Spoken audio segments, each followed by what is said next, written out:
this one took a little bit longer than I expected to get set up. So, for anyone watching in real time, I do apologize for the delays. I did not want this to take as long as it did to set up.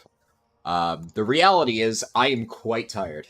I have not gotten that much sleep, and in fact, one of the reasons why this stream had to be delayed is because I actually had, like, everything kind of mostly ready to go around, like, 1:30, which was exactly 2 hours ago at the, time of recording, right? And I was farming these things, because obviously this is some stupid thing I need to do before every run, draft of 10 lands. It's not hard, it's just boring farming these things out. And while not getting my draft of 10 lands done, I was literally falling asleep at my keyboard because I haven't really had a chance to sleep. As I've mentioned in many videos in the past, I've been working on a lot of stuff. And I was like, okay, I need to, like, at the very least take a nap before I start the stream. So we'll see how long this temporary power nap energy carries me. But I did at least manage to sleep for, like, a little over an hour, and I'm feeling definitely somewhat more well-rested now, and I also have coffee, so that should help.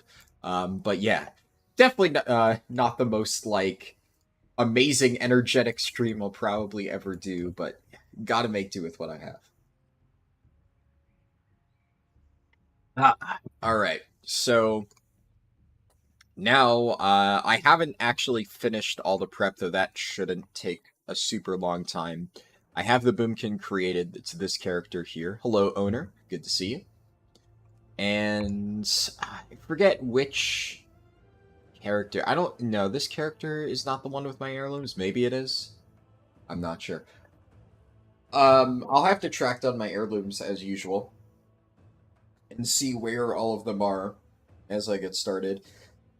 So, one of the issues is I don't think I have any caster leather heirlooms enchanted, just because that... Well, I mean, I'm pretty sure it's only Balance Druid, and I've never done a leveling run as a Balance Druid before, because obviously there's just no reason to. So, Balance Druid, obviously, kind of falls into the category of specs that you would just never really normally level as. So the reason I'm doing this is, of course, as with many of the specs that we tested over the past few months, I'm trying to see just how fast is it, right? Is there any merit to leveling as it? And if you do decide, yeah, I'm really not feeling Guardian, I want to try something else, is Balance Druid that much of a loss? And that's what we're trying to find out. Okay, so it's not this Druid that has the heirlooms. I know it's not that one. Well, definitely not that one. Maybe it's a druid on Area 52. My alts are gonna be a complete mess. Okay. I don't think it's that character. It might be this one. We'll have to check. But yeah, so the funny thing about, like, before I started this is I actually asked a few Boomkin players that I know for, like, tips on talent builds and stuff, and before I start, I will go over, what talents I plan on running in advance. Okay. No, it's not on this character. I guess was I actually responsible this time, and I sent over all of my heirlooms to my banking alts? Maybe I'm expecting myself to have been disorganized, but come to think of it, I actually think at one point I was responsible, and I did organize all my heirlooms exactly so I didn't have to do all of this. So let me check this character and see if it's all in my bank, and that might actually make my life a hell of a lot easier. But yeah, so while going over talent builds, something that multiple of the Boomkins I talked to brought up is, like, they even said, and as I mentioned, they main Boomkin, that they would never level this Boomkin. At least not, solo leveling, right? It's just not really well suited for that. At least compared to Guardian Druid, right? It's just one of those things where when you are in the same class as the best spec in the game, why bother? And, we did Feral a little while ago. At this point, it was probably like 2 months ago or so.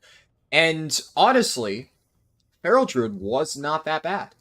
Because I have said for a while that, like, Feral is one of the worst quote-unquote leveling specs, and they've definitely improved it a lot since what it used to be. But it is in that kind of weird spot where, yeah, Feral's a pretty solid spec for leveling, but it's not better than Guardian, so it's like, you just don't really have any strong reasons to run it. Also, what do I want for stats? Let's check that out. So balance. I saw a few messages in chat. Just give me a moment to get this basic stuff set up. Want to at least get most of my prep heirlooms done, and that way I can kind of go through the motions on checking my consumables as I read chat messages. Haste mastery. Yeah, so that should be fine. It looks like I think haste should be good. +4 all stats. I think that's the best one. I remember there was one of my heirlooms that didn't have the right stats on it. Yeah, that should be good. Okay. I might as well use these pants, right? Because since I don't have any intellect enchants for pants or shoulders, I'm just going to use my existing Agi ones, because I will still be playing Guardian for dungeons, right? We do that in every speedrun. You know, for the dungeons, you get 10 queues. Obviously, it's just one of those, no matter what you're playing, always queue for dungeons as a tanker healer, and I will stand by that. You know, for realism purposes, that's just what I will do in every single run. So at the very least, this means I won't need to swap heirlooms. Obviously, if Blizzard eventually fixes heirlooms, you would run intellect heirlooms and then have another set for the Agi stuff. But because I don't have the intellect ones anyways, and it's impossible to get them because they're still bugged, we'll just make do with this. All right, I'll use that Dread Pirate Ring, and let's go with... sure. This has Mastery on it, and we'll take a Verse Enchant. Is, you know, getting a tiny bit of verse definitely can't hurt. Okay, I need 2 weapons. I need haste with elemental force for that, and then I need a caster staff with elemental force. Okay, so that is a crit caster staff with elemental force. I know I have a Staff of Jordan somewhere. That must be on one of my alts. Honestly, fuck it. I'm just gonna use this one. It's not going to matter. Secondary stats do not make a huge difference, which is why whenever people ask me, like, what are the BIS heirlooms, it's like, brother, if you're looking for, like, the difference between secondary stats on BIS heirlooms, that is so minor. Even for speedruns, like, normally, I can't be bothered to really min-max that. That is, like, super unimportant. Okay, so it looks like I did forget to send over Minari Training Amulet. So I'm missing that. Let me check my Warlock. Maybe that's where some of this got lost too. Because the last leveling run I did was that Warlock. You can even see my auto fill for the mail is on that. So I'll send this over to my bank alts. So what I have right now. We can check that Warlock to see what it's got. Okay, Casey said, "Yo, Harlden, I've been watching all your leveling streams but never caught it live. Can't believe you finally caught one live. Great stuff, bro. Keep it up." Glad to hear you like the streams. Or, well, the videos in general, since you said you haven't caught a stream before. And glad to hear you were finally able to catch one live. Alright. Let's check this Warlock. I could have sworn I cleared out this Warlock, but maybe I didn't. We'll see. Riley World TV said, "My dude, hello. Good to see you." Oh, wow, so much bag space. Been playing hardcore too long. It is really night and day, the difference between bag space on retail and hardcore.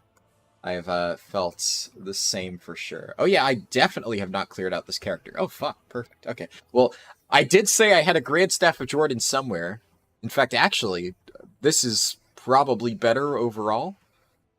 Yeah, I think I just take most of these heirlooms and just ship them over to my bank alt, and like, I'm good to go on this character. Yeah.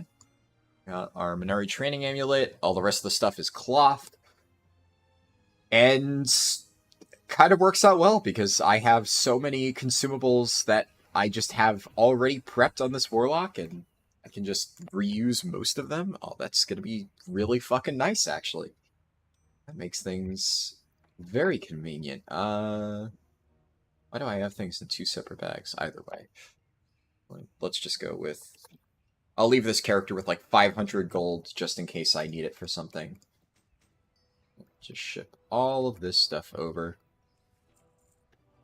I should also note I'm not going to be doing any switches to the PTR. There is really nothing in 10.2, at least for this run, that I want to test. So as we get closer to patch 10.2, one thing I do want to do a test run for, no idea exactly when that's going to be, probably like a few weekends from now, because 10.2 is probably going to come out like mid-November-ish, so we still have plenty of time.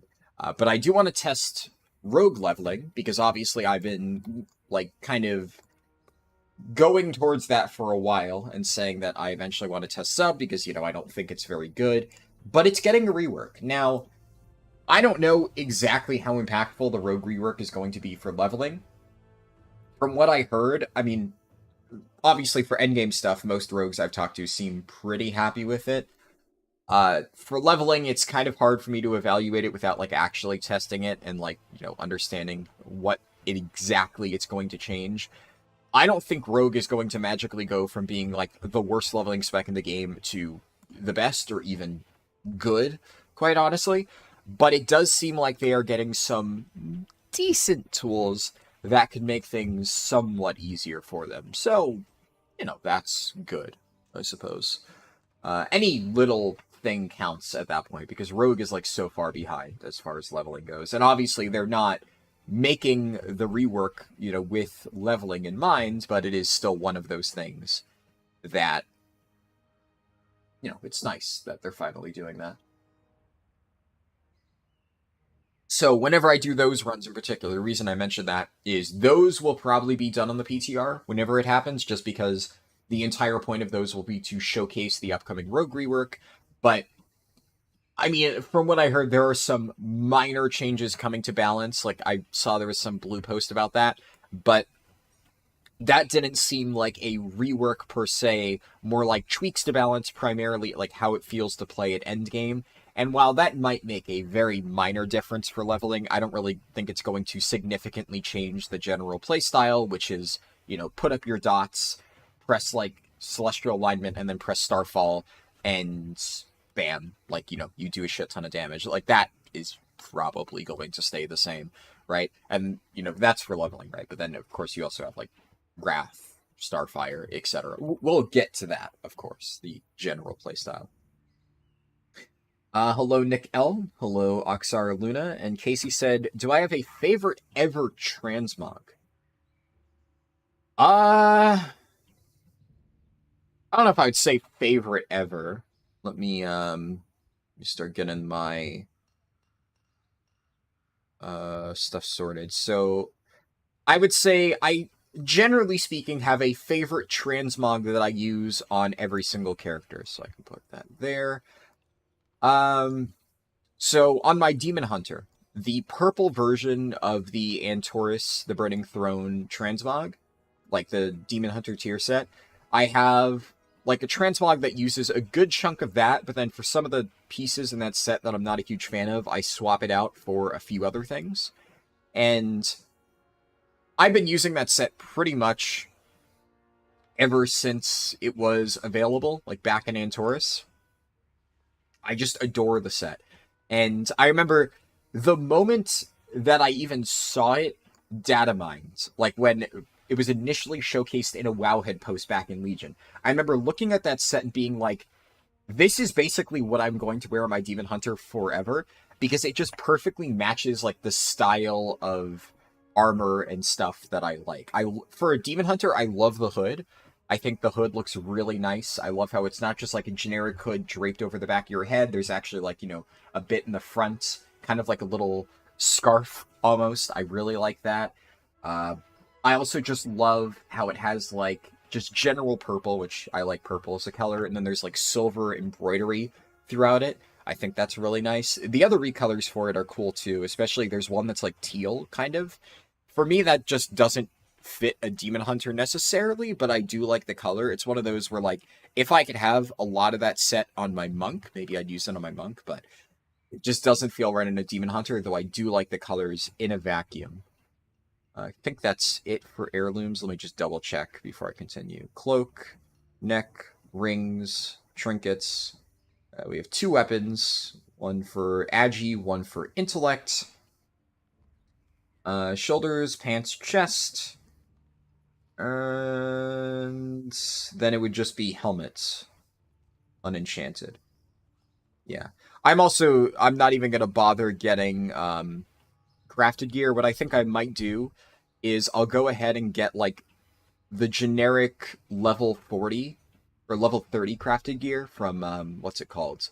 Like Ulduar, the ones that you can find in the auction house for dirt cheap that already have a bunch of sockets. I'll do that just because those are cheap and they're, like, well statted for their level, and then I'm just not going to worry about, like, any of the other crafted gear. I'm not going to try to find, like, specific pieces for level 51, so I will have literally one level of crafted gear. We'll replace it at, like, level 30, which is effectively midway through the run, give or take, because the last 10 levels are kind of free.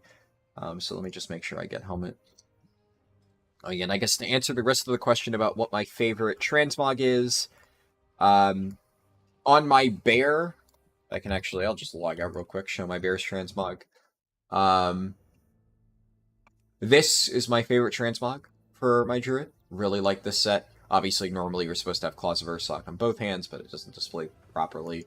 And then this is a set that I use a lot on my warrior. I have multiple sets. I actually don't know if I have a favorite set on my warrior, though I do use this one quite a lot. I mostly just like this armor, and, you know, it's a panda, so I have, like, a little samurai sword, and I like this shield.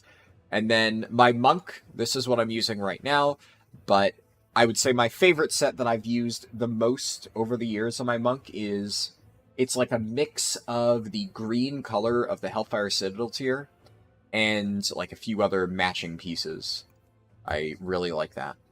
So, I like have a favorite set for every class, basically, TLDR. Those are sick. Love that you went Femme Panda 2, bold choice. Yeah, I initially made a female panda warrior because I don't know if it's still working. I know, like, there was something with the API that, like, the website temporarily shut down. I don't know if it ever came back. There was, like, a site called World of Warcraft Population, and it had amount played for every single, like, class spec gender combo. And I remember seeing that female panda warrior was, like, an extremely lone combo in general, and it was the least played combo for pandas, just overall. Like, that was the lowest number out of all pandas for, like, their race class combo. So I made that character just for fun, because I was like, you know, I'm going to be a unicorn, right? But I actually ended up just liking playing a female panda. I made that character back in, I don't think it was MOP.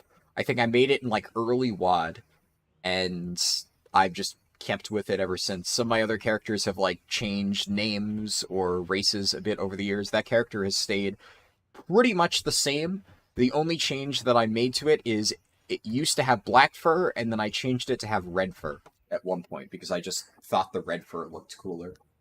And I guess, technically speaking, the name did change, sort of. At first, I called it Middens, which was the name of my cat that I used to have. And then Middens was taken on one server, so I had a roleplay name for it, because that character was initially created on Wormrest Accord. And while I don't roleplay, like, a lot, or honestly, I barely roleplayed ever, I did briefly roleplay with some friends, and I had fun, right? You know, it was with my friends, but it definitely was not my thing, so I didn't really continue doing it after that. But I did, like, name that character then after the roleplay name that I picked out for it, because originally, even when I was role-playing with my friends, I still had the name Middens for that character. So when Middens was taken, I just switched it to the first name of what I had given that character. But other than that, you know, that's like the same character. Okay, so let's check leather, waist, and shit, level 29, 31. Narrow this down. Yeah, I guess it's a question of which one of these do I want. Great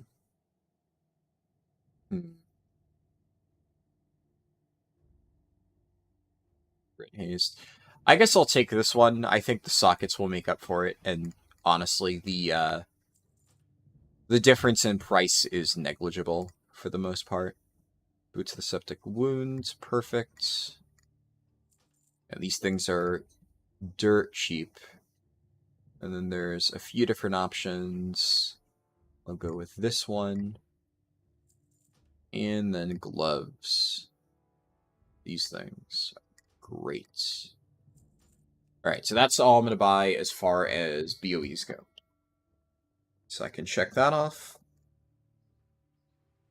Okay, so give me 1 second.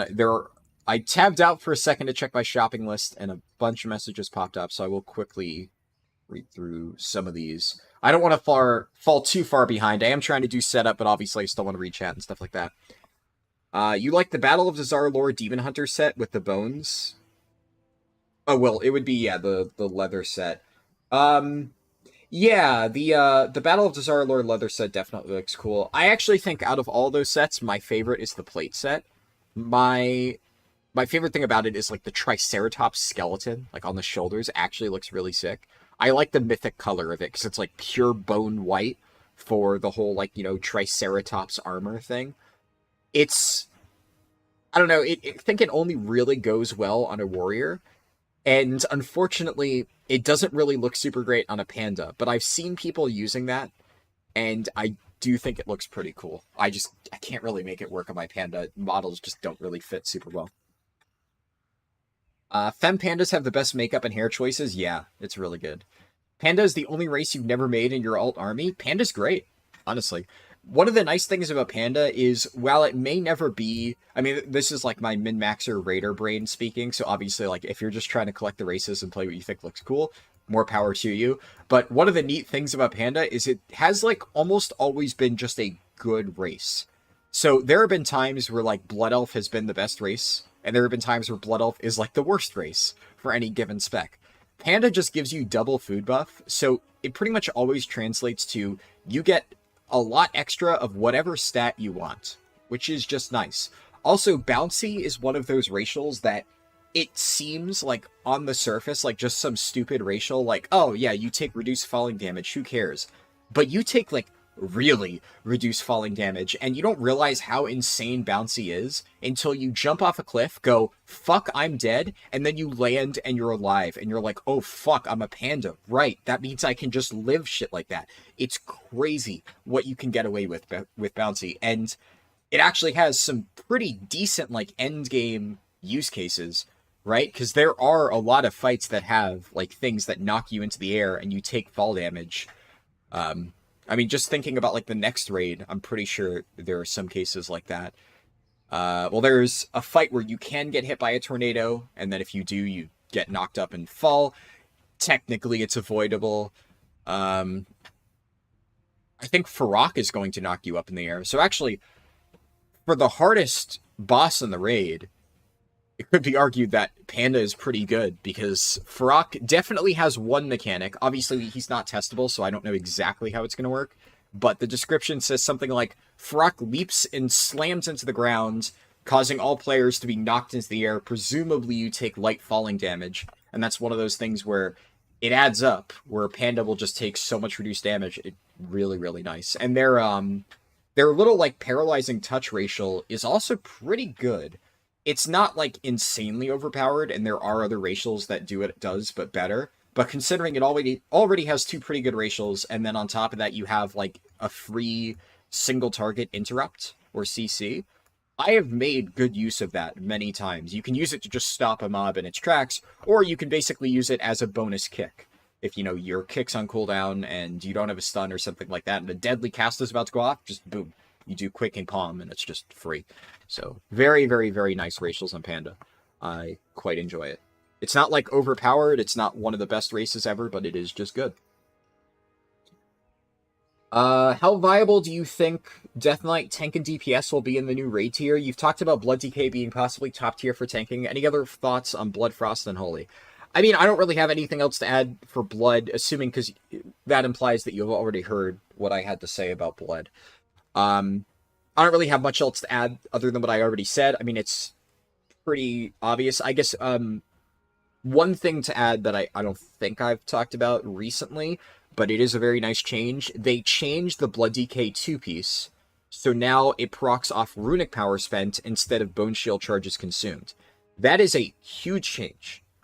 Well, in terms of how it affects your actual, like, damage, I think it's still probably a buff, but I don't think it's that important. What it matters is the way that it will affect your gameplay is very nice. Not only will it feel much better to play, which, you know, for me at least matters. I would rather play a tank that doesn't feel like ass, but it also means that when you are not actively tanking the boss, you still get benefit out of your 2-piece, which means when you're not currently tanking, it is a significant damage increase.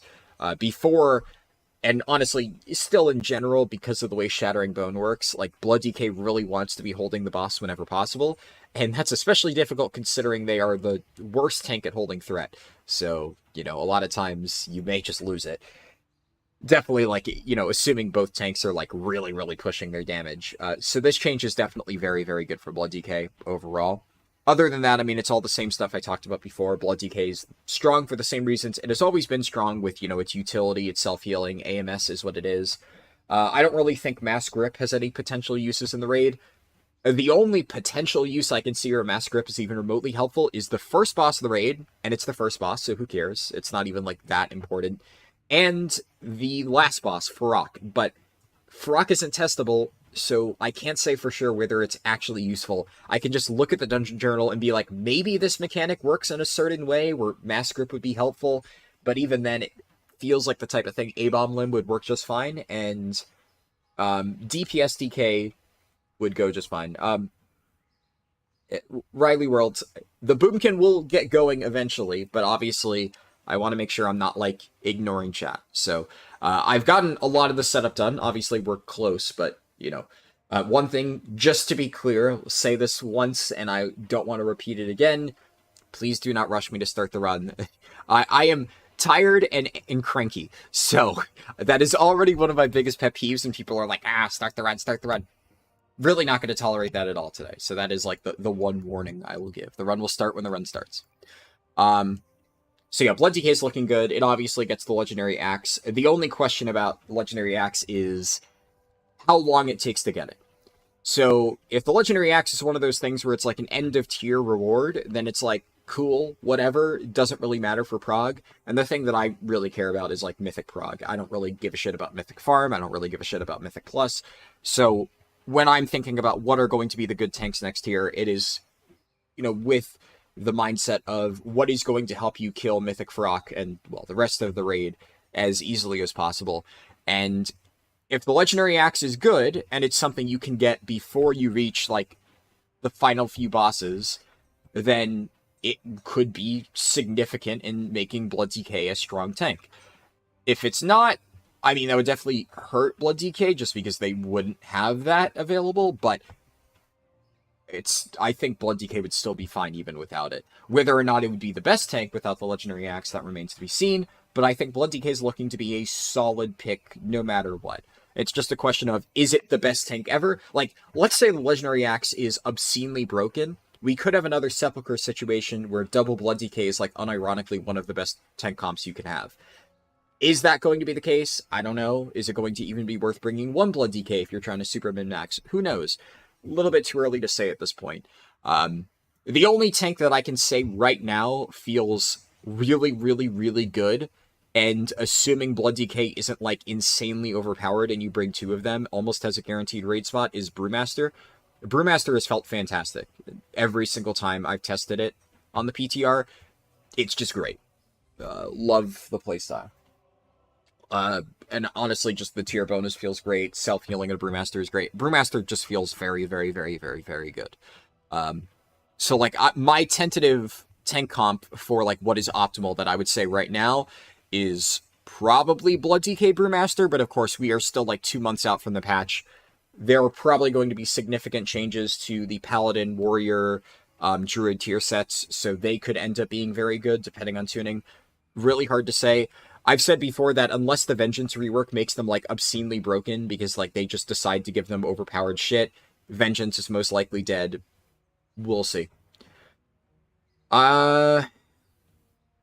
Max Kruger said, why are you speedrunning to 60 instead of 70? I'm curious. I mean, it's pretty simple. 60 to 70 is just a different thing entirely, right? 10 to 60 is Chromie time. 60 to 70 is Dragonflight. They are kind of disconnected. So 10 to 60 is kind of its own self-contained thing. So that is why I usually split my speedruns up like that. Like, if you look through my channel, I have done multiple 60 to 70 runs. I don't do full 10 to 70 runs very often. I usually only do it for, like, special runs, like my Coltier and Druid speedrun. I did a 10 to 70 run. But the reality of doing a 10 to 70 run, it's effectively 2 runs stitched together. It is a 10 to 60 run followed by a 60 to 70 run. They're effectively completely disconnected. So there's no real point for, like, doing testing runs like this for me to just do the entire thing in one sitting, because I'm mostly just trying to see how it progresses through the Chromie time leveling. You understand? Okay, cool. Let me scroll up a little bit. I read that message since I happened to see it while I was, like, at the bottom of the chat, but I did miss a few. Mike P said, you like Feral so far, but in low BGs, it seems to not do much damage. Yeah, I mean, low-level stuff, it's not really scaled super well. There's a buried passion you have for pandas, but for some reason you can't bring yourself to roll it for an alt. Yeah, I understand. Hello, Azuro. Good to see you. Rogue pandas taking 1/4 fall damage is insane as fuck. Yeah, definitely crazy. Oxara said, I play DH and Evoker just to say no to fall damage. Definitely, that is one thing where whenever I am not playing Demon Hunter, it is tough to get used to not having wings. A lot of times, like, after I played Demon Hunter for a very long time and I swap to an alt, I'll, like, jump off a cliff and press spacebar and then just, like, splat on the ground because I forget that I can't just do that. Can't just press spacebar. That's not a thing. And definitely, yeah, like Owner said, canceling any knockback in the game is actually, like, so disgusting. The problem is sometimes, like, I had to partially relearn Sarkareth when I killed it on my Brewmaster the past week, because there are so many mechanics on Sarkareth where I deal with it by literally just pressing spacebar on my DH. And I technically never really learned how to do the mechanic properly, because when I can just press one button and not have to do any of the mechanic, obviously I'm going to do that. It just makes the fight easier. So then when I'm doing it on my monk, I'm suddenly like, oh, wait, shit, I actually have to learn the positioning and stuff to handle this knockback properly and plan for it accordingly. Monk obviously has Transcendence, so stuff like that you still have ways to deal with, but it requires a little bit more thought and planning than just literally pressing spacebar. XC95 said, I'm going to bed now because it's late here, but wanted to say, nice to watch your runs while you've been leveling many alts in a new account. Glad to hear it. Oxar said, I love them outside that, but man, going to play any spec, yeah, for sure. Max Kruger said, hey Heraldin, found your channel yesterday, watch your Guardian Druid speedrun. You're a casual WoW player, but damn, your speedruns are so interesting to watch. Awesome. I'm glad to hear that. Tot said, oh no, are you telling me spamming Blood Boil is not enough AoE? Yeah, I mean, Blood Boil spam, yeah, it's pretty basic. I don't know, I kind of like the general playstyle of, like, you know, lay down Death and Decay and stuff and, like, hit Heart Strike and stuff to spam it onto multiple targets. The main thing that makes me hate Blood Decay right now, playstyle-wise, is Bone Shield. Bone Shield is just such a toxic mechanic.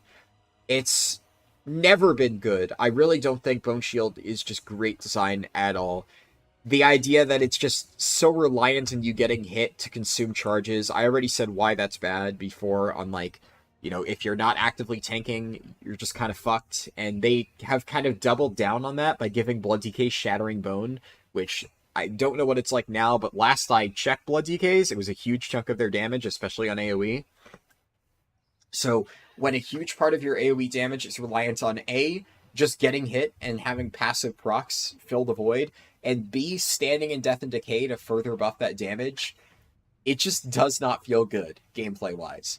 Like, Blood Decay, Death Strike mitigation and stuff, sure, that's nice, but, you know, you can still have fun reactive gameplay, like on a Brewmaster with Expel Harm, without having to juggle, like, or not even juggle, just sit there and fall asleep at your keyboard. It's the opposite of juggling. It's just boring. bone shield charges, and just, oh, my bone shield charges are at 5, I guess I'm pressing, what's it called, Marrow Rends? Yeah. It's not a very interesting playstyle, and I definitely think it needs to be improved. Has the Legendaries effect been shown yet? No.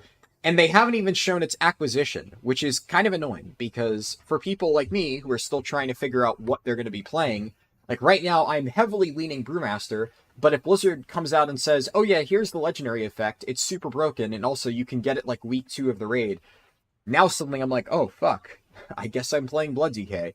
And that's not even like, me trying to chase flavor of the month. There's a certain element of, like, if something is really broken for prog, especially as a tank, you kind of need to play it. And if Blood DK ends up being really broken, one of the tanks in my guild is going to be playing it. And it seems like my co-tank is leaning towards Paladin, Druid, and Warrior. And he's probably going to pick one of those. So I'm probably going to be the one playing DK if it ends up being really good. So yeah, I kind of would like to know more information on how to get the Legendary. Unfortunately, Blizzard is doing that thing again where they're like, ooh, we're gonna make it a secret and make players find out. And like, I fucking hate that so much. Like, if you want to put like a toy or a, pet or something behind a secret that players need to unlock, cool, sure. Make it a fun event for the community. When it is like crucial information on player power that will influence decisions on what people are going to play, fuck off. Stop trying to, like, be coy about, like, revealing information. Just fucking tell us so we have that knowledge to work with. It's just insanely frustrating when they do this shit. But, used to it at this point. What world ranking is my guild's? I mean, I don't really care about world ranking, but we're 352.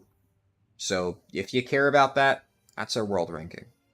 But personally, my view of rating and stuff in general is I would rather be in an environment that I enjoy, regardless of world ranking. So, yeah. I mean, I'm perfectly happy here. I like the guild that I'm raiding with, and I couldn't give a shit if they were like World 1000 or, World 100, right? If I was having fun in the raid and we were clearing the content at a pace I'm happy with, that's really all that matters to me. Pixelina said, I love the chat interaction. The fact that he can focus on playing the game effectively and interacting with chat always blows my mind. Well, I'm glad you like the chat interaction. I will say, I don't know if I can focus that well, right? Like, the speedruns, I can do them well, but I've also done these things a million times. Like, I think it's very different if you look at when I'm streaming, like, PTR Mythic Plus or PTR raid testing. I still try to interact with chat and read everything, but a lot of times I'll have to wait until, like, a break in the raid, because when I'm tanking stuff that I'm unfamiliar with and trying to, like, understand it and whatnot, it's definitely not easy to multitask. I do need to kind of focus all of my attention on what I'm doing and only interact with chat when I get free time. But I am glad that you like it. Hope you catch up on some sleep. I'm sure I will eventually, yeah, but thank you. Oxara said, you love Brewmaster, but man, it feels like it has a few too many buttons. Oh, it has way too many buttons. The thing about Brewmaster having so many buttons is I like it in a vacuum. It's, like, fun to play. Inevitably, I always get frustrated with it, like, in the middle of the tier, and I'm like, man, it's exhausting trying to keep up all these buttons. But it is fun, right? Because the nice thing about having so many different buttons to press is that if you understand the spec and know which buttons to press at what time, you can get a lot more out of it. And I'll be honest, there are some times where I press a button as a Brewmaster Monk, and I'm like, fuck, I pressed the wrong button. Like, and it'll be min-maxy, right? It's not like I lost a shit ton of damage, but some very slight sequencing things, like sometimes I'll delay Weapons of Order a little bit more than I probably should, and, like, use another ability before then. I'm like, oh, fuck, I should have waited for Weapons of Order to use that. There's a lot of little quirks with the Brewmaster rotation, but I do quite like it. Casey said, Haraldin's linguistic capability is unparalleled. Well, thank you. I appreciate that. That was a nice compliment. Thank you for doing this from all my fellow Boomkin players. We appreciate it. Glad to hear it. You watched The Guardian Druid 1070 was awesome. Great. Yeah, a lot of people have really enjoyed that. So I'm glad I did it. Benjamin Dufield said, I love you, Haraldin. Thank you. Owner said, I wonder if your guides can be introduced into the Voldemort add-on. I mean, I'm sure they probably could, but, like, I don't necessarily want them to be, and I do not condone that if anybody's trying to do that. You know, if you know what the Voldemort add-on, you know what it is, but, like, if you don't, who cares? Not gonna bother. I got 20 tunes on 50. Any hints to rush those tunes to 70? Yes. I have an entire section of my website dedicated just to that, about, like, which zones are fastest if you're leveling old characters. It basically, the TLDR is like WAD intro, Hills Red Foothills for Horde, Lock Mode On for Alliance. Those are like the big ones. But there's also like an entire zone ranking for all like the fast ones on there. So definitely check that out if that's what you're interested in doing. What makes Boomkin leveling different? Do you have a favorite rotation? I mean, I haven't leveled with Boomkin, right? To be clear, this is the first time I've leveled with Boomkin just because every single druid I've ever leveled has been Guardian, other than like that one Feral Druid test we did a few weeks ago. Just because, as I said at the start of the stream, there is no reason to level as Boomkin. We are doing this for testing purposes, because there's no reason to ever do this, but I want to see how fast is it actually when you do try to level efficiently as Boomkin. So I have a general idea on what I'll be doing, you know, with talents and stuff. In fact, I can hop over to my Boomkin and just knock that out now before we get started. We had that discussion, fuck Ossuary and Bone Shield? Yeah, exactly. Let me hop over to this druid in particular, because I was already in Boomkin. I was honestly just giving you shit. I can tell you're cranky. Everybody is, considering most of us are probably at work. Yeah. It's all good. It's all good. Morrowind is your favorite Elder Scrolls game. Do you mind quickly showing us all the potions and buffs you use to level so fast?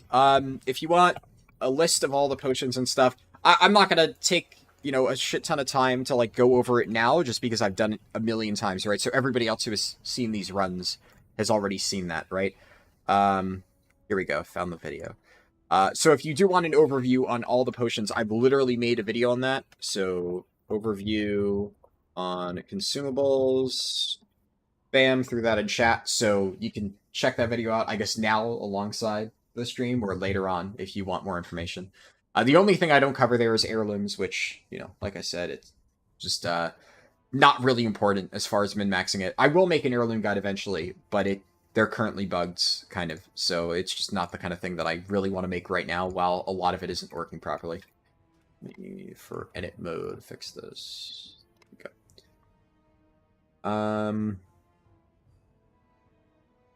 If fantasy RPG open worlds appeal to you, you'd like it. Oh, for Morrowind, yeah. Well, yeah, so it's... Huan was joking because the game is called Morrowind, but Morrowind sounds like Morrowind a little bit, so... Yeah, that was, I think, what he was saying. It's Sunday afternoon on the East Coast. Most people don't work on Sunday afternoon unless you're in the hospitality industry. I mean, some people work. I know my dad's usually working, like, every single day. Even if he doesn't actively have something to do at work, he's, like, preparing presentations and stuff for his next class that he has. So, okay, so real quick, before I read the rest of chat, I'll quickly go over what I'm going to be running generally for talents. So, PvP talents, this is pretty straightforward. I didn't even realize I had thorns. It wasn't showing up on the Wowhead thing. There's actually a few points on here. Oh, wait. Wowhead is missing so many of these. What the fuck? Alright, well, I did all of my build stuff in the Wowhead talent calculator, and there's, like, multiple PvP talents that are on here that just Wowhead didn't have, so, you know, lovely website. Lovely. So what is this thing? Crescent Burn. Using Moonfire on a target already afflicted by Moonfire's damage over time effect deals additional direct damage. That seems okay. Definitely, as always, Malorn's Swiftness is what I'm going to be taking at level 20. I mean, I do that with Bear, too. Makes sense. Moonkin Aura is what I was planning on going with for level 30. And then there was this thing. Starfall calls down collapsing stars. Blah, blah, blah, blah, blah. This seems nice. I mean, it's free passive damage, right? So, why not? I might go with Crescent Burn. I don't know what level this is unlocked. Why was it not... Is it still not on the Wowhead talent calculator? Maybe I'm blind. Maybe I just missed it. Balance, PvP talents. Oh, I see it now. It must have gone off the page. Huh. It requires level 20. Yeah, honestly, I might pick that instead of Moonkin Aura. Moonkin Aura seems nice, but, like, I'm not going to be using Star Surge that much. Because, like, on AoE, there's just no real point to it. So, I don't know. We'll see. Play that by ear. I am 25. Yes, that is correct. As for talents, so class tree, this is really simple. I can reset the last tree. We're just going to be doing obvious stuff. Go down here, take those, very mandatory obvious talents. Frenzied Regen, Thrash, Rip, just so I can access this section of the tree. Then, of course, we go down here more. Rising Light, Falling Night. Then I have a few points to spend. I could go down for Typhoon. I'm not going to take that just yet. I'm going to go with Wild Charge, then Soothe, then Stampeding Roar, then 2 points into Feline Swiftness for the additional movement speed. After that, I guess I can go probably Typhoon, and then increase the range and whatever.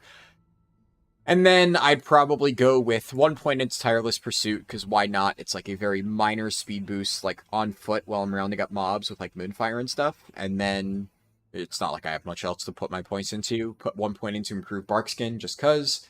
And then Lycara's, and after Lycara's, I'd probably take Renewal, Improved Stampeding Roar, and then I guess like Ursol's Vortex. I mean, the Druid tree is pretty straightforward. It kind of builds itself. There's not really a lot going on there.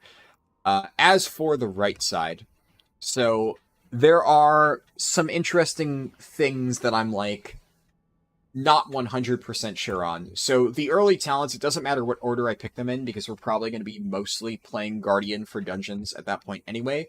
But Eclipse obviously takes Shooting Stars, Solar Beam just because, it's in the way, and Starfall, Twin Moons is kind of a must-have, then Solstice is a must-have, and Nature's Balance is really, really, really good, just because, it's nice for the free Astral Power gen, but also going back to 50 Astral Power at the start of every combat is pretty good. Cool. So now I have 1 more point, and this is where it's a little bit weird. There's honestly 3 different nodes that I could justify spending this point in. So, this is kind of a whatever point, Ethereal Kindling. However, this is required if I want to then take Lunar Shrapnel later on, which makes Starfall deal 20% increased damage. And since, from what I've been told, Starfall is going to be doing a pretty significant chunk of my damage on AoE, so 20% more of it sounds pretty good. That said, Force of Nature is obviously pretty nice. Obviously, between this and Warrior of Elune, I know Warrior of Elune has some uses. I really think that if I'm going to be taking this talent, it's going to be Force of Nature. Having the tree insta-taunt stuff seems invaluable for leveling, especially as a caster. So that could be good. I will be taking Force of Nature. It's just a question of, do I take it now, or do I take it like later on, when I'm spending points in the midsection of the tree? And then we have these 2. Stellar Flare you don't run, but Wild Surges, your Wrath and Starfire chance to critical strike is increased, and they generate additional Astral Power. Now, this is good, but I think at this level, this will be an early level, right? Like, I think I'll be 20-something. This really isn't that impactful. Like, 12% crit and slight Astral Power regen is not really that impactful this early on, when, like, mobs are dying in a few hits anyways. So, I don't think I take this. I don't think I need Force of Nature right now, though I will take it later on. So, personally, I'm planning on going Ethereal Kindling. Then, I'm going to take Celestial Alignment. Then, I'm going to take Lunar Shrapnel. And this is something that there was a bit of debate amongst the Boomkins that I asked. I talked to 2 or 3 Boomkin players. 2 out of 3 of the Boomkin players agreed with my opinion on this. One of them was like, no, don't do that. And I'm disregarding his opinion because I think that he's being a little bit too close-minded about it. So, this talent node. In endgame, you always go Primordial Arcanic Pulsar. This much I know, right? I know just because every single time we reset a boss after, my Boomkins are in the raid are preparing Pulsar, they always go like, oh no, my Pulsar's ruined. Oh, I got to the perfect amount of Astral Power. And then they whine for like multiple minutes about how they don't have their Pulsar and their parse is fucked and it's the end of the world. So I'm well aware that this is what Boomkins run, right? But I'm going to be taking Orbital Strike because I think for leveling content, this is better just by far. Hear me out. The main advantage of Astral Power, right, is eventually when you get down to Incarn, gives you Incarn, right? Because this will replace Incarn. So that is going to be more impactful. But it also is nice on raid fights where you're getting high uptime, you're constantly spending Astral Power, right? But then you're also getting like much higher uptime on, your Incarn, then you're spending more Astral Power, you're getting more Pulsars, etc., right? Leveling, we all know how this works, right? I do a gigantic pull, I pop on my cooldowns, I blow it up, right? So if I get like a Pulsar, I do understand that it carries over in between pulls, but if I get like a Pulsar right at the start of a pull when I'm like rounding things up with Moonfire and stuff, is that really going to help me? No. I just don't really think I have enough control over this to make it actually useful. Not to mention, the way that Orbital Strike works, I get flat 60 seconds cooldown on this, meaning it becomes a 2-minute cooldown, and I effectively have this up for every single pull, which is really, really nice. But more importantly, it has an additional burst of damage to every enemy hit, and it applies an extra dot to them. That's pretty fucking good. So I honestly think that despite what Boomkins are running in endgame content, I think for leveling, this talent is actually cracked as fuck. So I'm going to take it. I'm actually going to pick it fairly early. Other stuff, I'm probably going to take at this point Soul of the Forest. Increases Starfire's damage. That's good. Your dots deal their damage 25% faster. Well, I am going to be placing a lot of dots and then hitting them with the Celestial alignment into, which comes with Orbital Strike into Starfall combo, right? So that's pretty good. Then after that, I have 7 points left to spend. So I think the first thing I'm going to do is now I'm going to take Force of Nature because a lot of the other talents here are kind of minor. So having Force of Nature now is going to be nice. Then I think I take Wild Surges and I go to Waning Twilight. Now, I'm going to be skipping Astral Smolder. From what I've been told, Astral Smolder doesn't do a ton of damage, but it's mandatory as a Boomkin because that is your only other way to access a third dot for Waning Twilight. But I have Orbital Strike, so I'm able to apply Stellar Flare to multiple targets, and since most of my damage is going to be a large pull, in many cases I will have Waning Twilight active because I'll have Moonfire, Sunfire, and then Orbital Strike, Stellar Flare. So I don't really need to take Astral Smolder because I don't need it to activate this talent, and the damage, from what I've been told, is really not that great. Then I have 2 more points that I need to spend to get to the bottom of the tree, and because I'm going to be going down here, I need to spend it on Power of Goldrin, even if it's not, amazing. So then I have 3 points that I'll be spending. 1 will be on Rattle the Stars. This is just pretty good. Then I'll be taking Fury of Elune instead of the Moons. Fury of Elune now is just an AoE nuke on a 1-minute base, and then this thing makes it deal more damage and turns it into a 45-second cooldown. So that means I can use Fury of Elune literally every single pull. That is crazy. An AoE nuke that generates Astral Power every single pull is just going to be invaluable, so definitely taking that. And then I will have 2 more points left to spend before the run is over.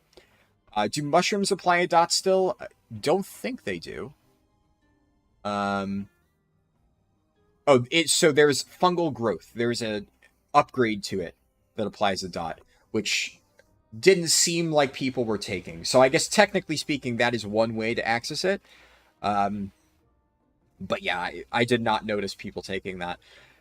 So at this point, I have 2 points left after I've taken Fury of Elune and Radiant Moonlight. 1 point will definitely go into Orbit Breaker. So getting random full moons will just be pretty good, even if it is 60% effectiveness. If that happens, right as I have a bunch of mobs grouped up, that is juicy as hell. This is the type of random damage where I said Primordial Arcanic Pulsar, for leveling, getting a random Celestial Alignment, that's only 10% haste, right? So that's not really that impactful if you get a random proc and you don't have it lined up with stuff. But you're never really going to be upset to have a random full moon. Even if this only hits a few mobs, it's still going to be good. I'm not really going to be getting this online until I think it's level 57 or something. So I'm barely going to get use out of this, but still, it's probably the best talent to pick at that level. And then I had 2 different arguments presented to me for the final talent point, which, mind you, it'll be at 59. It does not matter at all. We're barely going to use it. I initially thought Denizens of the Dream, maybe, just because it's like free damage on a proc. And one of the boomkins I talked to said, honestly, just put 1 point into Umbral Intensity, because at that point you're just getting slightly bonus Starfire damage. And until you get this thing, Friend of the Fae, then Denizen of the Dream isn't really that impactful. So for a single point, it would probably be better to just put 1 into Umbral Intensity rather than take this. But long term, like if you're leveling all the way up to 70, you probably take Denizen and then go Friend of the Fae, because he said like this is where most of the power is. So I'll probably trust his judgment and go that. But that's what I'm planning on doing for Boomkin builds. The only really controversial take that I've heard is going Orbital Strike, but honestly, I think it is the correct play. If there's any Boomkin mains, hopefully I explained my logic well enough for you to understand why I plan on going that. And hopefully you agree with me as well. When did Blizzard say Siege of Orgrimmar is going to release as a time-locking raid? I don't think they did, right? Pretty sure they never officially confirmed whether or not it was actually coming as a time-locking raid. So, yeah. I don't know. Not entirely sure on that one.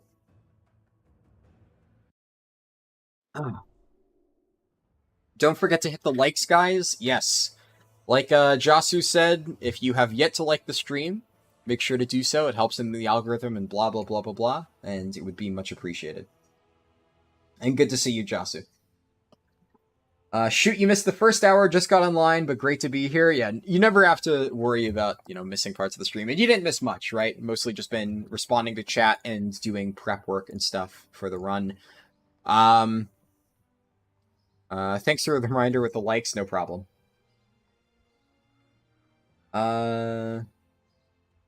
Hostway. Oh, shit, is that how you say it? Oh, okay. I don't know if it's Jasu. I'm guessing that's just how I read it, but if it is pronounced differently, I've never heard that, but that's interesting. But that's the best part. Yeah. Well, I mean, I'll still be interacting with chat during the run itself. Is the 50% XP bonus from Dream Surges bugged at all? You swear sometimes everybody will vote for it, but it'll just not work and you'll get a different buff instead. I haven't really been leveling in Dream Surges, I'm to be honest. I never ran into that issue on the PTR, but obviously there weren't that many people voting on the PTR. I have seen the XP buff up on live servers, but I haven't done enough to the point where I've like watched it tick over and then been like, huh, it didn't match the outcome. So I don't know. I have not noticed that. No.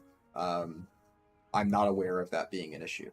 I haven't heard anybody bring that up. I'm not saying that maybe there is a bug. It's not that I don't believe you. Nobody has informed me of that being an issue that they've run into. So unless somebody else has heard the same thing, I have not encountered that, so I can't say for sure. The run will be on Horde. So the run will be at High Mountain Tauren. I am on an Alliance character because this is my bank alt.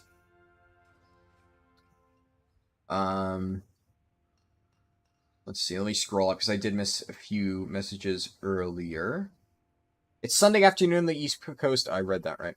World rankings are broken anyway, full of bots and cheats. Local is fine. What do you mean world rankings are full of bots and cheats? I don't really... for rating world rankings, I don't really think they're full of bots. I mean, cheats depends on what you define. I don't really think any major cheats are like, in the higher world rankings. Admittedly, rankings are a little bit scuffed for this tier, right? Because the reality of Aberrus is Blizzard kind of fucked world rankings in general when they did Zaskarn the way they did. Zaskarn just kind of really fucked over the way that everybody was like progressing through the raids. Some people just got through it really quickly. Some people got stuck for 100 pulls. So that kind of fucked everybody over. When I actually did Aberrus, I got through it with the cheese strat like the day before it got patched.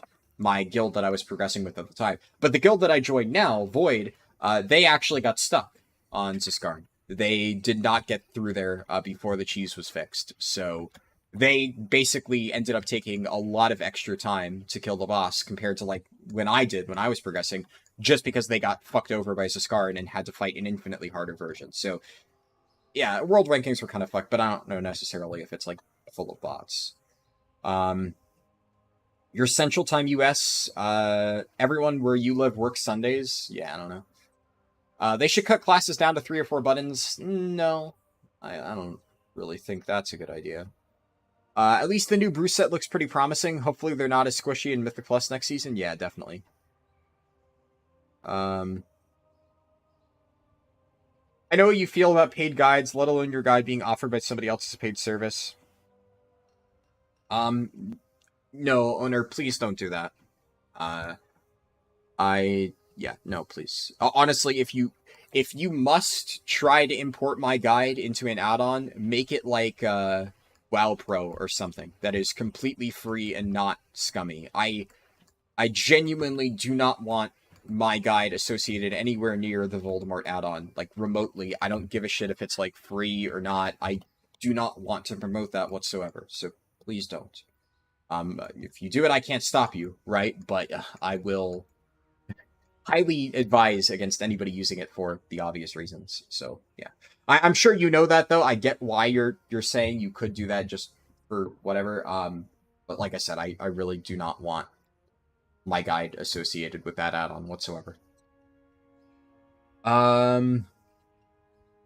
Will this live turn into a YouTube video? Yes.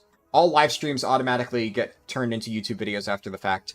If you cannot find the recording for a live stream, I might have unlisted it, and you will always be able to find any old live streams under the live stream playlist. So if you go to my channel and you find the playlist called live streams and just search through that, every single live stream, including the unlisted ones, are on there. I just unlist some of the like older or underperforming live streams just so it doesn't fuck with the algorithm at all. So like, you know, if the live stream didn't do well, then I obviously don't want to turn that into a video after the fact, so I'm not going to, like, make it actually appear as a regular video, but you can still find the recording, like, under the playlist, right? The buff is shard specific, so you might have changed shards. Interesting. I actually was not aware of that. I was trying to figure out how the buff worked, but it was kind of impossible to test on the PTR because there was only, like, one shard, so I was not aware that the buff was shard specific. That is actually not great. I really kind of hate that, because that means that, in theory, the best way to level up to 70 through Dream Surges is to basically have people shard hop and find the XP bonus. And that fucking sucks. Yeah, I do not like that.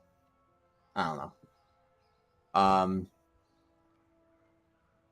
Yeah, I'm sorry, I'm deleting that comment. I do not like promoting paid add-ons. If you like a paid add-on, great, keep it to yourself, because no, definitely not something I want to support around here. So no. I also, yeah, I'm not even gonna.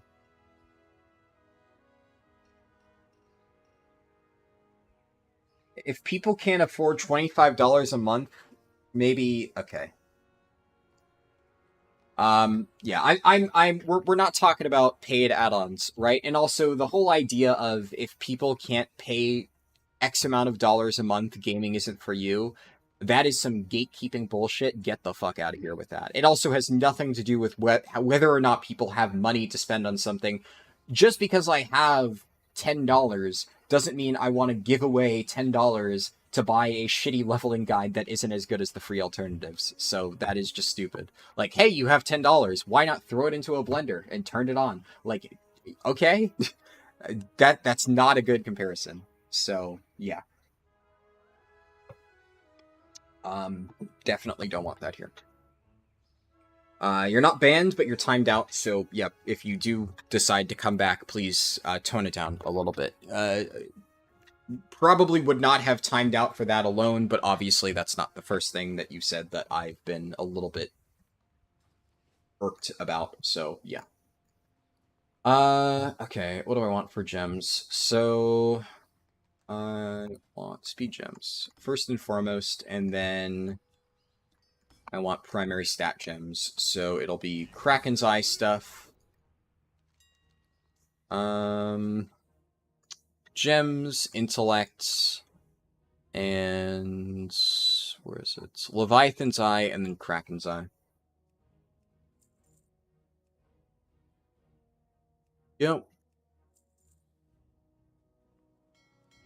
Let's see. fair enough. Sometimes you've seen it tick over. You'll have the buff for 3 seconds and it'll disappear. One thing that I have seen happen that really pissed me off is I was doing Dream Surges on one of my alts to get, like, Dream Surge Chrysalis stuff. And, what's it called? I joined a group to do, like, the event to get, like, the little Dream Portal thing done. And as we were fighting the final boss, the game just randomly phased the entire raid into a phase where the boss was dead and the event was over. So I just got completely fucked. The game just said, no, fuck you, you don't get to complete the event. And I got no credit. And I'm like, okay, what the fuck do you mean? Like, how is that a thing that can happen? It's just absurd that is even a thing that can occur in this game, that it can just basically tell you, no, get fucked. Now your game is at a different phase. You triggered nothing. Just mid-combat, it just absolutely phases you. Yeah, I thought that was stupid, and the fact that that can even happen is dumb. Guy waffling about how paying $10 a month is worth it for an add-on, and if you can't, you need to quit. Yeah, I don't know. It's stupid. It's a weird hill to die on, too. Like, that's why I said, you know, if you want to say that you like this paid add-on, I even gave him the benefit of the doubt. I deleted the comment about it, but I said, hey, look, if you like the paid add-on, go for it. Keep it to yourself, right? Like, you know, if you want to pay for it, sure, but I made it very clear. I do not like supporting paid add-ons. I don't want people trying to advertise and encourage that in my chat. And then he continues and doubles down and basically says, if you can't do it, like, you shouldn't be gaming. Like, okay. I mean, honestly, one of the main reasons why a lot of people play World of Warcraft is because it's cheap. You know, I had a friend who had, like, very little money, right? And one of the main reasons he played World of Warcraft for, like, most of his childhood is because it was only $15. And for only $15, he was, like, one of the people who would fund, the moment WoW tokens came out, he's the person I mentioned who bought, like, years of game time the moment that was, available. But World of Warcraft for him was so cheap because it was, like, the only game he played, and he got so much time out of it for just $15 a month instead of buying, like, you know, tons of games and stuff on the Xbox or whatever. So for a lot of people over the years, World of Warcraft has been a way that they have fun playing games, even if they don't have a lot of money to buy, like, every single new AAA game. I have known a lot of people where that is the case for. So, of all games to basically say, if you don't have X amount of money to throw at stuff, you shouldn't even be gaming, it's like, it's especially insulting for a game like World of Warcraft, which, you know, has been known for being something that a lot of people play as, like, their only game, especially because it is cost efficient. So, just think it's stupid. Now you're sad. You feel like you've opened Pandora's box. No, well, you may have, but owner, I understand why you brought it up. I know you had good intentions, right? It was just, you know, obviously you can't control other people being dumbasses, right? That's not on you. You know, people are going to open their mouths and say dumb shit. It happens, right? You know, you're not responsible for what somebody else said, which was tangentially related to something you brought up. Don't feel bad about that. You've saved so much money playing WoW than if you'd go to bars. Yeah, true. That too, for, like, you know, social interactions and stuff like that, definitely. I don't need Darkmoon shit. Is WoW really cost efficient these days? I mean, yeah, it's still just $15 in the new expansions. Like, I don't know, you could argue that, like, because, so, I can complain about, you know, the traders' tender bundles and whatever, you know, all that shit. Like, I can complain about the store stuff, but the reality is that you don't need any of this stuff. It can still be predatory and scummy what Blizzard does with, like, the traders' tender bundles, but, like, just because it exists doesn't mean that WoW is now a more expensive hobby, because, like, you can just not buy it. Like, once again, still sucks, but it isn't an added cost onto playing WoW. Nobody's forcing you to buy that. Just like, you can buy WoW tokens, but nobody's forcing you to buy WoW tokens. You know, there are ways to make gold in-game. Now, can you argue that maybe is a WoW token really helpful for a new player? Yeah, it definitely can be. But I would definitely say it's not required, and I wouldn't factor it into, like, the cost of playing the game. I know a lot of people who just pay a sub. I know a lot of people who don't even pay a sub because they sell carries and they make more than enough gold to pay for their game time.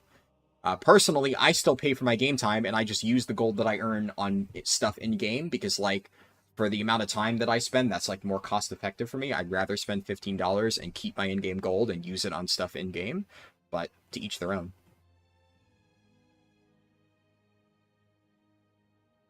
Over 15 years, I spent $5,000 in WoW, and it's still cheaper, yeah. I mean, over that much time, $5,000 for a hobby that lasts you, like, almost every single day for 15 years, like, that's pretty fucking good.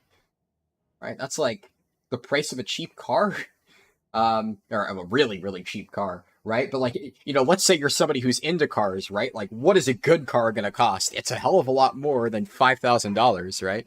So, on the scale of, like, expensive hobbies, WoW is way down there.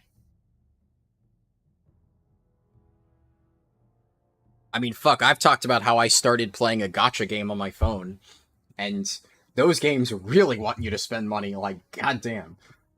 So there are games that are a hell of a lot more predatory. Okay, let me try to get this run set up, because, like, I can still read the rest of chat. I just want to knock this stuff out, make sure I have everything prepped, just so I can actually start, right? You know, that way I'm getting stuff done while also talking to chat, especially because I started late, right? So I honestly really don't have time to sit here and go on about stuff. Brilliant Wizard Oil. Okay, I can use that. Let's see, let me flip around. Brilliant Wizard Oil. Shadow Core Oil. Alright, we have that there. Comfortable Riders Barding. I'll need that for whenever I'm playing Boomkin. So, before I forget, I need to get bags. I need to get Comfortable Riders Barding.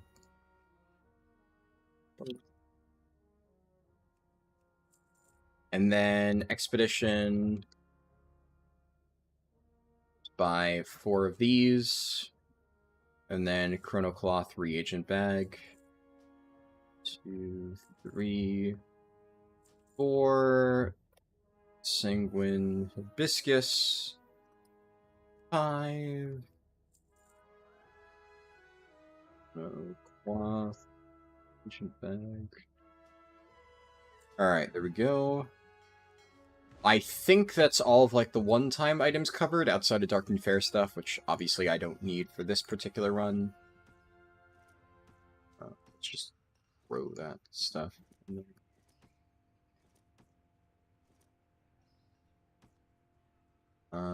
There it is. Okay, got that covered. Augment runes. That one. I don't need Veiled. Alright, Battle Scarred. Draft of 10 lands I have. Lesser Healing Potions in case I need them. They're over there. There's lesser Healing Potions. Abyssal Healing Potions I should probably take just in case. Potion of the 12-year, or no, it's Volcanic Potion for these. Yeah, Volcanic Potion. Unbridled Fury. Phantom Fire. That's it. Elixir of Greater Intellect. Where is Elixir of Greater Intellect? There it is. Elixir of Greater Intellect. I guess, fuck, I should also probably send over stuff like Darkmoon Firewater. Because I will be doing dungeons on my bear. So, level 30 plus, I don't need to worry about that. So I don't need to get potions, but I think, at least for low-level dungeons, having Darkmoon Firewater will be nice. So I should at least grab that. Then I can also take Elixir of the Mongoose for that. Ghost Elixir, that's just the same for both. I won't be playing Bear at higher levels. But I might for Yetimus. Honestly, I'm probably just going to swap Bear for Yetimus. I think I'll at least attempt it, just to show it, but swapping Bear for Yetimus is almost always going to be a smarter option. Spectral Power over there. Cool. Lemon Herb Fillet. Do I have more in my bank? I do. Perfect. Okay. Just top that up. That was a little bit too low for my liking. Bear Tartar. There. Drums. I am playing a druid, so I do not have lust, so I definitely should get drums. Drums of Fury, Deathly Ferocity. Goblin Gliders. Goblin Gliders are now just a single stack, by the way. I found that out just a few days ago. I didn't realize they changed that. So I can actually just kind of combine all this stuff into one little thing. I don't remember which patch that was. Either way, it's a very nice change. It's going to make my life a hell of a lot easier. Gunshoes times 40. Drag this over here. Swiftness potion.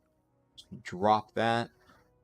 I won't be Alliance, so I don't need Swim Speed or Shimmer Scale. I need War Scrolls. So, War Scroll of Intellect, War Scroll of Fortitude, and I don't really need the Battle Shout one, because if I have it on me, I'll use it. Otherwise, I'm not going to bother. I could use it for, like, killing Yetimus as a bear, but I do not see it. Oh, fuck, here it is. Okay, there we go, sure. If I already have it and I don't need to, like, go to the auction house and buy something extra, then fuck it. XA1000 Surface Skimmers. I need those. Alright. Let's grab 40. I have bags. I'm not going to bother with Cracked Ratnax gems. Fuck that. Sanguine Hibiscus, check. Don't need Darkmoon Profession items. I don't need Darkmoon Ride tickets. And that's it, I think. Pretty sure that covers everything. All right.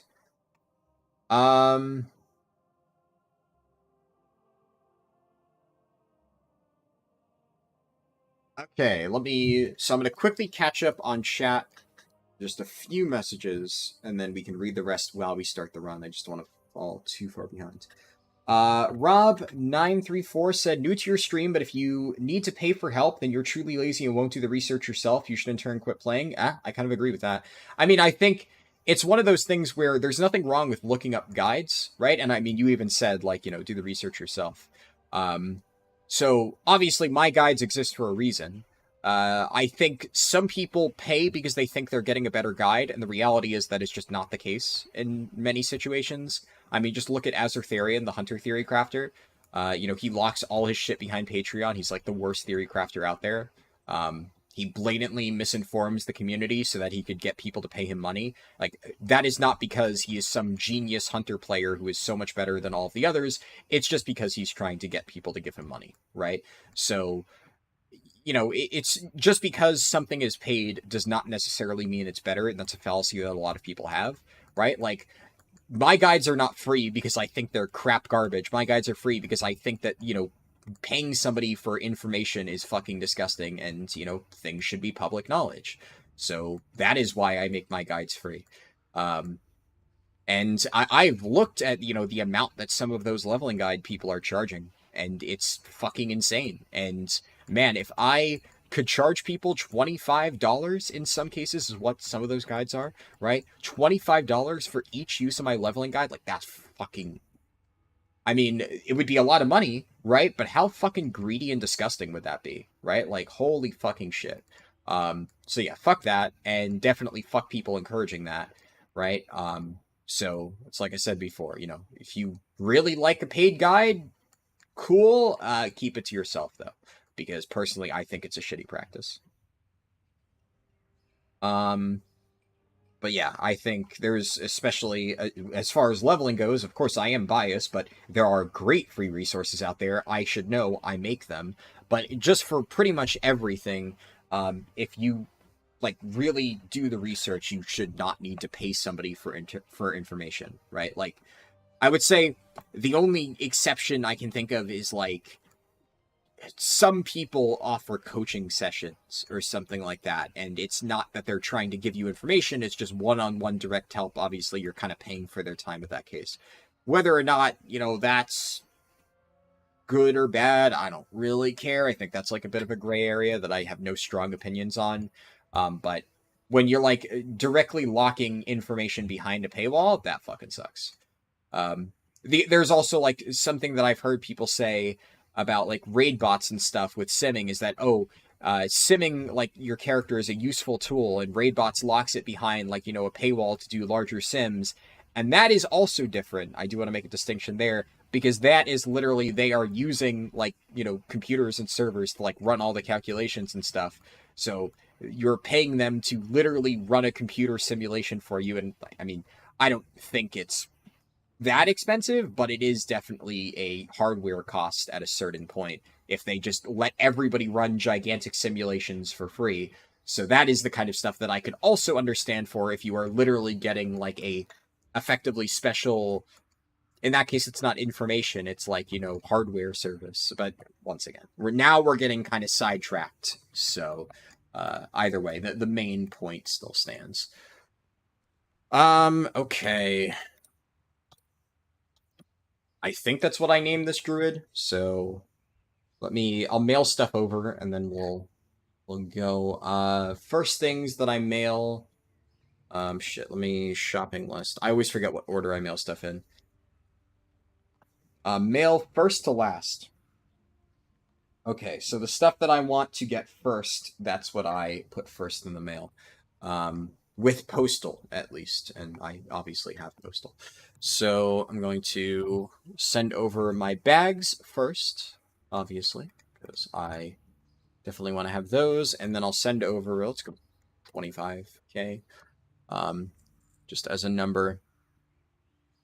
Then I'll go with my draft of 10 lands and other crucial stuff that I want to have, like, at the top of my bags. So all that stuff, swiftness potions, that's, I would say, about it early on. Okay, sure. Send that. Then early consumables. So this, lemon herb fillet, and brilliant wizard oil. And then I guess I'll also include elixir of the mongoose in there. Then mid-level consumables. So that would be the volcanic potion, ghost elixir, and oh yeah, I probably should have sent drums of fury with the first set. All the war scrolls. That's it for this batch. Then next highest level would be 40 stuff. So here, here, here. And then finally, all of the Shadowlands things. Then I can send over my crafted gear, because I won't be touching that for a few levels. Then I can send over Sanguine Hibiscus. Then my heirlooms. So I'll just send them all over at once. And finally, Comfortable Riders Barding. Alright, that should be everything mailed. So we will start very soon. I'll even go to the character selection menu. But I will catch up on chat a little bit before I start, just because early on, obviously, I'm going to be a little bit focused on the initial routing and stuff, because there's a few very small things that I don't want to fuck up. The game UI has improved a lot over the last few patches. You only have DBM details and TomTom, which are all free. Yeah, for sure. You started this game in vanilla, and now your wife and kids play the game. It's good family fun. Yeah, I mean, I played with my family the other week. Unfortunately, they don't play often. My sister doesn't really play at all. My dad hasn't actually played in years, but, he's the one who got me into this game, so. Could be 40k or Genshin. Yeah, true. Is there a video of an Elemental Shaman run? Yes, actually.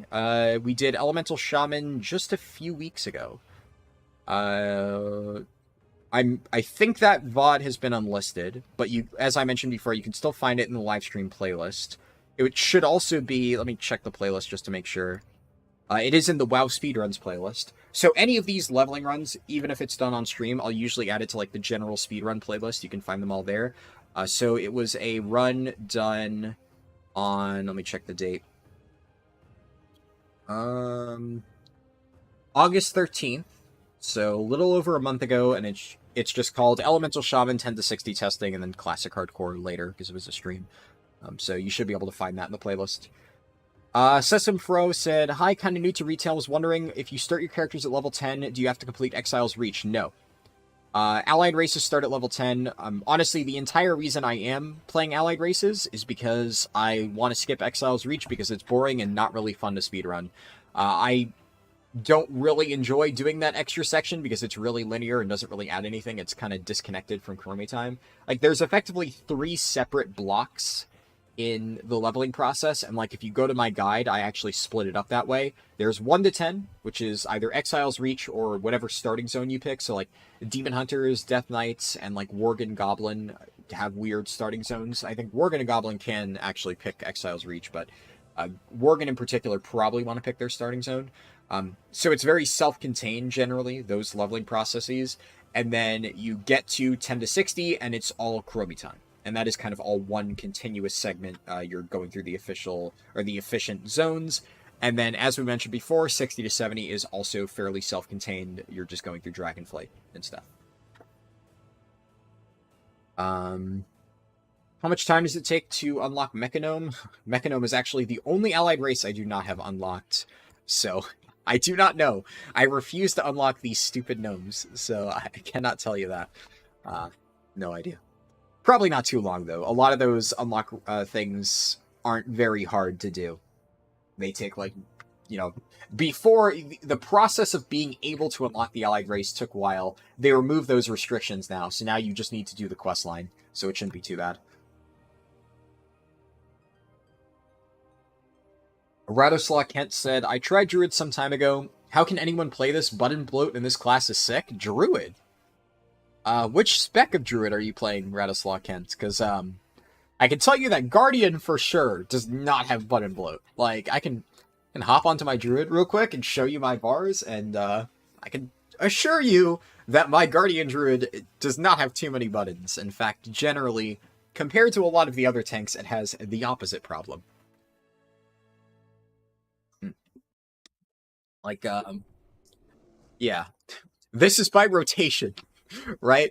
Like, these are the buttons that I press. I have 5 rotational buttons. Brewmaster, I have, like, 8 rotational buttons, in addition to multiple, like, short cooldowns that I need to maintain, right? And then as for your CDs, this makes you do more damage. This makes you do more damage, makes your Mangle hit more targets, and lets you spam Thrash, right?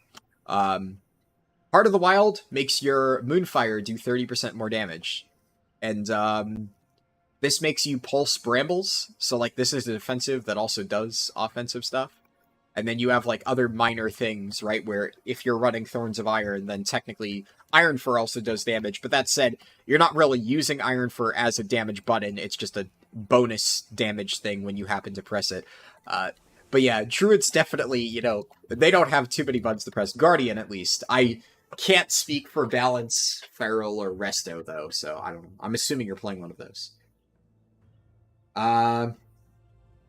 Do you want any leather pieces with sockets tertiaries? I mean, if you want to send them to me, Troy, I won't say no. I'll definitely accept it, but I'm not going to be using them in this run. The only crafted items, or what's it called, like BOE items that I'm using for this run is the Ulduar pieces for level 30, just because they're dirt cheap and they have pretty good itemization and sockets. So they're good for their level, and they're really not expensive at all, which is why I'm willing to buy them. But this is not the type of thing where I'm going to, like, hyper min-max with BOEs. But, I mean, I will always accept more BOEs to use for the next, like, world record attempt, whenever that is. I don't know if it'll be soon or a long time from now, but, you know, good to have stuff prepared for that, whenever it is. I am planning on... I don't know if it'll be, like, a world record attempt per se. At some point, I'm going to try and do, like, a very fast 60 to 70 run. Because... really, there is no way that I am ever beating my 10 to 60 time with my Guardian Druid run that I did for Kultiran.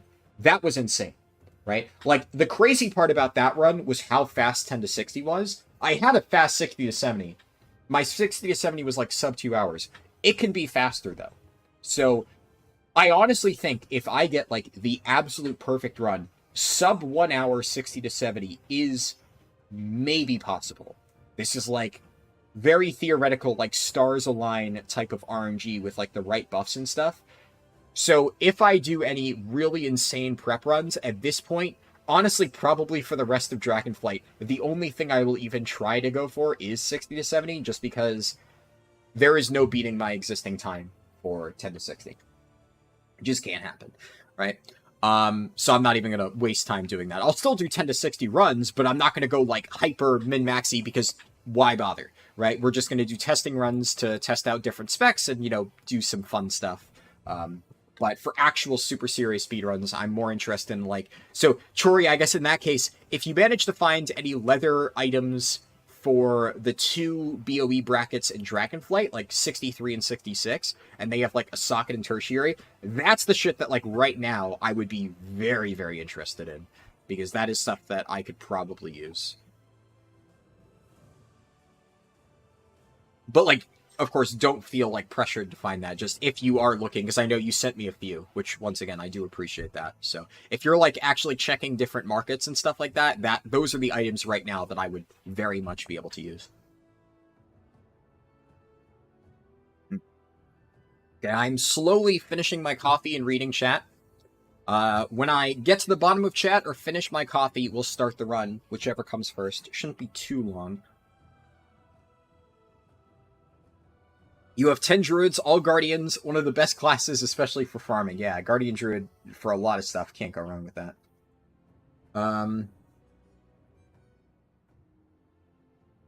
Guardian is the most fun in your opinion, but Feral and Balance are a nightmare.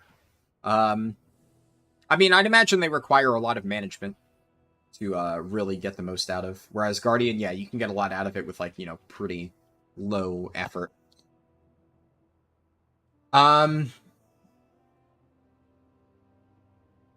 Yeah. Yeah, Toth, I'm not gonna, like, read that, because I just don't want to draw any more attention to, like, you know, those guides, but I do agree with you. And I know you're saying it from, like, a, you know, it's a bad thing. I did not realize how bad that person was until one of my friends actually showed me some of the stuff they did. Like, I used to think they were more tame than the Voldemort add-on, and then my friend sent me some stuff that person did for, like, you know, paywalling and trying to manipulate people into buying their shit, and I'm like, oh wow, that's like just as disgusting as the Voldemort add-on, huh? So, yeah. Not a fan, definitely. Fuck people and make a product and sell it. I mean, that's definitely not what I said, but yeah. You know, if that's what you want to say.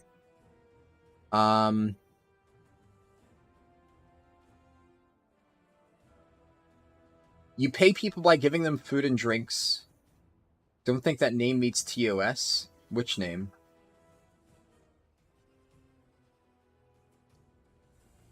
Wait, which name was bad?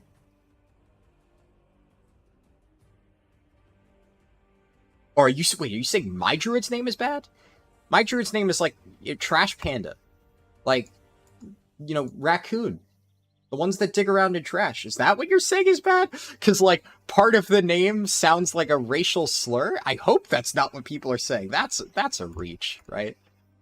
I mean, my original druid's name was literally the word raccoon. Like, you know, the exact word. And then it got taken, so I just do different variations of raccoon. This is what my druid has been named for, like, literally forever. I'm not sure if that's the name in question. But if the name of an animal doesn't meet TOS, then, like, dear lord, what kind of world are we living in? So, yeah, I'm pretty sure this name's fine. How do you at other users? Yeah, YouTube's a little bit weird with that. Sometimes you at somebody and it just doesn't work. I think, like, YouTube requires you to not just, like, type at and then their username, but, like, specifically click on their name in chat. It's weird. I don't know. I usually don't bother doing at stuff. Besides, if you type at and then somebody's name, like, they're going to know that you're talking to them anyway, if they're actually reading chat, so it, like, accomplishes the same thing. People pay money for guides not because they're good or they're faster. They pay because those paid guides do nice hand-holding, zero thinking, point me and show me where to go and what to kill. Yeah, fair.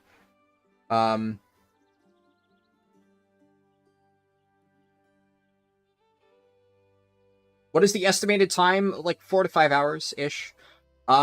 Do I listen to music while leveling? Not while streaming, but if I'm like leveling on my own, then I'm maybe not listening to music. If I'm leveling on my own, like whenever I'm leveling in classic hardcore, I'm usually watching like a show on my second monitor.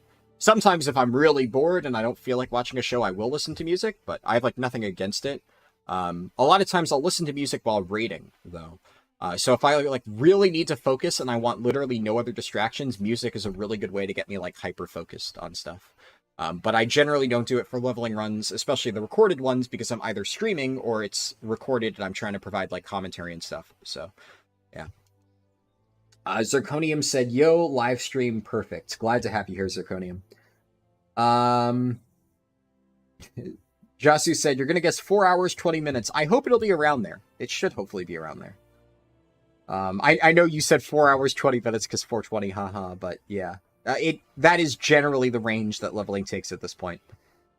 We don't have Darkmoon Fair buff, admittedly, which will slow us down a little bit. But Darkmoon Fair helps, but it's not mandatory by any means. Let's see. If you get Cold Tyrants, you can do a sidetrack for Mechanomes really quickly. Interesting.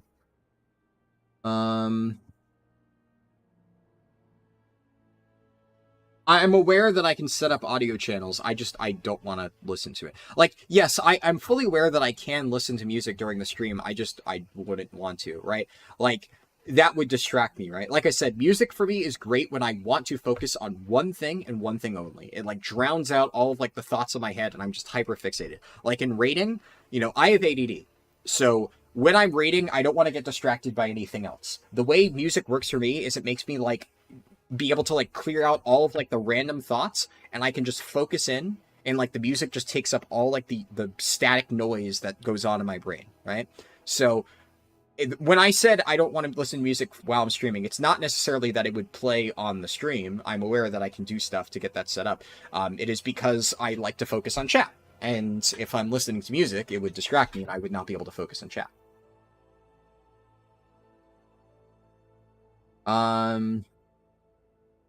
We're gonna leave off. The BOEs you fight are 200 gold tops. Nice. Yeah, that's really cheap for those types of BOEs. A lot of times you combine a spell that does the same thing, just on a friendly target, like Cleanse, Purge, Chain Heal, Chain Lightning. You can do that. Depends. Personally, I like having everything in like individual buttons, right? Just so there's no risk that I'm going to like misclick. I happen to be able to hit like weird keybinds. Like sometimes people will tell me like, do I really use like Shift G or like Shift H or something in my rotations? And I'm like, yes. Like I can hit those keys with my fingers, right? Like, you know, I'm decently flexible in that regard. But some people have said that they really can't go like past 5 on their key bindings without like their hand just breaking, so I can understand that being helpful. I generally will like have as many keys as I need to, and I'd rather that way each key has its own like built-in muscle memory for when I need to use it. One of the worst things that can happen is when I change a key and then I'm trying to relearn the muscle memory and I just keep hitting the wrong button over and over. Like, I officially ran out of keys that I can realistically use on my Brewmaster recently, so I started doubling up Black Ox Brew and my Purge key binding. And even though I don't normally use Purge in a lot of situations, you know, whenever I do have it, a lot of times now I'm like, when I want to hit Black Ox Brew, I accidentally hit Purge and it's like annoying. So, yeah. You find a lot of BOEs that have like 4 examples in the AH that are 5k plus. If you list one and you've never successfully sold a single one, depends. I have kind of experienced the same thing, but eventually a lot of times you'll find one that sells and then, you know, works out well. I have a bunch of BOEs like that. You know, just keep posting it as long as the post price isn't too high, which it usually isn't. Might as well. Oxara said, I'm off to dinner. Good luck in the run. You'll be back in a while. Awesome. Have fun at dinner. You're having such a hard time farming the currency to get heirlooms in Wrath Classic. Best way is to just do the Titan Rune Dungeons, which I also have a guide for. But Titan Rune Dungeons give you like a crap load of badges. And, I mean, once you have decent gear, they're pretty easy to farm. You could just, like, not do Azrael Narub and stuff like that. If you just do the easy Titan Rune Dungeons, which is what I did, and of course if you do the daily. So, the daily quests for specific dungeons, There was a while there where I didn't have a lot of time to play when I was trying to get my heirlooms, and all I did was just do the daily dungeon every day, and that got me like 10, 15 badges from like the ones on the bosses and the daily and stuff like that, and that's pretty good. So, yeah, I would recommend doing that. You thought it was a Rikum reference? I don't know what that is. There's no way people are getting offended over an animal name. Yeah, I don't know. It definitely is odd. I'm assuming that people just misunderstood it. I do think it is like, I don't understand how you don't see this name and your first thought is, oh, it's raccoon, the animal. Like, I don't know. I feel like you have to be very jaded and like have seen a lot of shit to immediately look at this and be like, oh, that's a racist name. Like, it's a little bit of a reach. There was a Fortnite streamer that was Southern and referred to somebody using, oh, yeah. Okay, so, yeah, I mean, that one, I think, yeah, if you were, I get that is, if it was just like that, like, I'm not going to say it, but I guess just for safety, but like that 4-letter word I know is used in like a derogatory way. So obviously if my name started with that, but it is literally just the full name of the animal. But yeah. Do Nax and such, they give a lot of emblems. Yeah, Nax is good too. The thing is, like, obviously, even though Nax is easy to do and get into, like, a lot of people don't like doing raids, and I can understand that. Even though Nax is not hard for people who haven't got into it, it can be a little bit daunting entering a raid. Dungeons are a bit more approachable, I would say, for most people that I know. So I usually recommend people start with dungeons, just because you still get a ton of badges from those, and you don't need to worry about, like, oh, what if I don't get invited to a raid, or what if people judge me for my DPS, blah, blah, blah. Dungeons are a bit more laid back and easy to do. People do name their kids Dick. True. Yeah, that is a good point. The same concept of vinegar, just because a part of the word... Oh, I didn't even think of that. Yeah, true. Nothing is really hard to play while leveling. Yeah, for the most part. Chief Mango said, yo, your Dragonflight prep videos and guides helped you get your top 20 level 70 horde side on your server, was lucky enough to not crash. Ah, glad to hear it. Well, I'm glad somebody was able to level efficiently on Dragonflight Day 1. I can tell you, for the Void Lord expansion, or whatever the fuck it's going to be, I am moving my main character onto a dead server for the launch, and then I'm going to move it back for, like, actual raiding. But I am not going to be caught dead on any sort of populated server. Obviously, Area 52, like, this server has infinitely more people than Mal'Ganis, despite them both being full. But, like, any full server, miss me with that, because that was a nightmare. I would not really care much. Like, I've had bad launches, but the problem with having a bad launch like that when you're actively trying to stream it is it completely fucked my entire launch day or launch week plans. Right? Because I was planning on doing a 24-hour live stream, but 3 hours in, I couldn't even get into the game, right? So I wasn't about to sit there for 5 more hours in the hopes that I get in, and then maybe I can continue, like, my plans for the 24-hour launch day live stream. I was going to level multiple alts. It fucked me over. And it honestly killed my entire mood for the rest of the week. Like, I was probably going to stream multiple times that week. I just didn't feel like it because I was so tilted about how badly the start went. So, yeah, that really kind of did a number on my my mental for that first week. So I am going to avoid that at all costs next expansion. I'm going to go to a dead server and I'm going to level there. So hopefully I won't run into that issue again. Is the Dream Surge buff noticeable? Right now you hate how slow 60 to 70 leveling is. Depends. So I have a video that I'm working on Dream Surge leveling. I was initially going to make it a little while ago. The problem with Dream Surge stuff is, and kind of the entire problem with why it took me so long to get this video out for it, is the answer is kind of it depends. Because Dream Surge leveling, so we have to separate it into two things. Leveling entirely with Dream Surges, like killing the elites, I've seen some people say, kill the elites. No, don't do that. In fact, I think you would have a better time leveling up by leeching off Brackenhide Hollow boosting groups than you would killing elites in the like Dream Surge world events. That is not an actual leveling method, though I have seen people mention it. I think people are just so horny to find like another elite farming boosting method that they are like projecting that onto Dream Surges. It is not good for that at all. Just don't do that. So then, like, the two remaining ways to level through Dream Surges is, one, you go to the zone with a Dream Surge buff, and you do everything in that zone. I do not really think that is good, or rather, if you are going to do that, it really is only good in Azure Span. Like, Azure Span, 90% of the zone has efficient quests. So you can realistically do, like, almost everything in Azure Span with the Dream Surge buff, and it would be good. The problem with the other zones, like Thaldraszus, is terrible. Terrible, terrible. There are very small parts of Thaldraszus that are good, but most of it is really bad.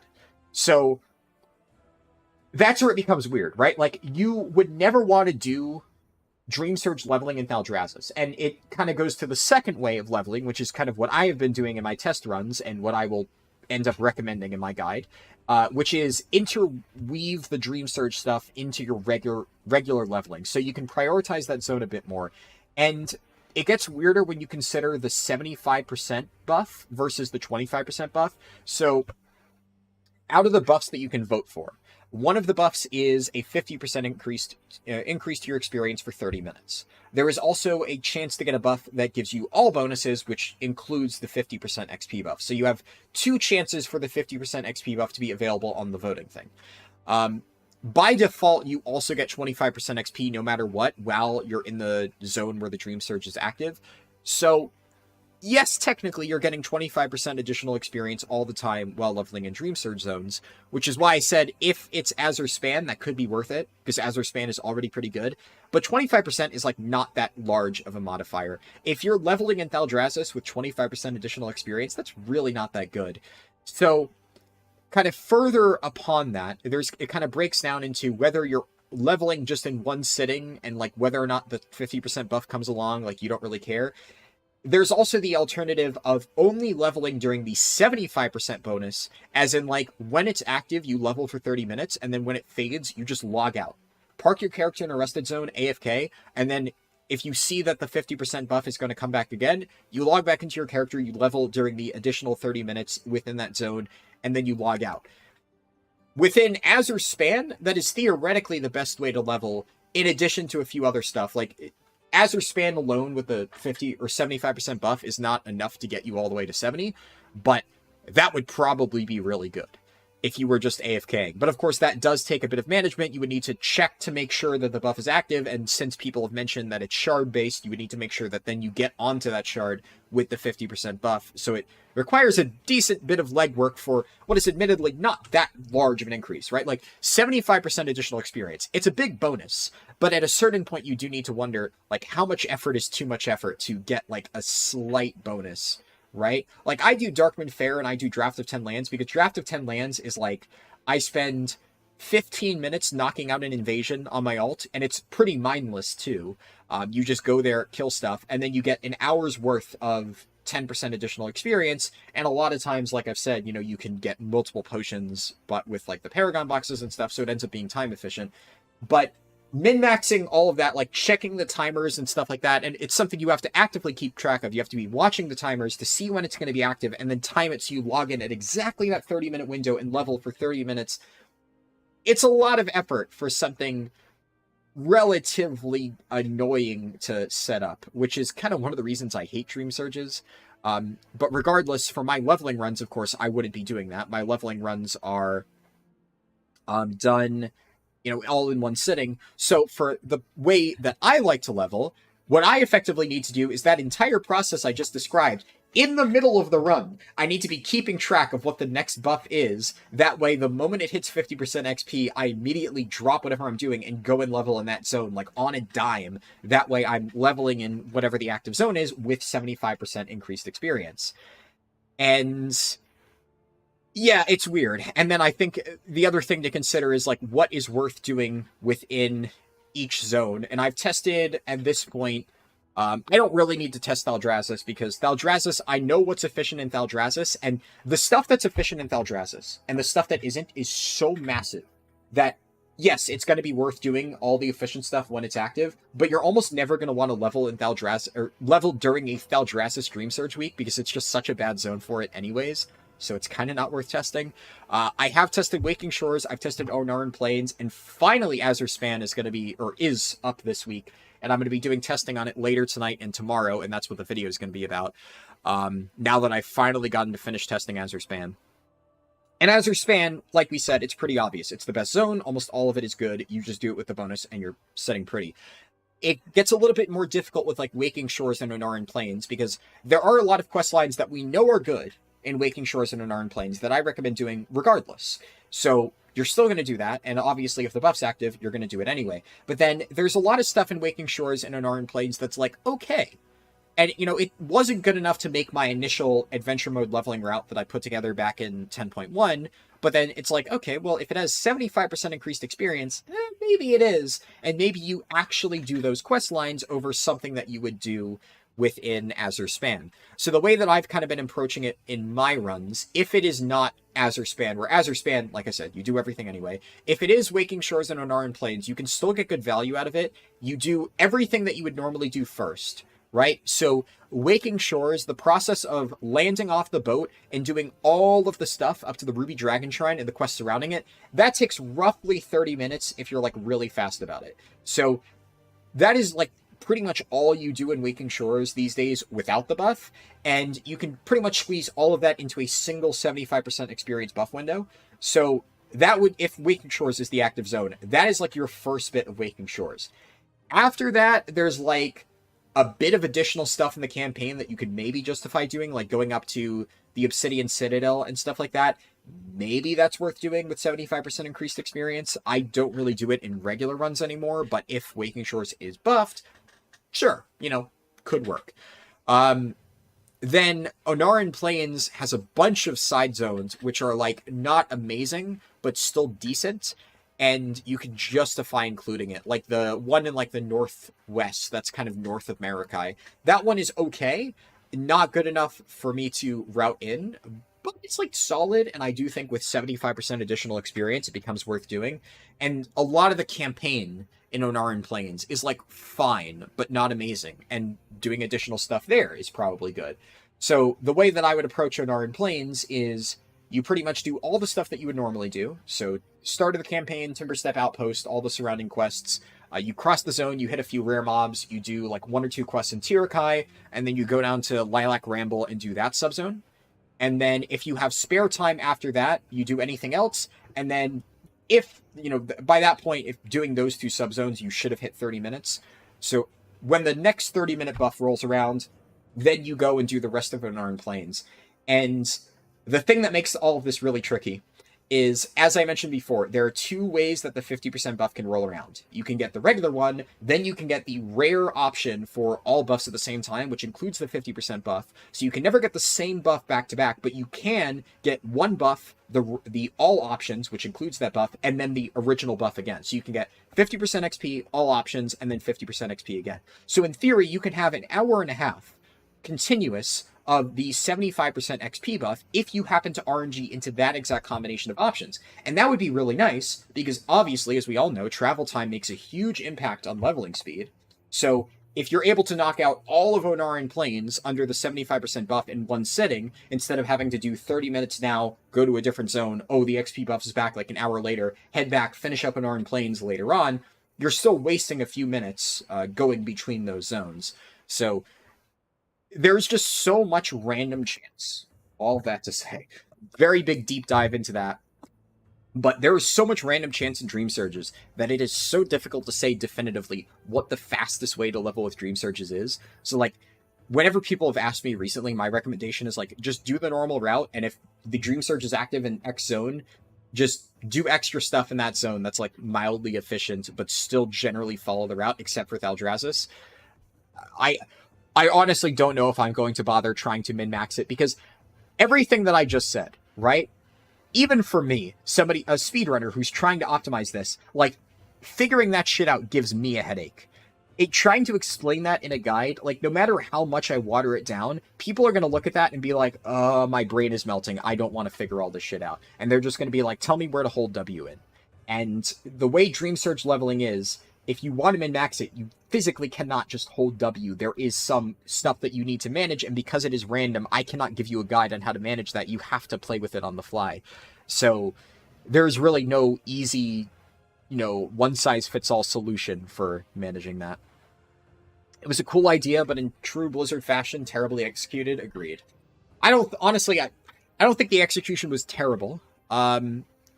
I think it could have been a lot better, though. I think their world events in general leave a lot to be desired, and I hope they change up their content development for that stuff. We'll see.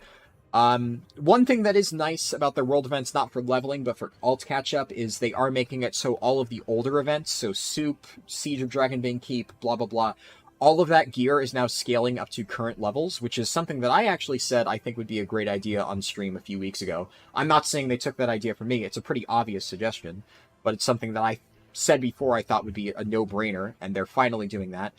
Admittedly, they're making it so the gear, really isn't that great. It's, bare bones catch-up. I think it's only Worm gear and, Whelp Crest, or, Explorer gear and Whelp Crest, sorry.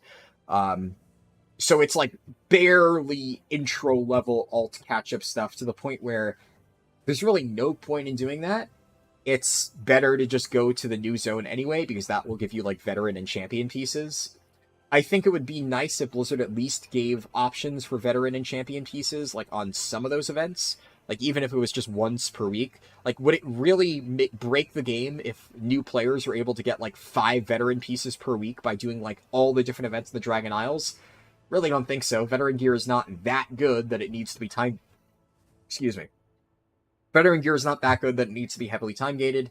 And, quite honestly, if people are doing, 5 different events all across the Dragon Isles, well, they're probably enjoying the game and playing it more. And, for Blizzard's all-important playtime metrics, you would think that would just be a good thing. But I don't know. I think it's they realize that they need to make their older world content relevant, so they're buffing it, but they're, too afraid to actually commit to doing the Guild Wars 2 thing of making, all of the world content horizontal, which they just need to bite the bullet and do that. People will still play the new content, right? Just because you have Tuskar Soup being, also pretty good for alt catch-up gear, doesn't mean people aren't going to do the Emerald Dream. So it's they're doing a half measure, right? The fucking Breaking Bad quote, no half measures, only full measures, right? They're making it so, it scales, but Monkey's Paw Curls, and now it only scales up to Explorer gear, which is just so trivial easy to get, why bother?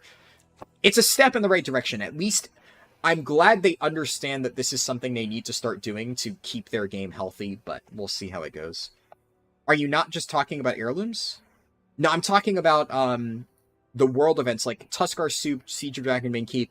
In 10.2, they are making it so those rewards now scale up. So you're not going to be getting, 380 gear from the base Dragonflight events now. You're going to be getting, whatever the fuck it is, 3 or 430 gear. Whatever the new Explorer gear equivalent is. When will I start? In a minute or two. I'm literally almost ready to start. Oh, you meant Goose Comics. Oh, okay. I did not see what Goose Comics said.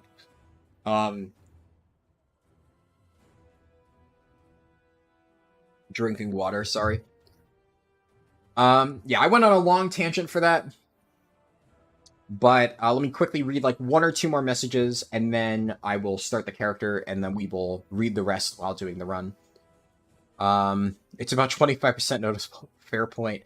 Muscle memory can fuck you over, definitely. Goose Comics said, your fresh 80 first Wrath max character. Yeah, it takes some getting into early on, but I think gearing is actually not too bad in Wrath when you get used to it. For ICC, I'm actually planning on making a new player gearing guide, because that's something that I've seen a lot of people asking about, what's a good way to do that, and I haven't seen any really good new player gearing guides, just some clickbait nonsense that tells you to join a fucking GDKP and buy BOEs off the auction house, which is fucking get out of here with that. That's not actual information. So for ICC, in addition to my usual Titan Rune Dungeon guides, I'll probably make an alt catch-up guide, so we'll see. The dungeon guides are definitely top priority, so I might need to push the catch-up guide back if I run out of time, but I'm hoping to get both of them out within a reasonable amount of time close to when the launch is. Doing all world quests in the Dream Surge zones in one shot is pretty good. Buff otherwise doesn't feel great. World quests are not good for experience, though. I would not recommend doing that if you're trying to level. it's not really going to give you a lot of XP. Dragon riding races are maybe okay, but like any world quest that requires like any effort beyond like a 30-second dragon ride is not worth it for the amount of XP you're getting. Unless it directly overlaps with like a questing hub. So, yeah. World quests in general have been undertuned for a while in terms of how much XP you get. Move your character to Hakar. This shit is dead. Is Hakar a US server? It is. Oh my god, yes. Goes to show how little I actually knew that Hakar existed. You're probably right. I didn't even realize that was a server name, huh? Yeah. Probably. I'll figure out like a super dead server to play on for the Void Lord expansion launch. Love that this content is 3 weeks fresh, but nobody cares about it. It's all for catch-up, really. I mean, yeah, it's kind of a nothing burger event unless you're trying to get the weekly Dream Surge Chrysalis. And even then, it's like the 402 tokens you get like really quickly, and then you're just kind of done. Not to mention, there's a lot of better ways to get 402. Or, well, it is technically the best way to get actual 402 things, but you can get 402 items from a million different forms of content while making progress towards other things, so it's not really super useful for that. A lot of people farm the rares and then buy a full 402 set. Yeah, that's a good way to do it. I think you can level an ult on a dead server just for those moments. Yep. You have no in-game drop RNG, but your launch RNG is 9 out of 10. Works every time. Yeah. I mean, definitely depends on your server. Everyone in Area 52 got fucked. Except like 1 or 2 people. Leeching off boosters is tricky. Yeah, I would not recommend doing that. I'm just saying, I don't even think it's good. Just, if you're gonna do that, it's better than doing the elite areas. You left WoW in early Shadowlands and you're starting again? Well, you definitely picked a good time to get in. Definitely good compared to early Shadowlands, which sucked. One trick you like to do with Dream Surge leveling is complete 90% of world quests in the zone, level like normal, and when you have the big XP bonus, complete the world quests. Oh, you're saying get them up to 90%, and then... Yeah. I mean, I could see that, I guess. I mean, it's one of those things where, in terms of time spent, that's probably not going to be efficient, but I can understand, like... You know, if you're just mindlessly, like, watching Netflix or something and you just want to, like, get easy XP without paying too much attention, that actually seems like a pretty solid idea. You've had ban threats of people saying they had a team ready to mass report me. Oh, for leeching off boosting stuff? Yeah, that's rough. You've got this down to a science? That's my job. But yeah, I've definitely done way too much testing on that stupid Dream Surge stuff. The time you're taking to check for the buff, you could have just played and capped. Exactly. Yeah, that's kind of my point for it. How do you get draft of 10 lands when you don't see the portals in BFA main cities? You have to unlock BFA first, so you'll have to complete, like, the BFA intro. Which I think once you do, like, the first few quests, you unlock the rest of it, so shouldn't take you too long. Just go find the quest. I forget exactly where you pick it up, probably off the mission board. I'm almost down to the bottom of chat, then we can start. I think leveling gear from 61 to 70 from quest should be the same item level as now, but upgradable. Yeah, I think you mentioned that suggestion in another stream, and I definitely agreed with that when you mentioned it, and I think that would be a very good idea. I don't know, honestly, I think leveling gear, if you just put that on the Explorer track, I think that works just fine too, right? Because it's like the bare minimum entry-level stuff, and you get Adventurer gear pretty fast. But as long as it's upgradable and relevant for endgame stuff, I think that would be important. Catching you live finally. Thank you so much for all the guides and the content you post. You've been able to get several of your alts leveled finally after them just being on the shelf. Awesome. I'm glad to hear that, Joel, and I'm glad to hear you were able to make it to a live stream. Good to have you here.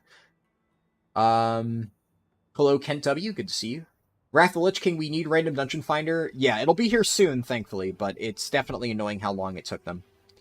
Kind of reminds me how they implemented the time rift and time-gated gear, but you could literally fly around Zarela Caverns. Yeah, that was super annoying when they implemented time rifts and, like, time-gated the rewards from it, and it's like, there's already ways to get better rewards. Like, time rifts were good for getting entry-level, like, 402 pieces, but considering there were already ways to get better gear than that, it's why in my gearing guide, I only recommend doing time rifts for, like, basic fill-in-the-gaps gear. It's just not a good way to, like, main gear your character. You want to do, like, a combination of different things. Definitely time rifts were a big miss. If you want that, why not make it heirloom gear upgradable 1 to 450? I mean, honestly, if they made it so heirloom gear could be relevant for, like, early expansion gearing, I wouldn't hate that either. At least until you get replacements.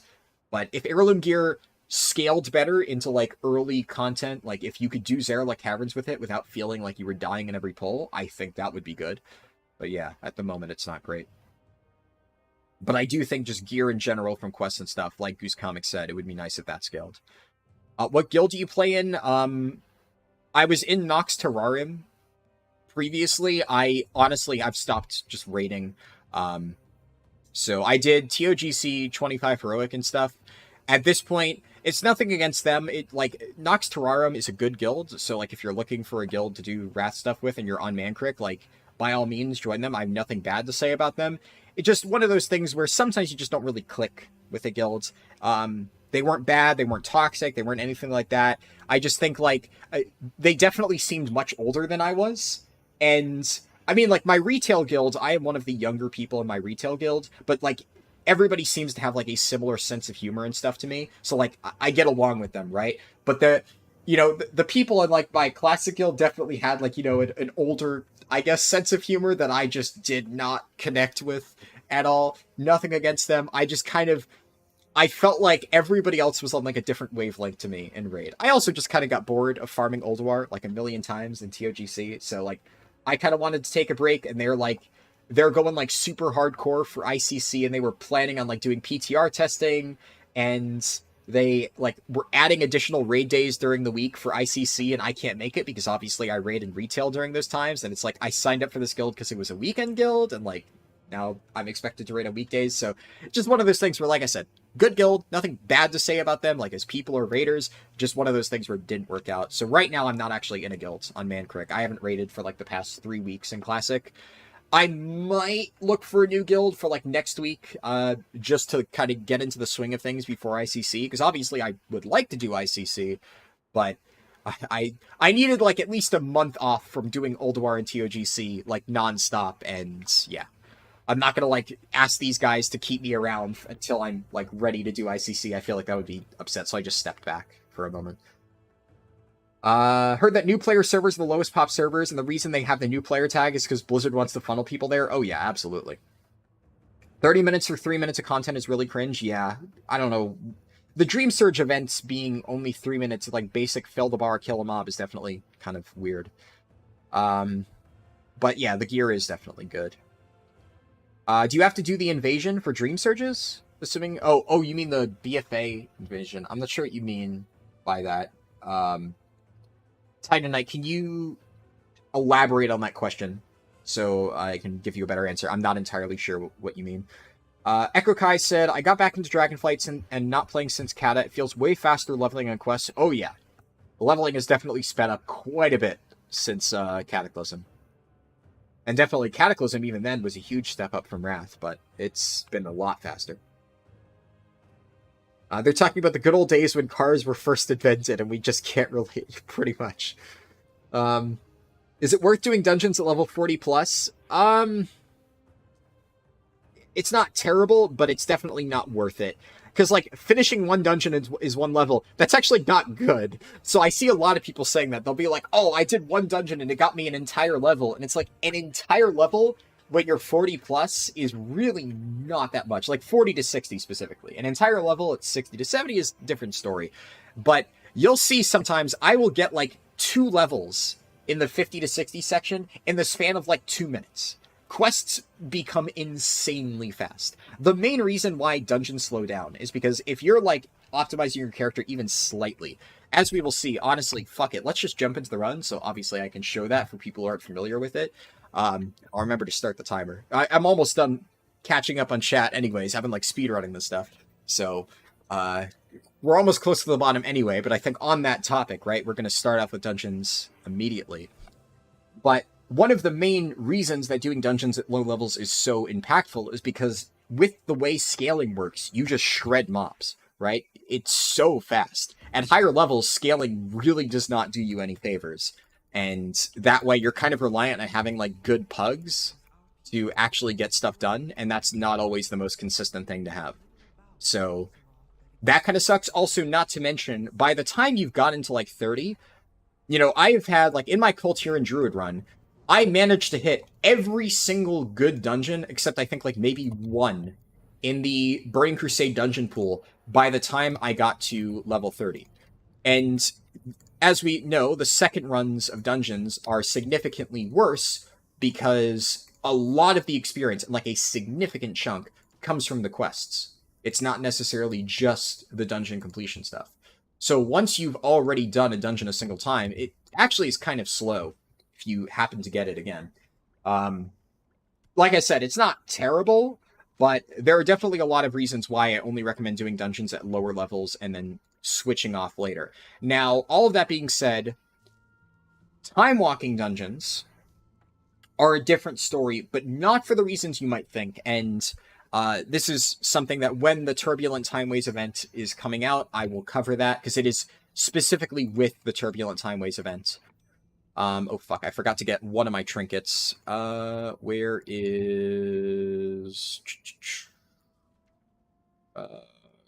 Guardian Druid. Do I need to go feral? Fuck, where is this stupid trinket? Am I... Okay, fucking infallible track control. There we go.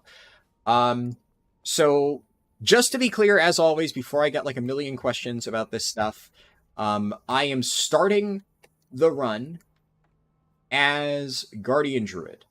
Why am I starting the run as Guardian Druid when it is a Balance Druid speedrun? I know people are going to ask, because they always do. Well, it is because I'm going to be doing Chromie Time TBC dungeons immediately. Oh, fuck. I just saw Jocelyn say, lifestealing enchant is really good. I just realized I forgot to grab my lifestealing heirloom. Fuck it. You know, it is good. You are correct. Lifestealing enchant is actually quite good for low-level tank stuff. Unfortunately, I forgot to grab mine before starting. It is not required, though, so I should live. I'm going to get my action bars set up and move my damage meter. And then we're going to do this, grab Tanan Jungle, grab Zegermarsh and Broken Shore. And then I'm going to just immediately queue up for a random Burning Crusade dungeon. And the reason I'm doing the dungeons as tank, and I say this every single run, doesn't matter what you're leveling as, even if you're leveling as a DPS spec. If you have the option of queuing for a tank or a healer, you pick that just because of queue times, 100% of the time. So I'm going to simulate what you should actually be doing.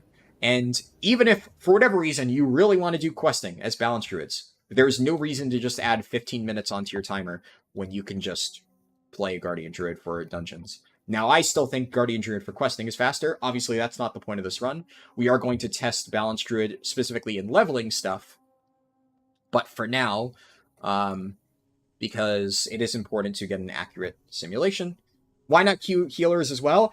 I mean, if you can queue as a healer and it is the only thing you can queue for, that's fine. And if you really want to play Resto Druid for the queue time, it's not terrible. I'm obviously going Guardian because Guardian still tank queues are very fast. And considering how broken Guardian is for low-level dungeons and stuff, you know, it would be silly to not play it because I can effectively carry the entire damage of the group. Okay, hold on. I'm going to take the Q after I finish this. Ah, fuck, I missed that jump. Whatever. Finish this gun shoes, that way I don't waste it. Put draft of 10 lands in my bars. And jump at the end to carry it over. Alright, which one is this? Is it Slave Pens? Perfect. Fuck. Ooh. Where's interface? Class colors. There we go. That's much better. None of my buttons are on my bars. I'm also missing... This is one of the only issues. The first dungeon, if you get a really fast queue, you're having to build your stuff in the middle of the dungeon because nothing is on your bars. Moonfire. Okay. I have at least enough buttons to kind of get by. I need to use draft of 10 lands. Put that there. Put that there. Get a food buff real quick. Alright.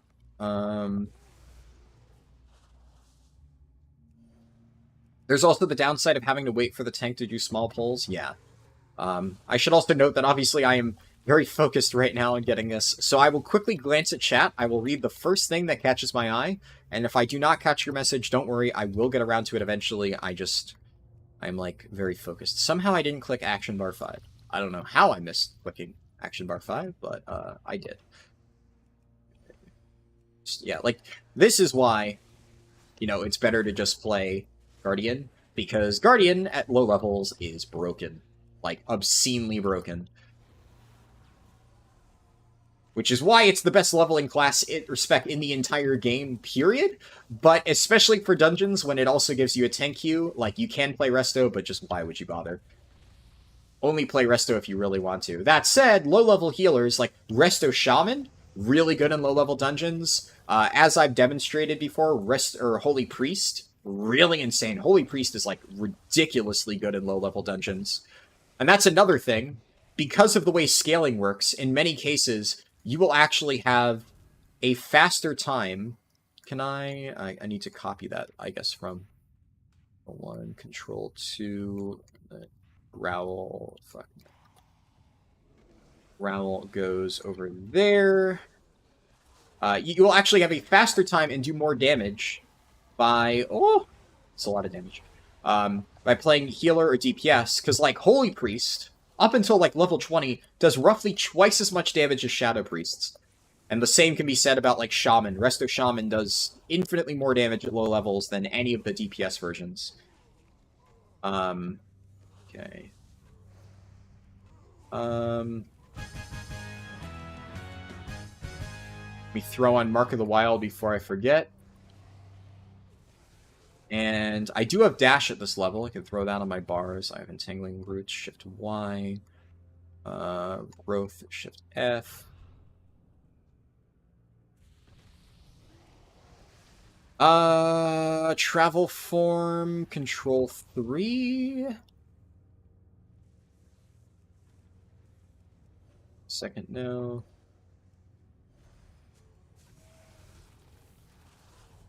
And am I missing any buffs? Oh, nice. People are pulling in extra shit.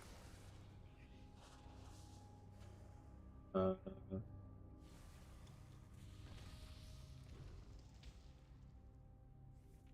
can also put my racial on my bars.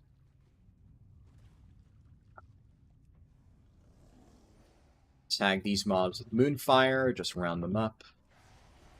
These guys, Bull Rush goes on G. Bull Rush off the cliff, so I can round these up. How much faster would your speedrun be if you lucked and got Rallying Cry of the Dragon Slayer right when you logged in? Not much faster. It would help a little bit. Like, what is the retail version of Rallying Cry of the Dragon Slayer? Let me Google it. Wowhead. Rallying Cry of a Dragon. It's taking a very long time. There we go. And when it loads, it gives you, okay, it just says increase critical strike and primary stats. The tooltip on Wowhead doesn't actually have the value, so I don't know how good of a buff it is. Yeah, I'm not seeing anything actually on... Okay, it got redesigned with patch 8.0.1 to be a flat 10% in primary stat and 10% critical strike chance. Alright. Yeah, I mean, that would be good. Like, so... Okay, these guys actually pulled a lot. I do not have enough survivability tools at this level to just, like, face tank 10 mobs and live as Guardian. I don't have Iron Fur yet. Yeah, that was maybe a little bit too ballsy for that guy to do. I can take now Talents Maul, Swipe. Nice, Maul immediately goes on my bars, and now I have improved Swipe. Yeah, I mean, so 10% crit, 10% primary stat is definitely nice. Goose Comics said it's 5%. Oh, is it spell crit, value 10%? So, yeah, I mean, the thing that I'm reading on Wowhead says 10%. Either way, 5 or 10%, like, that's a good buff, right? 5% primary stat, or even if it is 5%. 5% or 10% primary stat and crit. Either way, it's a good buff. But yeah, that's not going to, like, make a significant difference. Stats most of the time don't really matter that much. Like, you're going to get a lot of diminishing returns with that stuff. Like, think about it this way. If most mobs are dying in 2 hits, like, 10% primary stat and 10% crit, while nice for, like, sustained damage, you know, in a setting where you really want to, like, you know, let's say a boss like this. 10% primary stat would maybe make this boss die, like, a second or two faster. And, of course, over the course of a run, does that add up? Yeah, I mean, a little bit, but we're talking at most a difference of, like, a minute. If you min-max the shit out of it, I think, is a pretty safe estimate. So, I don't really think that matters too much. There are a lot of, like, very, very, very tiny RNG things that I could go for in a run that I just don't bother with, because a lot of times the amount of time it would take for me to, like, fish for something or line something up is not really worth the amount of time that it saves. Okay, Gunshoes CD should be up again, so I can use that here. Take this, put this on shift 5, shift 6, shift 7. Lesser Healing Potion I can put on shift 3. Did I get lucky and get any of the rare mobs up? Kree is up? Ooh. Okay. It's good. Yeah, like, look at how fast those mobs are dying. Like, in an actual setting, it almost never matters. Just use the speed increase, and the nice thing is, while the RP is going, I'll have a little bit. You're unlikely to get that buff since nobody's going to complete the quest in Chromie time. Well, yes and no, Chori. You are right that it's unlikely that somebody's just going to rip Rallying Cry of the Dragon Slayer, like, in the middle of the day. You know, probably not going to happen. If you wanted to line it up, you maybe could. Like, if you had somebody time it, it's not impossible. That said, it would... Oh, wow, that was a fast queue. Fuck it, I'll just take this. In theory, right, like, it should be able to reach you because the main cities are not actually phased in Chromie time.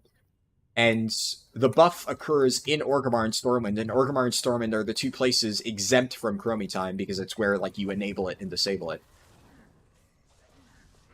Alright, so these pulls are very scary, so I'm gonna play it very safe, not do any super crazy stuff. At least stuff that I know I can survive even if the healer is asleep.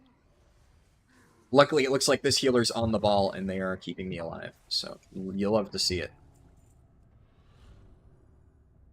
Would Disc Priest be more viable because of the damage buff they get? No. Holy Priest does more damage than Disc Priest while leveling. I mean, I don't know which one is better at max level. I would imagine it is Disc Priest, right?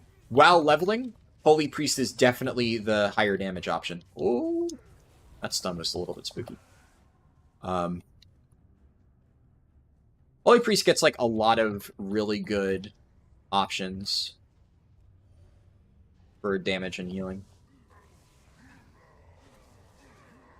It's also, like, yeah, and Holy Nova, like, technically Disc can spam Holy Nova too, but Holy has more things that will synergize with Holy Nova, and considering Holy Nova is, like, your main source of both damage and healing for, like, the first 30 levels, you basically don't need to press any other buttons. It's really nice. And the other thing is, like, most of the damage you're going to see in low-level dungeons is going to be, like, very bursty. Like, you know, look at my health right now. That's the type of stuff you'll see. Suddenly the tank drops to 50% HP. So, while Disc is nice for, like, you know, putting shields up in the entire raid, you're never really going to need, like, that much throughput healing in a low-level dungeon. And Holy Priest has a lot of, like, snap oh shit buttons, where if the tank is suddenly almost dead, you press, like, I forget the name of it, but there's, like, that one instant cast healing spell that does, like, a massive chunk of healing. So a lot of times, like, when I was doing those, like, healing dungeons on my priest, you can still find the run. I think it was, like, Shadow Priest leveling is insane or something like that, from, like, a few months ago. I posted that video. And that's pretty much what I did. I mashed Holy Nova 90% of the time. On single target, you hit Smite, and Smite spam does more damage than... that's actually better than whatever I got there. Yeah, Smite spam is going to do more damage than whatever Disc Priest is doing at that level. And then you also have Chastise, which is a pretty good single target hit. So overall, Holy is both better for damage and healing at low levels. Disc is not bad, and like the difference between Holy and Disc at low levels is very, very, very minor. The reality of playing Disc is you have access to a lot of the same tools as Holy, so you will effectively be Holy just ever so slightly worse. And is the difference really that significant? No, but it's just kind of one of those things where since as Disc you're basically going to be doing the exact same things, why not just go Holy and take like the slight extra bonuses? That's the way I see it. Hello, Manticore. Good to see you. I'm gonna do a big pull here because I have both Frenzied Regen and Barkskin. And I have a healing potion if I need it, so I'm just gonna pre-Barkskin just in case. And then just stun all these mobs. Oh, that was kind of an insanely well-timed level up. God damn. Flash of Brilliance doing 26% of my damage. Okay. I did not plan that, but that worked out well. Yeah, what else? I'm trying to make sure, did I forget to do anything? I guess I can spend a few talent points, so I'll grab Gore. The moment I get a chance. I'm stuck in combat, I think, for this entire gauntlet, so I can't do it now. But next point is in the class tree. Probably just Killer Instincts, I think, and then I can take Iron Fur, like, later on. At this level, I mean, I shouldn't really need Iron Fur for survivability. Alright.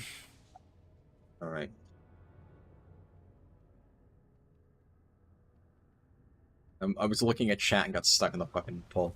Does mobs mind control back in the day, or those mobs mind control back in the day, could have been fun if your DPS was not as uber broken as it looks like. Yeah, I really did not like Blood Furnace in TBC Classic. A lot of the TBC dungeons were really not very fun. At least when it was current content.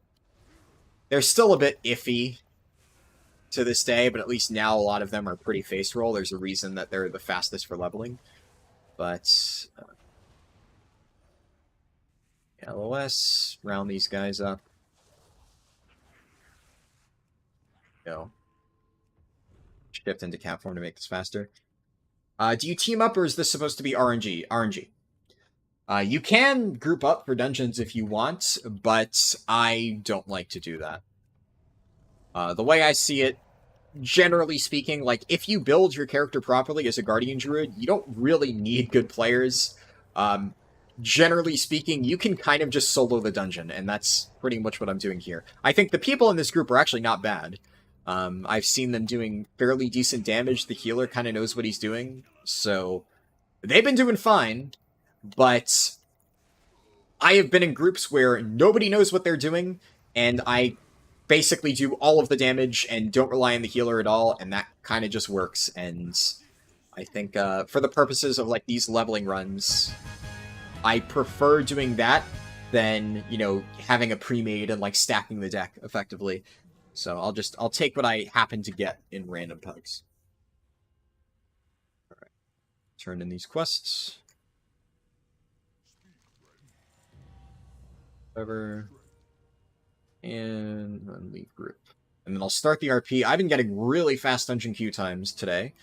So there is a good chance that before this RP finishes, the next dungeon queue pops. Which, I mean, hey, you know, can't really complain. Speak of the devil.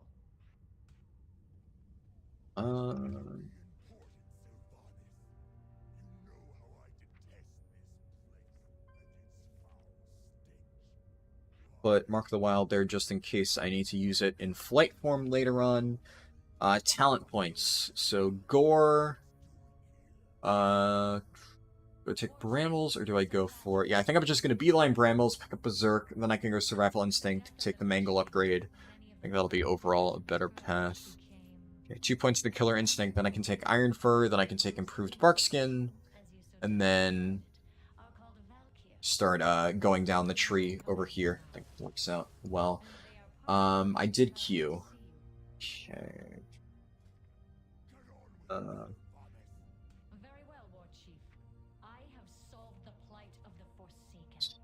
I'm going to put travel from my bars 2 times to account for muscle memory. Mounts. Finders. Or not like Finder's Handmaiden, fucking Grand Expedition, yeah, okay, dungeon queues today. Oh, I was gonna say they're very fast. It looks like that one got cancelled. Nice. Oh yeah, so if you vendor gray items now, you don't have the appearance, it gets auto-added, which is very cool. I like that. Am I missing any buffs? I want to add, before I forget, I'm going to equip my Grand Staff of Jordan and apply Brilliant Wizard Oil to it. That way, if my dungeon, or if I end up, like, getting done with dungeons before that buff is expired, at least it'll still be active on my Grand Staff of Jordan and I can benefit from it. Because you cannot use it once the item passes item level 50, and right now it's 41, so it'll likely pass 50 very soon. Oh wait, Titanite, is this you? I'm guessing this is you, because there's a Titanite in chat, and there's a Titanite healing my group. So I would imagine, statistically speaking, it has got to be the same person, right? Okay, yeah, it is you. Cool. I saw Titanite is now the leader of your instance group, and immediately was like, ah. Oh! Okay. That was a lot of burst damage out of nowhere. Yeah. Iron Fur is going to be nice. I can technically get away without it for the first few levels, but it does make things a little bit spookier for situations like that. Okay.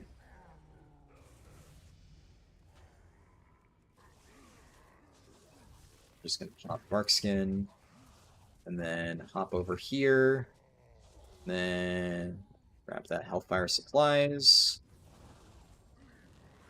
What time? I'm guessing anywhere between 4 to 5 hours is the usual time. That's like what I've been getting semi-consistently for most of my runs. I actually think it's been a hot minute since I've gotten a time over 5 hours on anything. It's hard to say because, you know, whenever I'm testing a new spec, I never know for sure. The early section of the run, because I'm playing Guardian Druid, which I've done a million times, obviously that's going to be consistent. So, like, I know how long it's roughly going to take me to do all of these dungeons and stuff, because we are playing tanks, and it's what I've done a million times. When I switch to Boomkin, I would imagine Boomkin will be, like, efficient enough to keep up with my usual pace for doing leveling stuff. But, of course, you never know.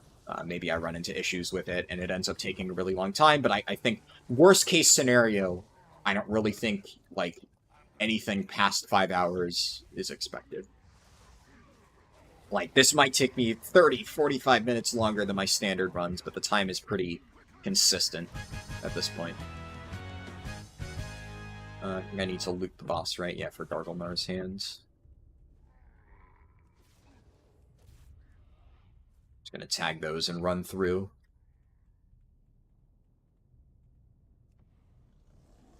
This dungeon is a little wild in the first section. Yeah, a lot of TBC dungeons are, like, kind of brutal on certain pulls if you're not prepared for it. This next area, if you pull the entire room, which, of course, I am going to, is also a little bit spooky, but, like, with Barkskin, really not that difficult, especially because I'm about to kite after putting Thrash up on everything. And I do have Frenzied Regen if I need it. So we're just kiting like this. Thrash. Still hitting most of the targets. Yeah. There we go. That was like most of that damage while just being out of melee range. That's one of the things that makes Bear so good. Especially, you know, Moonfire spam later on, once you can really get that online. Makes Moonfire so fucking good. I hate that. Like, I get it. It's a fucking Moonkin run, and I'm gushing about how good Bear is. I fucking love playing Bear, but, you know, for dungeons, obviously, this is what we're going to be going with. We will get to Moonkin eventually, so, as usual. This is just how it goes for the leveling runs. I recommend everybody do this. I just want to give that disclaimer, of course, because there's going to be people like, why not Moonkin? Which dungeon is it? This one is Hellfire Ramparts.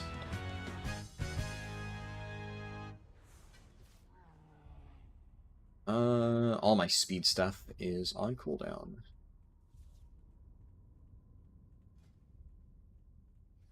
I don't really think it's worth losing all secondaries just for that. You extra agi. gonna get my food buff real quick. Yeah, there we go. Another Darkened Firewater.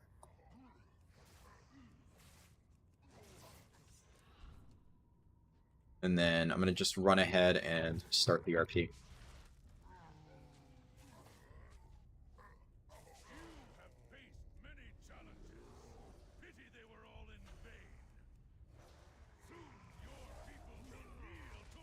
Oh, wait, so when the boss lands, his health and the dragon's health both start at the same percentage.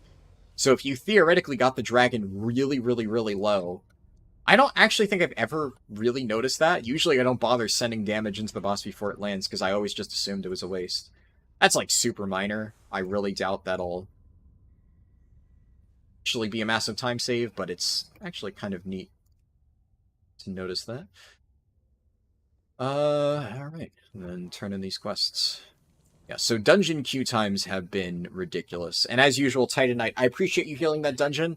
I do not like to re-queue because, once again, I like doing luck of the draw, right? If you manage to get me in a group, like, you know, cool. Always love when people try to, you know, snipe me. Holy shit! That was, like, instant. And it's a dungeon I haven't done. Fucking Manitombs, literally the most efficient dungeon. Jesus Christ. Well, this is some really insane dungeon RNG today. Like, I've gotten all good dungeons so far, and I think these are, like, the fastest queue times I've literally ever had. Like, 10 queues are fast, but this is something else. 2 Druid, 3 Monk. Now, that's a group I like. Yeah, this is, like, actually a ridiculous group comp. Because Windwalker, like, obviously, Guardian Druid is going to still be doing most of the damage. But it's a Mistweaver and 2 Windwalkers, which is, like, I think Mistweaver is one of the best healers in low-level dungeons. Like, not as good as Holy Priest, but I'd say it's, like, on par with Resto Shaman in terms of efficiency. So it's good, right? It's up there. And then, obviously, Windwalker at low levels is one of the best DPS, because you get Fist of Fury super early. Up there with, like, Arcane Mage just being ridiculously broken. And then, I mean, Feral Druid is not good, but, like, whatever. It's fine at low levels. You just don't really get most of your kit until level 30, so it's kind of eh. But, you know, the rest of our group comp is still pretty insane, so... Yeah, I've got some good group RNG so far. Pretty fucking sweet.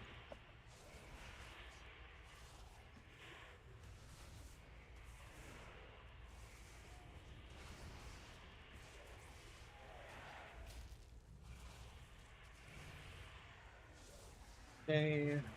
I'm just going to slam Frenzied Regen here, just to play it safe. Another well-timed level up. Oh my goodness. Actually, that didn't even do that much compared to, like, Swipe and Thrash. Man, Guardian Druid is just so fucking stupid. Okay. Now I'm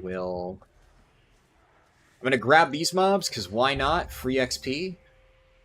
And let's grab the boss.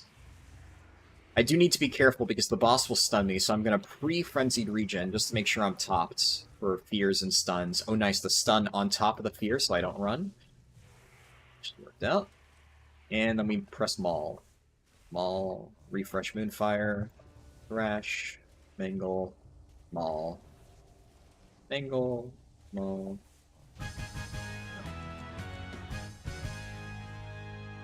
That makes sense. Just needs the bottom row talents to do big damage. Yeah, I could see that. You thought Blizzard disabled you learn the disappearance when you sell the gray item? I think they temporarily disabled it while fixing an issue with it, but it's back now. And you can see there it worked for me. So it definitely worked now. 10 out of 10 rotation? Yeah.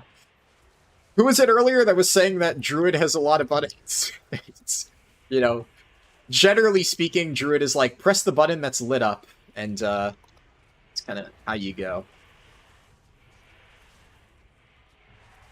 Honestly, the only thing I wish Guardian Druid had is if Guardian Druids got Raise at a low level, they would, like, be so ridiculously broken it wouldn't even be funny. They're already insane. But one of the things that does feel a little bit bad is I'm sitting here like on AoE with full rage, and it's still not worth it to press Maul on like, 5+ targets, right? 3 targets maybe. Yeah, at this point I can probably justify using it. But if I had Reese, whew, that would be spicy.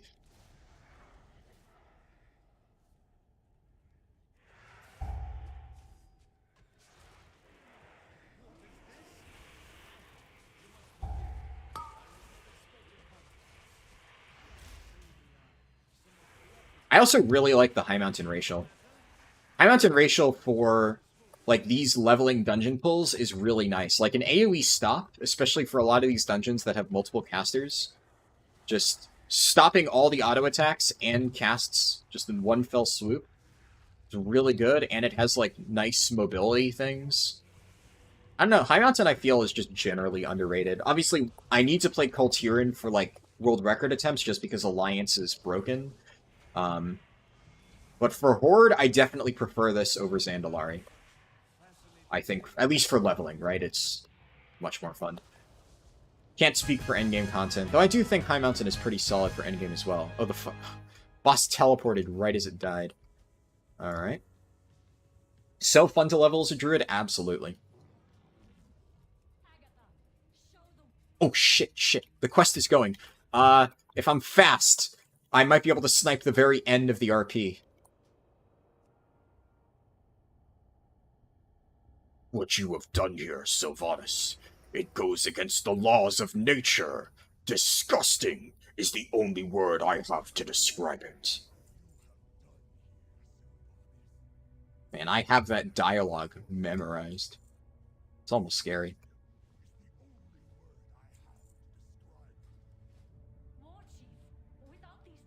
Well, I'm going to queue for a dungeon, but if it's instant queue, I'm actually going to decline it, because, like, at this point, this RP is so far along that it would be silly for me to not grab it. Looks like you've done this quest a couple of times. Isn't it obvious, Warchief? I serve the Horde. Watch your clever mouth! But not bitch. No. We don't say the B word because, it's too offensive for the sensitive ears of people playing World of Warcraft. What level am I? Fucking 19 already? Jesus, this is actually kind of crazy. Yeah, so when I was saying earlier that this run might take a little while, yeah, I don't know about that one. This is going pretty fucking well. There we go. And I didn't even need to decline the queue and re-accept. No, but I said it, but Garrosh is not allowed to say it, because if Garrosh says it, I've said this before, funny thing about the reason why bitch got removed from Garrosh's dialogue there. Oh, I fucking Mark of the Wilded an NPC. Apparently one of the developers was playing World of Warcraft with his 6-year-old son, and because Garrosh said bitch, he thought it was offensive for his 6-year-old son to hear the word bitch, so they took it out because it didn't seem appropriate within the game. And, like, I mean, look, I have played this game since I was 5 years old, right? But at the same time, I think if you are letting a young kid play World of Warcraft, you are probably accepting that there might be some naughty words thrown in there every once in a while. So censoring a game just because we want to make it friendly for 6-year-olds, I think that's a little much. Like, if it was a really bad word, maybe, but it's bitch, right? Like, on the scale of, like, offensive words, bitch is not high up there, right? Like, it's a pretty tame swear word, all things considered. Hope that kid never goes to a city and sees trade chat. True. Oh my god, I got Underbog. Holy shit. Okay, I've gotten literally all of the initial 4 insane dungeons so far. So, goddamn. Yeah, this is some really good RNG right here. At this point, even if I get Escape from Durnhold, this was already above average RNG. Because I've sometimes gotten Escape from Durnhold as, like, my second dungeon. That should be on T. Learn to be a better parent? Exactly. And, like, look, here's the thing. Like, I probably heard words like that playing games as a kid, right? And didn't fucking bother me. In fact, I would say, if anything, like playing video games that were made for adults when I was like 5 or 6 years old, it actually really helped my vocabulary. Like, I learned a lot of words. Like, I remember I learned the word feudal when I was like 5 years old because, like, one of the dialogues in Age of Empire or Age of Mythology was like, cease your futile attack, or whatever. And I remember I thought that sounded really cool as a 5-year-old kid. I had no idea what it meant.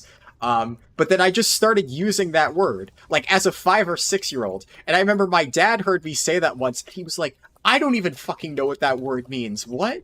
So, yeah, I mean, honestly, I think if anything, it's better to have, like, maybe not. I get that adding bitch to your vocabulary probably isn't the best thing, but still, right? Like, I think censoring dialogue because, like, oh no, kids are gonna play that. It's silly. You learned what feudal was from the Borg in Star Trek. Oh, yeah. Learned what the word aggressive was from being a hunter when you were 8. Oh, man. Yeah, I can just imagine the context of that one. Clearly, this rated T game needs to cater to a 6-year-old. Yeah, exactly. And see, I always thought it was silly that they removed the "watch your clever mouth, bitch." Like, back in the day, I didn't actually find out the reason why until, like, very recently, and that made me, like, mad about it all over again. Like, I had already gotten over, I'm like, yep, you know, by this point, the Garrosh voice line has been removed for, like... Ooh, wait, shit, I rolled speed on these gloves? Hold up. I mean, it's still a TBC drop, so, like, it's not good because it only has one secondary, but, like, that's just one of those, like, weird RNG things. Like, okay, you know, my dungeon RNG is already pretty good. Why not just naturally roll a speed tertiary stat on my fucking dungeon drop? Sure, might as well happen. Where is this run in my world, or where is this RNG in my world record attempt runs? Game, please. It was from the pet behaviors passive to aggressive. Yeah, that sounds about right.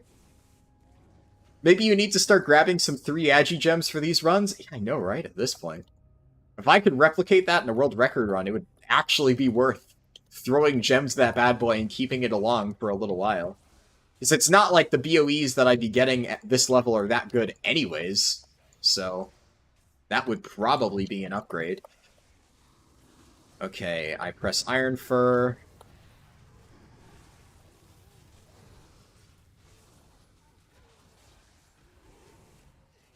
Yeah, this is... Look at fucking Guardian Druid damage. This is so disgusting. It would be nice if I had something like Wild Charge at this point for mobility, but... I probably won't end up getting Wild Charge for a little while. Just pressing 2 buttons, doing ridiculous damage. Oh, look, Frenzied Regen's up again. Time to full heal myself.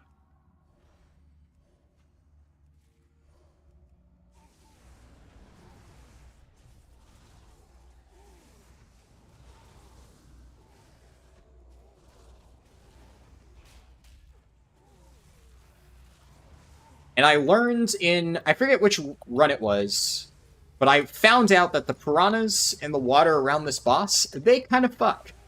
So I'm not going to be doing that again. I forget which speedrun it was that I discovered that, but I never even bothered trying to go into the water, and then I did it on accident, and I just died in like 2 hits, and it was not good. Because usually, by the time I actually get to this platform, the boss is already over here, ready to be pulled, so I never actually have to go into the water to try and fetch him. Come on. And... go. And we just run to the next area. Skill shotting RP. True speedrun tech. Yeah.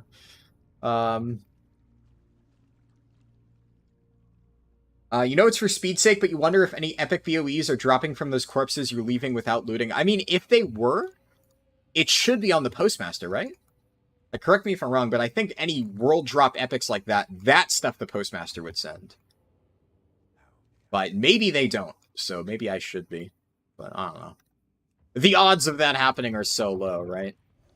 I used to actually do that just because, like, the paranoid part of my brain was like, oh, I should be looting everything, but I've kind of gotten out of that habit, which for speedrun purposes is good, of, like, looting everything, because, yeah, obviously stopping to loot every pack would slow me down. Hello, Oxara Luna. Good to see you. Rip a healing potion. Oh, at this point, the healing potions have stopped scaling, so I can probably take that off my bars. So I guess it is around level 20 when Lesser Healing Potion stops really doing anything. But for, like, level 10 and 11, it's, like, a decent heal.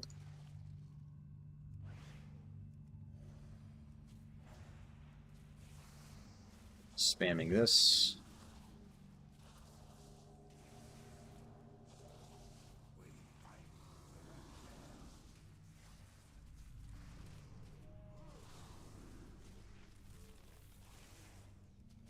Moonfire, Moonfire.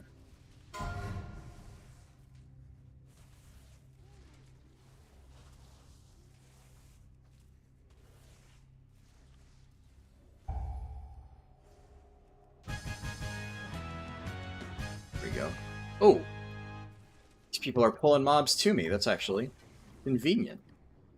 And then dashes up. Perfect timing. It's the Schrodinger's loot, so maybe the postmaster only sends you the ones you do see. True. Yeah, I guess you never know when the system bugs out and you don't end up getting the loot. That's a fair point. I would not put it past Blizzard. And I'm sure there are times where, like, you know, it just doesn't register and you don't get it in the mail.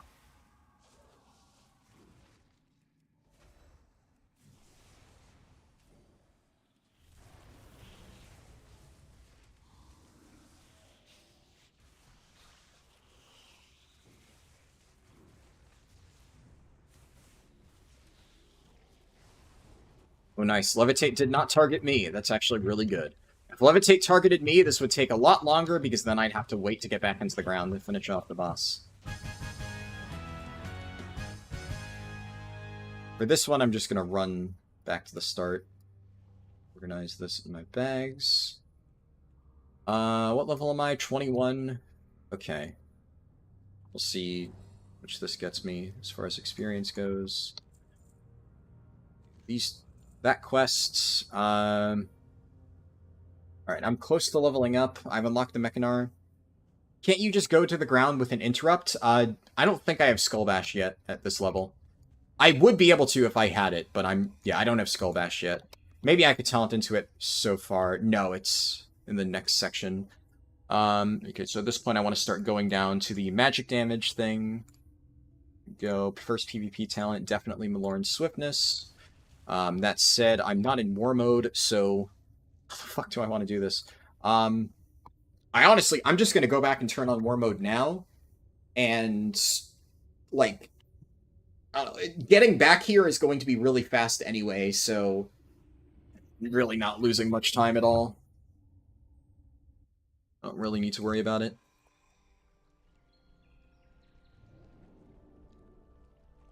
Speed on the helm? Oh, did the helm roll speed? I mean, I would not use the helmet even if it had it. But that would be hilarious. Okay, it did not roll speed. That would be fucking funny if it did. The moment I hit 22, I'm going to open up these bags. I'm just waiting for, like, a clean level breakpoint. So since I'm almost at 22 anyway, I'll just wait until I'm there. It rolled something, but we never checked. Oh, maybe it was the socket. Maybe it didn't. Yeah. I think it rolled with a socket. Jesus, this instant queue. Again. Mechanar. Roll Mechanar. I need that one. Mechanar Sithek Halls. Please be Mechanar. Botanica. I don't hate Botanica. Yeah. If it was, like, the last dungeon that I was getting, I would probably leave this, but considering I could still hit... what can I still hit? A few different ones. Akanai Crypts is kind of eh. Really just Sithek Halls and Mechanar. Yeah, I can still hit Sithek Halls and Mechanar, and Botanica isn't bad enough that I'm going to leave it. Like, if this was Escape from Barenhold, I leave 100%. Honestly, if this was anything other than Akanai Crypts or Botanica, I would leave. But since I would rather do all my dungeons in one sitting, at this point, pretty much the moment I'm done with dungeons, I switch to Boomkin. So I don't want to, like, quest for 30 minutes as Bear and then queue again and potentially, like, brick and get Escape from Durnhold. So we'll just rip this one, see how it goes. Oh, fuck, that stuns? Alright, then.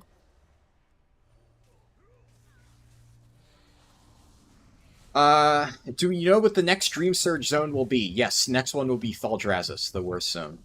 So, if you want to level 60 to 70, do so now, like before the weekly reset, because the next zone will be very bad.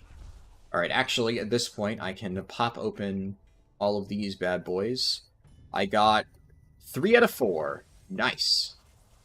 So I got bracers, belt, and boots. The only thing wait, actually, the only slot I did not get is gloves, which is the slot I have the speed item in. So you know what? I don't even care.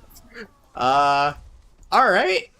This run is something. Next week and the next 5 weeks after is the dungeon event. Well, yeah, so about that, you're not really going to be leveling in time walking dungeons. Dream Surge does, yes, you are correct, Oxara. It does go counterclockwise around. So you can easily predict where it's going to be next. Yeah, okay, well, I got really good RNG from those bags. So I will still need to do testing to confirm this, but based on the current way that the buff works, the time walking XP buff actually gives you increased experience from all sources. And while time walking dungeons are fine, right, we've established they're good, questing was already faster when optimized before, and with dream searches, that's even more so the case, right? Time walking hasn't gotten any faster, and leveling questing has gotten faster because dream searches now add on to that. Why not? They changed it so you can time walking level in dungeons from level 35 plus. I mean, well, to be fair, time walking dungeons from 35 to 60, etc. is not really going to be faster than regular leveling. However, what I'm speculating, I still need to test this to be sure. What I think will be fastest is you rearrange your leveling for the early levels. So you basically front load all the best shit, right? You know, you do still TBC dungeons early on, because obviously they're good, but you do, like, WAD intro early, you do, a few time-walking dungeons, if you get, like, 35 plus, stuff like that, and then you still want to do, maybe not Gorgrons, but I would say Hillsbrad and Lochmodan. Like, Alliance players definitely want to do Lochmodan, Horde players definitely want to do Hillsbrad. It's still going to be infinitely faster than time-walking, but while Silverpine Forest, in a vacuum, is probably slightly faster than time walking, here's the thing. Because the bonus stacks up as you complete dungeons, and when it completes, it works for everything. What you can do is time walking dungeons, basically the moment you hit, like you said, 35 or 30 or stuff, basically as soon as you're done with TBC dungeons, and, you know, if you haven't hit the necessary time walking thing, you do, what's it called? Like, words. WAD intro and stuff like that. And then you start doing a few time walking dungeons and you begin stacking up the experience bonus, which applies to everything. And then as you get that experience bonus a little bit stacked up and you hit level 40, so you get the increased flight speed, then you can knock out all of Lochmodan and all of Hillsbrad Foothills. And presumably by that point, you'll have the stacked bonus, so you'll then be getting, whatever the bonus is, I think it's like 30% XP. So then you'll be getting a 30% XP bonus on those two really good zones, the moment you stack it up. But more importantly, then you'll be rolling into Dragonflight with a 30% XP boost. And that's why that's important. So I would actually say even with the 30% buff, it would probably still be faster to just do Lochmodan, or to just do Silverpine Forest for Horde. Maybe time walking would be a little bit faster for Alliance, hard to say. But either way, the main reason you're doing it is because you're stacking up that buff, and then by carrying that buff over into Dragonflight stuff, you're then saving time in Dragonflight, because then when in Dragonflight, and once again, this is theoretical, I still need to put it into practice, So pretty much like the moment Turbulent Timeways is available, I'll be doing testing runs, not on stream, I'm not going to stream on a Tuesday, but I'll be doing testing runs in my own free time, and I'll be like getting footage to eventually make a video whenever I am like basically happy that my theory is proven, or I mean if it's not proven, then of course whatever, I'll either have to do more testing or accept the fact I'm wrong and then make a guide based on what actually is fast. But I suspect that, you know, based on the numbers I'm reading, you will build it up towards like the middle section of the Chromie time leveling process, middle to the end, while doing other stuff, and then you will just do regular questing leveling and like profession leveling and stuff within Dragonflight, and more importantly, Dream Surge leveling, and then lining up the 75% bonus in addition to the 30% bonus that you already have. You'll just get like a shit ton of experience by doing the proper zones. Now, unfortunately, on our very first week of Turbulent Timeways, we're going to be getting Thaldraszus, and that kind of sucks, because that means it's going to be difficult to set up like a really good run that really tests it out, because, well, Thaldraszus sucks. But whenever it rolls around to Azure Span, we'll see. And I think I can probably get a really good time doing that, carrying that over into 60 to 70. And then lining up 60 to 70, you know, all the buffs and Dream Surges in the Azure Span with that stuff. And I think that's how you're going to do it. But Time Walking isn't faster because of the bonus. Time Walking is just used to enable that potion. And admittedly, I do think it's weird that they did that. I think if they're really trying to push people to do time walking, they should have made it just apply only to time walking experience. I'm glad that they did that, because I like having more options, and I think a bonus that works on everything is more interesting than a bonus that only works on one thing, but like, hey. I know the only issue is a lot of people, I think, are going to have that same confusion where they're going to be like, it's a time walking bonus event. Aren't you just going to spam time walking dungeons? And it's like, you can, and it's not going to be bad by any means, but if you really want to min-max, actually know that is probably not what you'll be doing. But once again, still need to test it. Obviously, Turbulent Timeways is not testable in the PTR, so I can't say for sure. But, oh, there we go, okay. I got better gloves. That's definitely going to be an improvement over whatever I had. Alright, Sithek Halls, come on. Let's make this RNG literally flawless. This could be a perfect run. Honestly, if I get Sithek Halls, on top of all the other shit I've gotten, oh. Right, we got Blood Furnace. How far in is the first boss? Honestly, it's a pretty fast first boss. Fuck it. I'll at least go up to that. I normally wouldn't, but like I said, I don't really want to. Like, if this was a regular Guardian Druid speedrun, I would just leave this one and then come back in 30 minutes. But like I said, I want to do all my dungeons now. That way I can only focus on playing Moonkin towards the end, and I don't need to, like, swap between specs. So I'm just gonna kill the first boss, get that knocked out. And hopefully we still get Sithek Halls. There's a certain point where if it's not Sithek Halls or Mechanar, then I will just leave. And if it's not an easy dungeon like Blood Furnace that I can really quickly get through, I pulled one of the stealth guys. What's the next point I'll spend? Yeah, probably Gory Fur. Gory Fur, and then... Actually, I think Innate Resolve. I would rather have survivability than a minor damage bonus at this point. There we go, apply changes. Fuck. It shifted me out of air form. Oh, what is this guy doing? Why are you walking into the middle of the pull? Brother. No. Okay. Yeah. I mean, hey, he knows how to play Holy Priest, though. I'll give him that. So, actually, I take back what I said. He knew exactly what he was doing. He was walking into the middle of them and pressing Holy Nova. I did not have enough faith in this healer. Do you get Deserter debuff if you wipe the group? What do you mean by if I wipe the group? Like, if we all die? Oh, I definitely don't get Deserter debuff for that. Or are you saying if I leave on the first boss? Leaving on the first boss, no, does not give you Deserter debuff. You only get Deserter debuff if you leave before the first boss. And the other thing is, you still have to wait like a 15-minute time to re-queue for another dungeon if you don't full clear it. but the time is like starts counting down the moment you enter the dungeon. So realistically, it'll be closer to like 11, 12 minutes by the time I'm out of here. If people start dying or you die, no.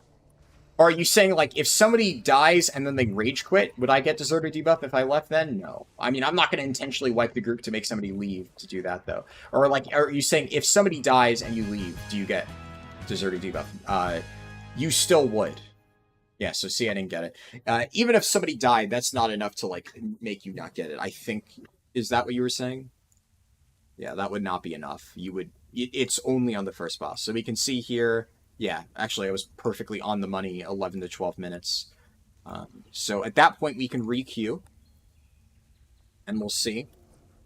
And I think that'll be the final dungeon I try to do. I'll give it one more chance because I want to give this run a chance to hit the perfect, flawless dungeon RNG because we're very close. I would still, like, I'm not even counting that one against it because in theory, in, like, an actual run, that would have been an angle of, like, just leave and go again.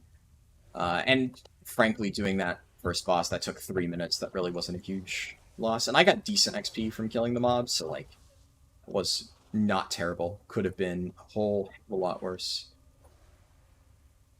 Azure Span is the best week for Dream Surge, right? So, great week to level 60 to 70, yeah.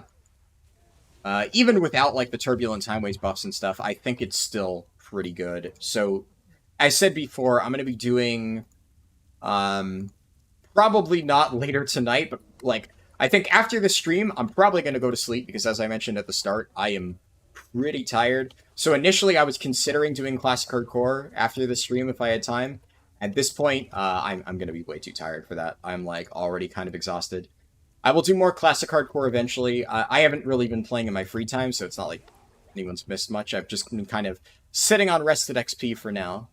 While I get other stuff done. Oh, nice. Gorfang's up. So I think during this week, if I have a little time, I'll try to get my druid a little bit caught up. I'll, like, go through its rested XP. And then next weekend, there should be enough time to do, like, at least a partial Classic Hardcore stream at the end. And, you know, I'm making good progress. I think at this point, as long as I don't do anything really stupid, like, I have 60 in the bag. I've gotten through all the really hard stuff. At this point, I haven't really had a close call in quite a while. And now, of course, I'm asking for Karma to fuck me over with saying that, but even still. Since all of these rares are up, I'm pretty sure the Banshee rare is up, and it's just, yeah, okay. I was gonna say, a lot of times I'll just go straight through the field, and if I don't see it out here, I just assume it's dead. But if Gorfang's up and the one under the bridge is up, I'm like, okay, the Banshee's probably just in all the way inside the building, and then my rear scanner didn't pick it up. And that is exactly what happened, so I'm glad my intuition was correct. And then, yeah, Bulgath is there. Has he done Fury Warrior? I have, yes. Fury Warrior was a few weeks ago. It's actually still public. I have not unlisted the Fury Warrior video because, for whatever reason, the Fury Warrior speedrun has done actually really well after the live stream in terms of, like, the recording of the stream. It's kind of random. Some stream recordings just don't really take off at all in the algorithm. And then sometimes you have the Fury Warrior stream, which, like, at this point it's hit 12,000 views, which, like, for a stream recording, that is pretty fucking good. By the numbers that I've seen for a lot of my old stream recordings. Usually they get like a few thousand views in the days after and then kind of sputter out.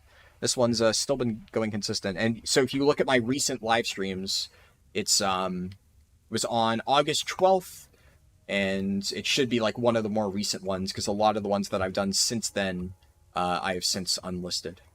So yeah, it shouldn't be too hard to find. What time zone am I in? I am in Eastern time. So I'm on the East Coast. So right now it is 6:30 p.m. for me.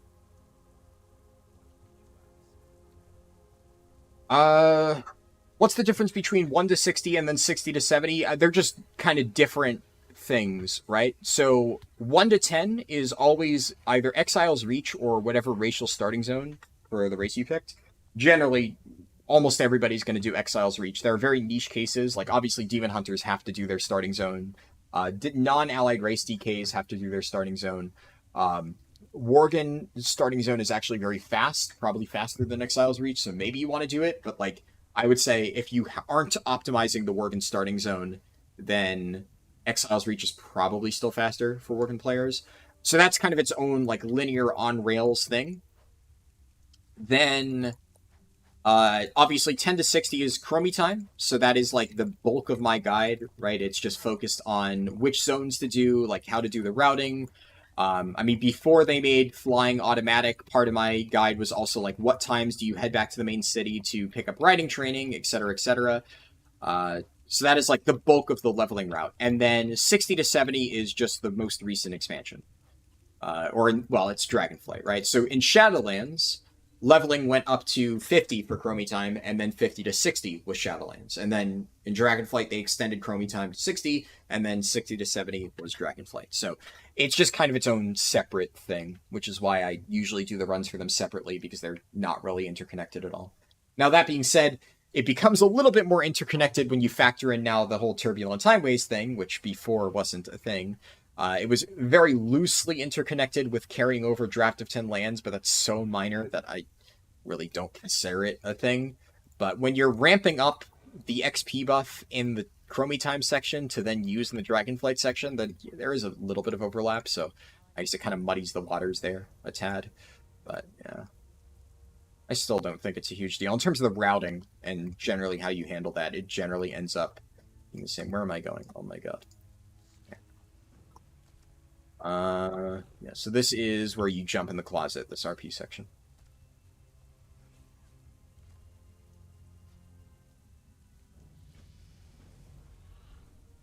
Sprint to the top floor. And hide in the closet. Okay, I love this little RP section because I get to read chat for like a minute or two. Is the Turbulent Timeways potion coming with the event? Yes, it's literally in the event description. Don't forget about the removed rares in Silverpine. I know there's 2 in the path of the run. The removed rares. Oh, I see what you mean, Jory. So you're saying the rares that drop the removed items. Yeah. I forget which ones they are, but I think you're correct that, yeah, some of them are in the path. I mean, hey, if I get one of those items, that'll be cool, but I'd imagine the price is probably already dropping now that people know about it.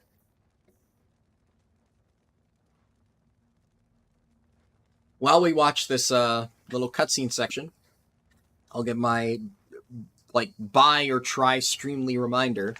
If you have not yet liked the stream, then make sure to do so. Helps a lot, assuming you actually like the stream. But if you're watching this for an extended period of time, I would imagine you do. So, helps out. You meant 2 rare... Wait, whoa. 2 rares have returned?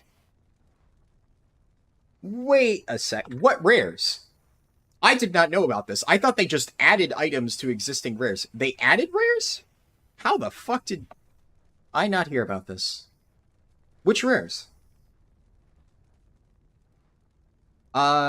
Is one of them Dollar on Spellscribe? Because I know that one got removed. The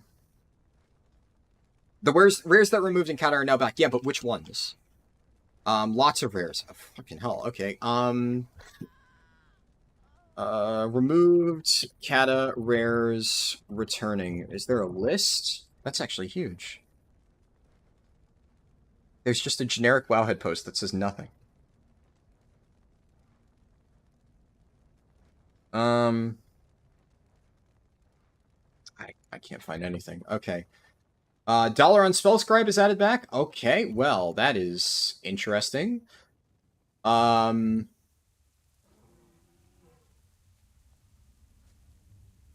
from the All the Things Discord. Can you give me a list? Because I vaguely remember some of the rare locations in Classic. So if I know which ones they are, I might be able to play around them. Dollar on Spellscribe, obviously, that's like right along the route. That's kind of massive, though, because, Hillsbrad and... are there more added to Hillsbrad? I would imagine, because I know a few there got removed. But... Silverpine and Hillsbrad were already pretty good because of the volume of rares in this zone.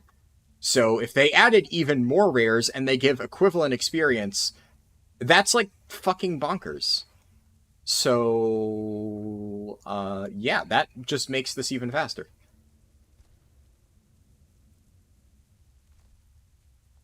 To do Silverpine Forest Quest, do you have to make Zero Dormy return time? No, there shouldn't be any Zero Dormy thing. The transmog farmers are getting a list together, but not giving it out. Oh, well, that's lame.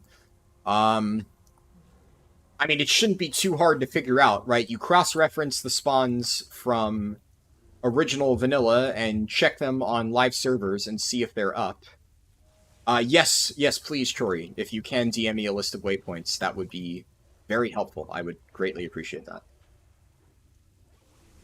What do you mean a Google? If you linked something Goose Comics, it didn't come through. I don't see any link. Generally, YouTube doesn't send links through.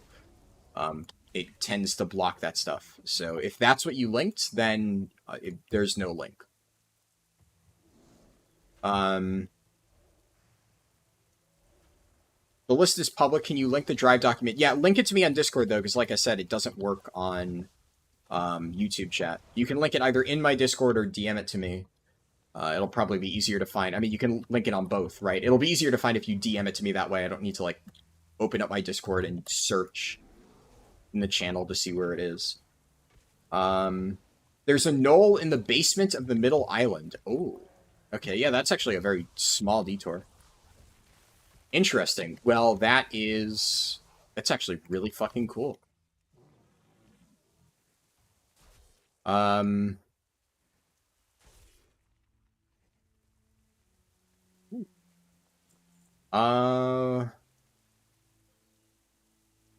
wonder if that's worth a video. I mean, just covering the ones that are relevant to the routes, that's actually, like, impactful enough, especially considering it's, like, tangentially related to the actual leveling route, but, like, going over the additional rare mob spawn locations for all of the zones could be pretty nice. Just DM'd me. Okay, thank you. I'll check in a second. Is my dungeon queue time back up? 18 seconds. Alright. Fuck, I forgot. I need to loot these mobs. In fact, there were mobs earlier that I didn't loot. So that was dumb on my part. There's ones over here. Okay. Just kill this. You know that one of the rares from Silverpine got moved to Tearsfall Glades. Oh, really? That's interesting. Which, rare is it?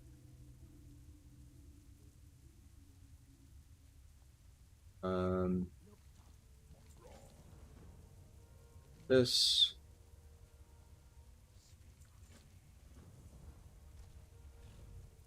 Okay, I can re-queue for dungeons. Hopefully it's a good one.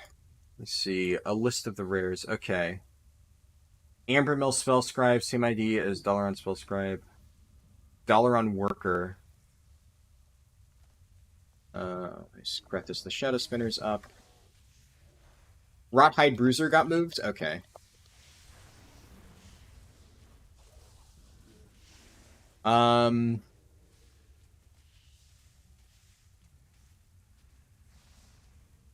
So, based on what you sent me, Goose Comics, the only ones on that screenshot are Dalaran Spellscribe, or whatever they renamed it, Ambermill Spellscribe, and Dalaran Worker? Am I right on that? Or are there other ones? Because somebody said one of them's in the basement on the island, but I don't see that. You found their spreadsheet, found you a new thing to do? Yeah, there you go. I mean, for collectors, that's, like, huge. Let me open up this spreadsheet and just see.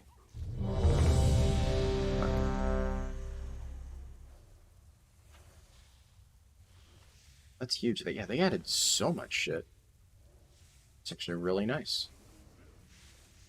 Alright. Sithek Halls or Mechanar? Come on. Give me the money. I also, oh fuck, at this point, I can be using Elixir of the Mongoose instead of that. And I should be using Elixir of the Mongoose instead of that. Oh no! It's Old Hillsbred Foothills. Okay. Well, and thus ends The good dungeon streak. We still had a good run there. That was more than fine. Okay, now I swap to Boomkin. Perfect. Specialization, balance, and then I'll swap my talents around and stuff. Snarlmane, Ravenclaw Regent is back as well near the Fisherman. Oh, really? Okay, let me read this real quick. I'm gonna move my timer out of the way. Okay, they added. Okay, so they added a few things to the Lochmodan rares. There's a Risen Hillsbred Farmer rare. Dagger Spine Shorestalker is a new rare in Hillsbrad. Humbert's Helm got re-added to Tamra Stormspike. Looks like Stone Splinter Scout. Is that a rare? And then there's apparently a Dark Iron Steamsmith. I don't know if those are rares or just mobs that have a chance to drop it. Where else? Silverpine Forest. Okay, so there's Ambermill Spellscribe, Dalaran Worker, and Snarlmane. Oh, I see now. Okay, Ravenclaw Regent, Snarlmane, Dalaran Spellscribe, and the other one is a zone drop. Oh fuck. Okay, I understand how to read this now. I was reading the wrong fucking line. Okay, so Silverpine has 1, 2, 3 new rares. Dalaran Worker is just a generic worlds drop thing. Let's check. Lochmodan has. Lochmodan actually has no new rares. All of the items that are being re-added are either zone drops from particular mobs, or they were added to existing loot pools. From the Kobolds, Gosh Haldir, or Boss Galgash, which are all existing rares.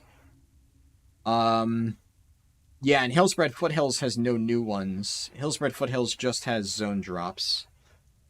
What about... Oh, it looks like, I think, did they add new rares to Duskwood? I don't recognize some of these names for the Duskwood rares. So I think Duskwood got a few new ones as well, if I'm reading this correctly. Oh, they re-added Tekhirth and Songblade. Oh, that's sick.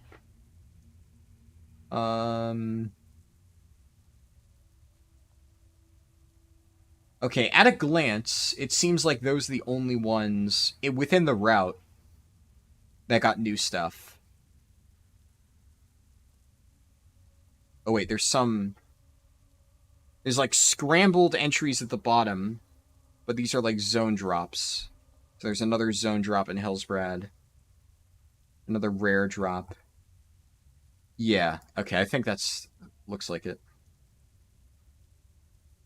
Okay, Chori messaged me. Awesome, thank you, Chori. Let me copy paste that in here. So Chori just gave me the waypoints for the new rares. Just throw that in there. I can like speculate on where their locations are just based on like I know where those ones spawn. But yeah, okay. I figured that's where that one would be. I know Goose Comics said it spawns right next to the Fisher guys. And this one you said was in the basement, so when I do the RP quest there, I can just check for it, and that should work out well as far as timing goes. Okay, so consumables. At this point, I need to use Staff of Jordan. I can use my Wizard Oil for just a few more minutes, so the timing works out well there. Points, talent points. Spend 2 there. 1, 2, 3. There's Starfall, Twin Moons, Solstice, Nature's Balance, and then Ethereal Kindling, Learn Swiftness. Alright, my bars are not set up at all, but Let's try to take out this forest dead end while it's in range.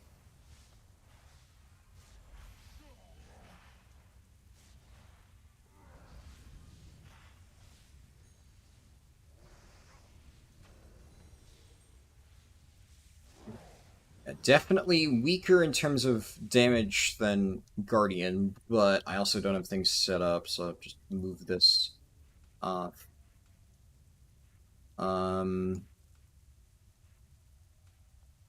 Be good, and then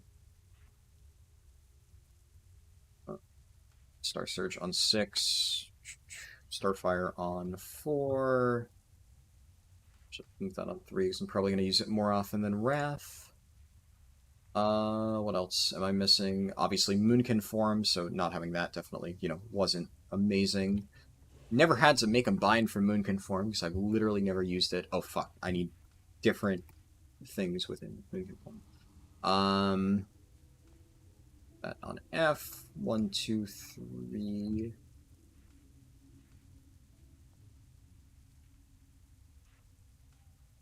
Starfire on 3, Starfall on... Where is Starfall? Oh, it should be under the Pumpkin Tree. Right, Starfall on 5. That should be all I need. For now, at least. That all set up. And then... we rock and roll with chicken form. Oh, I got a chest immediately. Alright. So, how does Starfall work now? Is Starfall centered around me, or is it targeted at my target? Because I was expecting a targeting reticule. That's how it used to work, I think. But I guess it doesn't anymore. I should do Control 5 for that. It's centered around you. Oh! That's pretty nice. Goes to show how long ago it's been since I played Boomkin. It moves with you, too. Wait, what the fuck? So they have that technology for Starfall, but prop helis still have to place Consecration and stand within it. What the hell? That's a little bit dumb.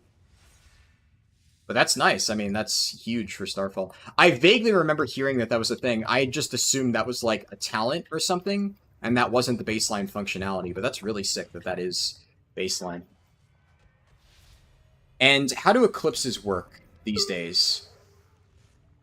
Because, man, last time I played Boomkin, which was Emerald Nightmare, the eclipse bar, it was like you had to go in and out, and it like rotated. Or that might have even been before Legion. I don't remember exactly. It was a hot minute ago.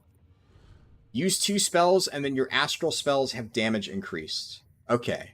So it's when I use 2 spells related to that form. So, like, if I use Moonfire, Starfire, will that activate, like, my lunar thing? Is that how that works? And, okay, I just saw... You said use comics. Has to be cast. Okay, so 2 Starfires, then. Or is it, like, Starfire, Starfall would activate the lunar thing? 2 hard cast spells. So then it would have to be then Starfire, Starfire? To activate it?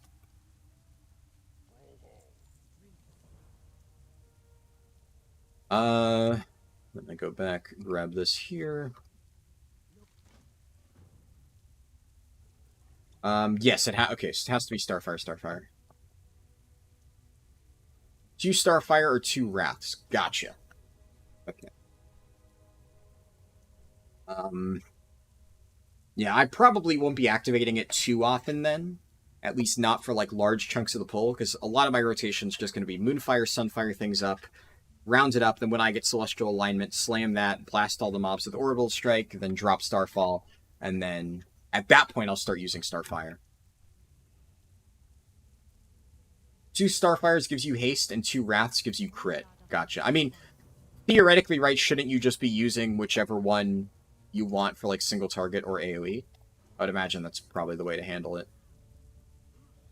I'm also going to move Moonkin form to Control 1, just because my muscle memory for, like, my main form is on Control 1, so I figure that just works out better.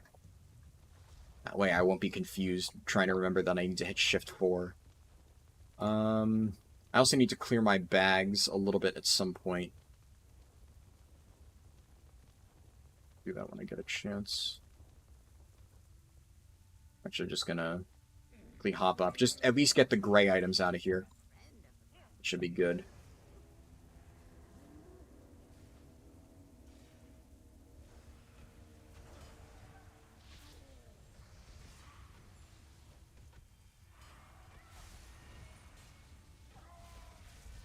Now, does Starfall stack? It does, right? I think I remember hearing that was like a recent change.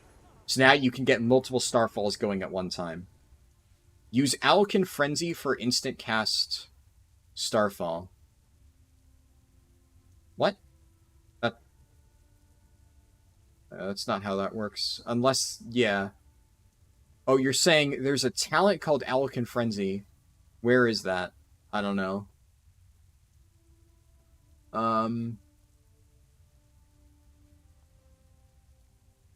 Is Alkin Frenzy down here? Somewhere? I have no idea where it is. Either way, I've already figured out my talent builds, and I'm not going to be taking Alkin Frenzy, because regardless, it requires level 55, and it doesn't seem like it actually reduces anything. It's the third row in the middle. Well, the third row... No, it's not. Yeah, I'm not sure. Either way, I'm not going to be running that. I've already picked out what talents I'm going to be running, and I think there's better options. It also doesn't seem like it actually affects Starfall.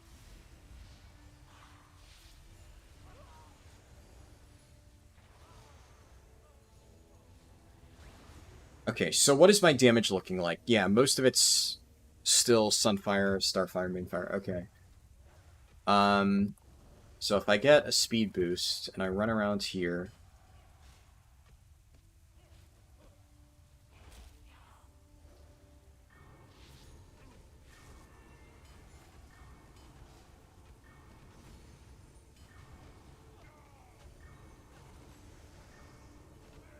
Yeah, well, that's rough. Oh my god, that's the run back from Sepulchre? Well, this is gonna suck. Okay. A Boomkin cannot live big pulls. You also just have no slow... I guess when I get Typhoon, when I get Force of Nature... Yeah, if Boomkin cannot do that pull, this is immediately... Ooh, big oof.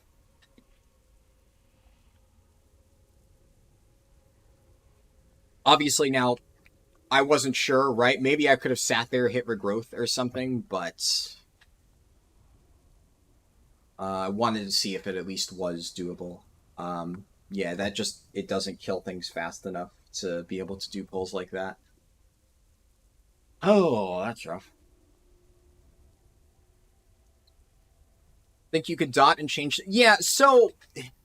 Okay, so here's the problem, right? Troy, you're correct. And I guess if we're allowing changing to bear form, sure. It's just... It's weird, because like at that point, I'm basically just playing Guardian Druid at home. And like Guardian Druid at home, well, it's good. Because it's Guardian Druid at home. But if you basically need to turtle in bear form for survivability after applying dots, well, here's the thing. Guardian Druid can also apply Moonfire. It can also apply Thrash. So you're not wrong. It's just, it's kind of one of the things where it makes this hard to evaluate, where it kind of falls into the category of, like, why would you ever play this? So that's why I'm trying to do things like that. Like, does it have the burst damage to do it? Like, Arcane Mage can do pulls like that without actually having to pop any defensives, because it can just kite, right? Fire gets a ton of movement speed. So Fire Mage can just blink and kite around and do pulls with like very little survivability tools because of mobility. Enhancement Shaman has like some instant cast heal shit, right? And maybe, I don't know if there's something on the tree that lets me get instant cast regrowths. I don't think so. So that's a little bit unfortunate, but yeah. I definitely need to get like Typhoon ASAP though, but realistically I just also can't be doing those pulls with the current state of things. But it should be fine either way. Just play it a little bit safer. Alright.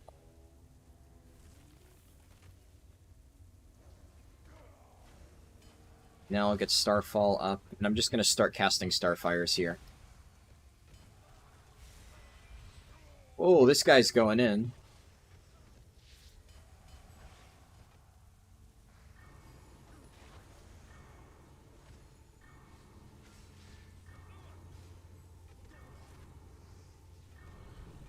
Yeah, I'm just going to need to kite now, slam a regrowth or two. Okay, now I can just sit here and start fire, and yeah, I mean, that worked, I suppose. Good night, owner. You'll watch the rest tomorrow. Swiftmend. Oh yeah, I'm also not in Moonkin form. Fuck me. It's going to be rough to remember that I need to switch into Moonkin form. I'll get into the habit of doing that. How impactful is it?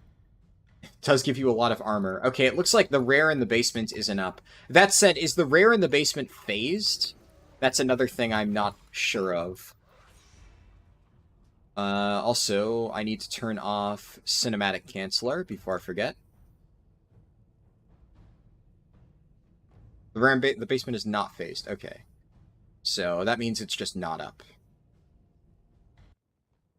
Well, that's not what I meant, Goose Comics. I meant, like, because I'm in the quest right now, is the rare impossible for me to see due to me being in the middle of the quest? Maybe it only spawns on the unphased version, not whether it's, like, neutral or not. Because a lot of times that is the case. Some rares can't spawn in phased areas. I'm not sure if it is or not, though.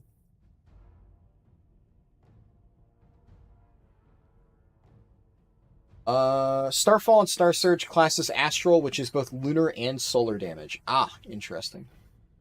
Balance is sus when you get to 60 to 70 if you do Waking Shores quest. Well, I'm not doing a 60 to 70 run. This is just up to level 60. We're just doing Chromie time testing. But yes, I can believe that. I can believe that in Dragonflight content it probably gets a little bit spooky. Let me just see. You made a comment on Wowhead. Oh, for the waypoint. Awesome.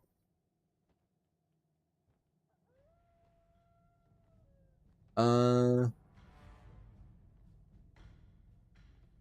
yeah, I looked at my Discord to see what Chori posted. I saw Kuon posted that people voted for some random garbage instead of the XP buff. Yeah, that's another thing you have to worry about with Dream Surges. The fact that the buffs are actually tied to player voting instead of the XP thing is really troll, because then if a lot of people just want to grief levelers and pick the bad buff, then you're fucked. And there's not really anything you can do about that.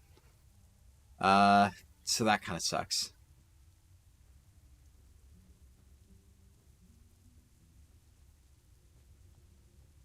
It was like the 100% nature damage one for no reason. Yeah, that's really lame. I don't know why people would vote for that. Like, the only reason you'd vote for that random damage buff thing for the Dream Surges over the XP one is if you specifically want to just give a massive middle finger to anyone trying to level. Which, you know, that just sucks, so. Unfortunate.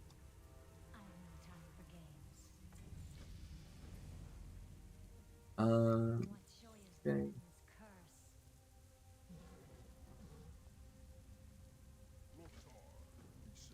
Agatha got you acting up. Yeah, Agatha, she's got some nice assets for sure.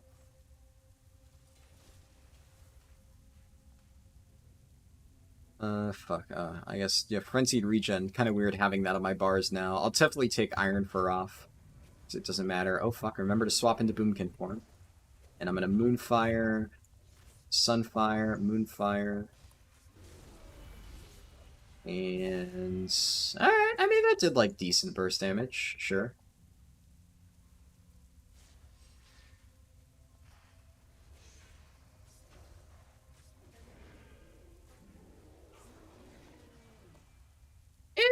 Yeah, that was, like, could have been a lot worse. We'll see. Maybe Boomkin ends up being better. I think, regardless, it's going to feel a lot stronger as I get to higher levels and I get, like, actually good talents. The reality of low-leveling talents is, like, half the time they're just not super impactful. And also, Force of Nature, the moment I can get that online, that'll actually help me really, like, do the large pulls without getting fucked. So, we'll see. I think one of the biggest downsides to Moonkin, though, is not having passive movement speed, right, of, like, cat form and stuff, is a real pain. Like, Boomkin form technically has, like, no real natural advantages. Where is... What the fuck did I just press? I just used drums. Oh, fuck me. Okay, well, I did not mean to press drums there. I also just pulled a bunch of extra mobs. Okay, hold up. Hold up.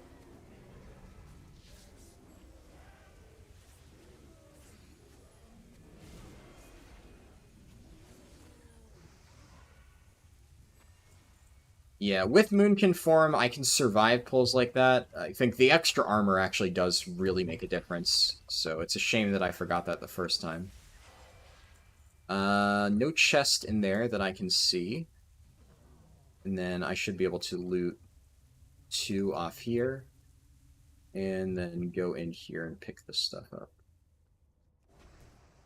So, this, Star Surge, and then I'll just Wrath.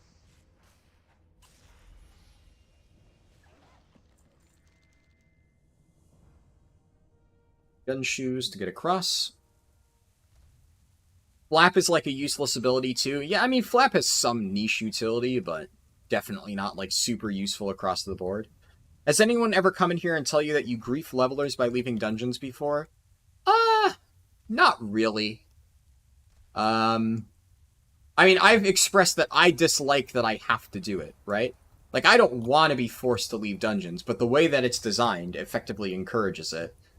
So, I dislike that, you know, Blizzard makes it that way.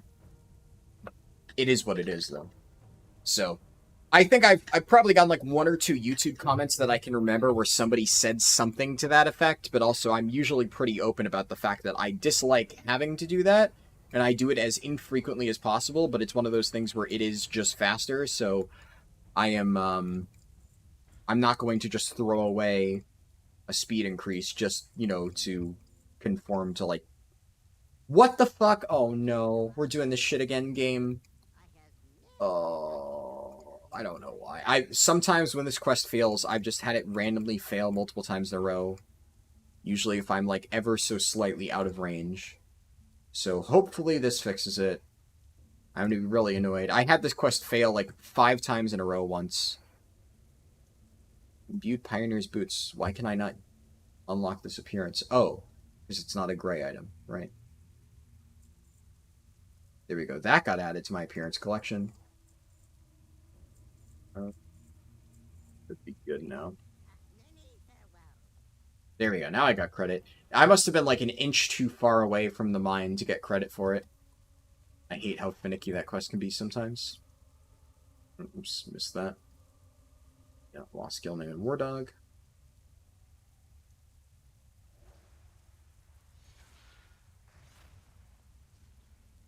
Getting a free Star Surge right out of the gate because of, what's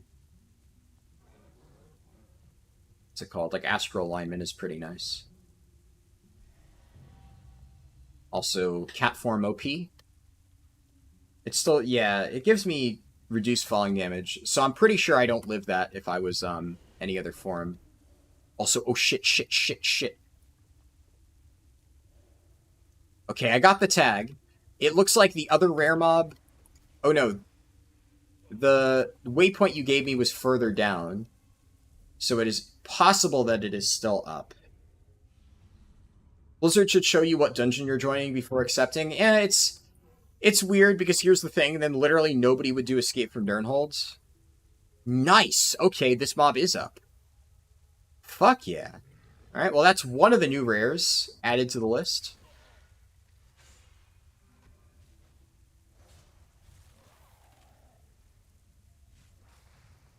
So, like, I don't know, Final Fantasy Regent's Cloak is the new one, right? I guess I've already collected this? Okay. I'm going to put it all the way over here just so I know. I didn't realize I already had that appearance. Flap would have saved you in Moonkin form. True. Yeah. But it's like one of those things where do you need Flap when you can just not slow fall down and just slam into the floor with like cat paws and you're good to go. It has a shared appearance. No, if it had a shared appearance, it would have said you have this appearance but not from this item. Like, that's what it shows for me whenever I don't have one. Also, why was it Starfall or Starfire was glowing there? That's the cloak. It shares appearance with 4 other cloaks. Huh. Maybe it's just because it doesn't think it still exists that it's not in there? I have no idea. Either way. Still neat.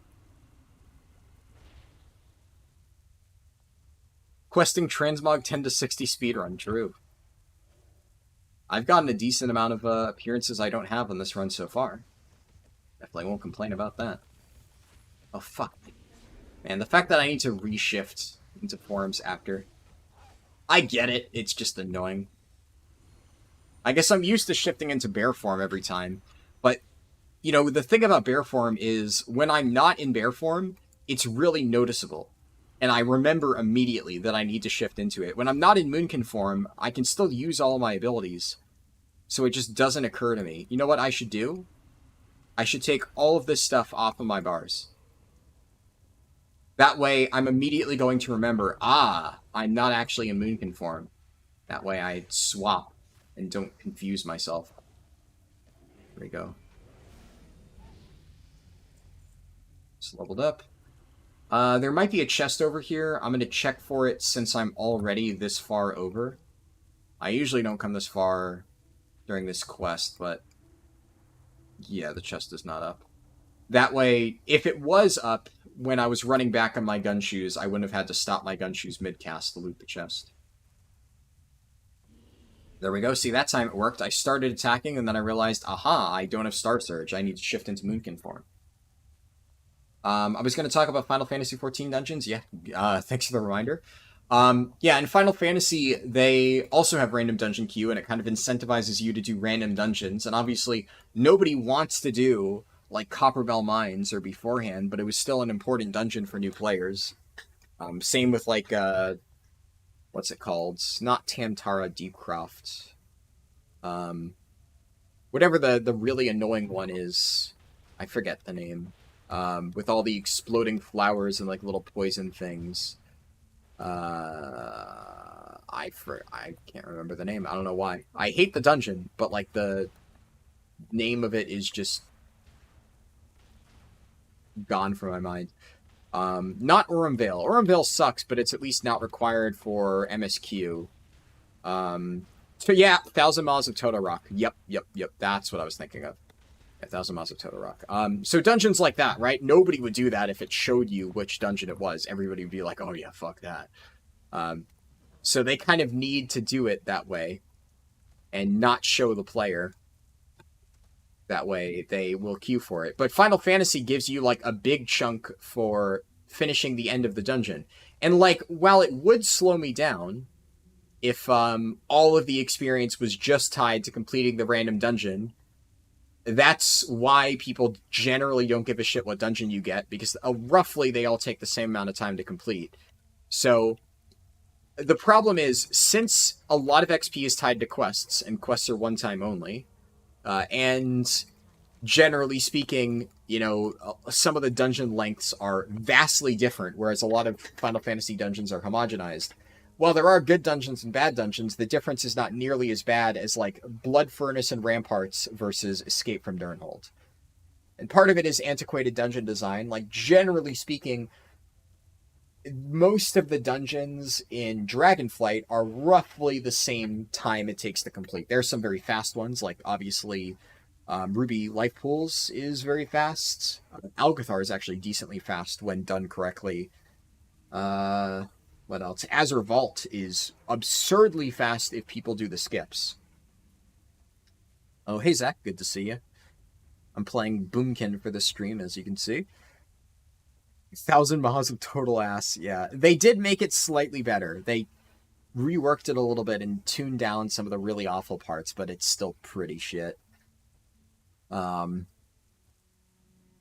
yeah, I think, like, one of the things that Blizzard could do, and admittedly this would make dungeons really broken for leveling, is make it so that the quests are repeatable, so every time you get into a dungeon, you can do the quests.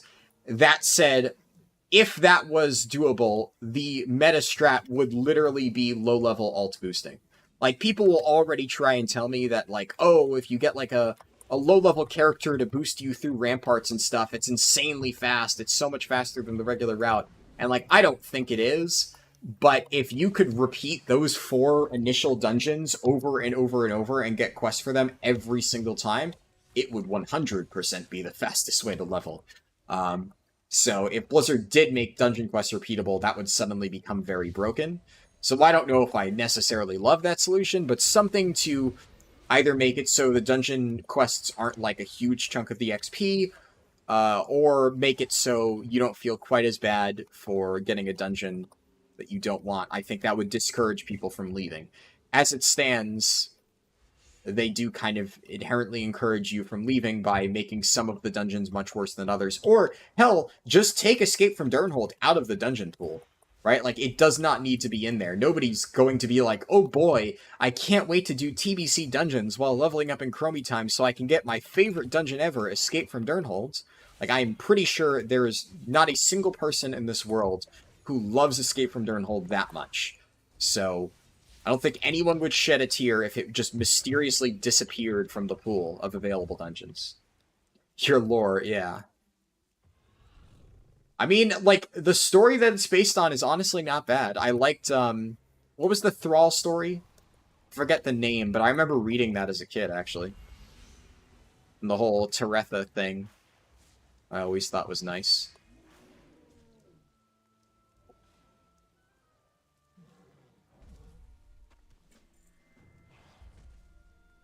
Do my necklace thing. You know what I could just do for shits and giggles, right? Like, I could still queue for tank. And I'm not gonna, like, actually spend talent points, but here's the thing. If it hits a bad dungeon that I don't want, literally all I need to do is just leave, and I don't need to worry about setting anything up. And if I happen to get Mechanar or Sethek Halls, I just switch trinkets and weapons real quick. And, like, spend the talent points that I haven't spent yet, and should be fine. So, I think that's probably still worth doing. What the fuck? Where's the Wolfsbane? Okay, it's all the way back here. Here's, like, none in the front area of the forest this time. It's all just, like, hidden away. There's, like, so many clumped up right here. Would have been nice if they were, like, in a more reachable area. I've gotten some weird RNG with the spawns in this quest as of late. Yeah, there's literally 5 just chilling right on this section over here. Okay. That's odd. Alright. Mechanar Sethek. You think dungeon quests are repeatable with party sync shenanigans? Oh, actually, I didn't even consider that. Yeah, maybe. I guess if you want to do that, that could be a viable leveling method, but that would require you to, like, abuse party sync, which I mean, it's probably not something that you would actually get banned for. I don't really think Blizzard would give a shit. I don't know if I would really even call it an exploit, but admittedly, it's not something that I would personally want to fuck around with, mostly just because, like, I don't think that would be a fun way to level. If anything, if you have to use party sync, it would be maybe still faster than, like, my route, but you would still need to have, like, Twinks carrying you and abuse party sync, and I don't know. Even then it would be close, so I'm just not even gonna fucking bother with it. Could be Mechanar. It is. Hold up. It is Arcatraz, which is, like, one of the fastest paths to the first boss, so I'll at least go for it. Actually, you know what? I'm gonna do that, and then there we go. Alright, we go up to the first boss, and then I'll stop there. And that way I only have a 15-minute thing. And Arcatraz is actually quite nice, because you get the one quest to do Zaraketh the Unbound, like, right out of the gate. So that is 1 free quest's worth of experience, even though the rest of this dungeon is, like, the worst dungeon ever created. I genuinely don't know what the fuck the developer who made Arcatraz was smoking. like, even current content, did anyone ever think this was a good dungeon? Like, this had to have been the most hated dungeon in TBC. I did not play back in, like, current TBC. I know it was, like, the most hated dungeon in TBC Classic. Though there were some TBC heroics that were also pretty shit, but this place just fucking sucks. There's also weird issue where, wait, how did that guy die?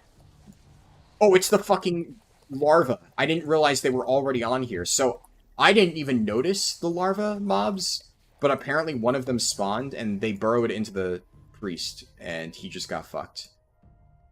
It was alright, it was just hard. I see. No, get the fuck away from me. Okay, that was a good racial charge. I charged through them before they had a chance to stun me and kill me. Look, if somebody's gonna get burrowed into, it's gonna be the fucking priest. I'm not dying to that shit again. Not again. That was so fucking awful. You heard the okay. So, I understand why people dislike the Oculus. I actually think people are wrong in that. I personally like the Oculus. The reason people don't like the Oculus is because they don't understand the Oculus. And instead of trying to understand the dragon riding mechanic and, you know, running the correct comp, they just run, like, 5 Amber Drakes, they die to the final boss because they have no fucking clue what they're doing, and then they're like, oh my god, Oculus sucks. Oh, no, no, no, no, no, no, no, Prudian spawns! Oh, I got knocked into a dead body. Okay. I don't think it burrowed into me, so I think I'm probably safe. But that was spooky. They are making another classic season. They've said that they're doing it. We don't know when it's happening. So, it's definitely coming at some point.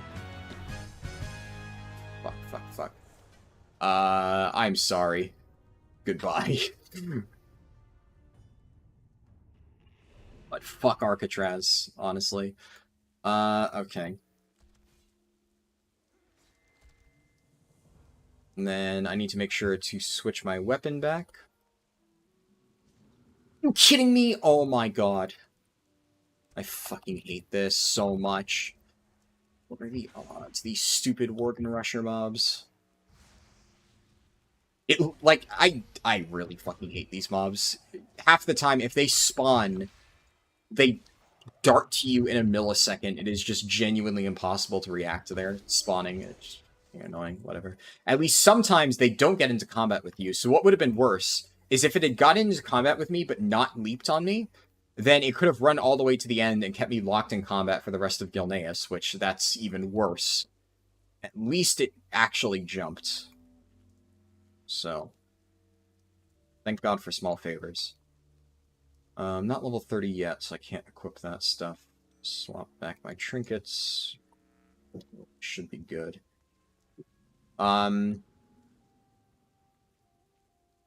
You've never played the Oculus after all you've heard of it? Fair. Oh, now I am level 30. Shit, I didn't realize I was that close. Okay, well, cool. Whip this stuff. Yeah, I really don't think the Oculus is that bad. It's actually one of my favorite dungeons in Wrath of the Lich King. And, like, I also, like, that's the thing. I did not really like the Oculus as a kid. I liked it the first time I did it, like, back in Original Wrath, because I was pretty young in Original Wrath.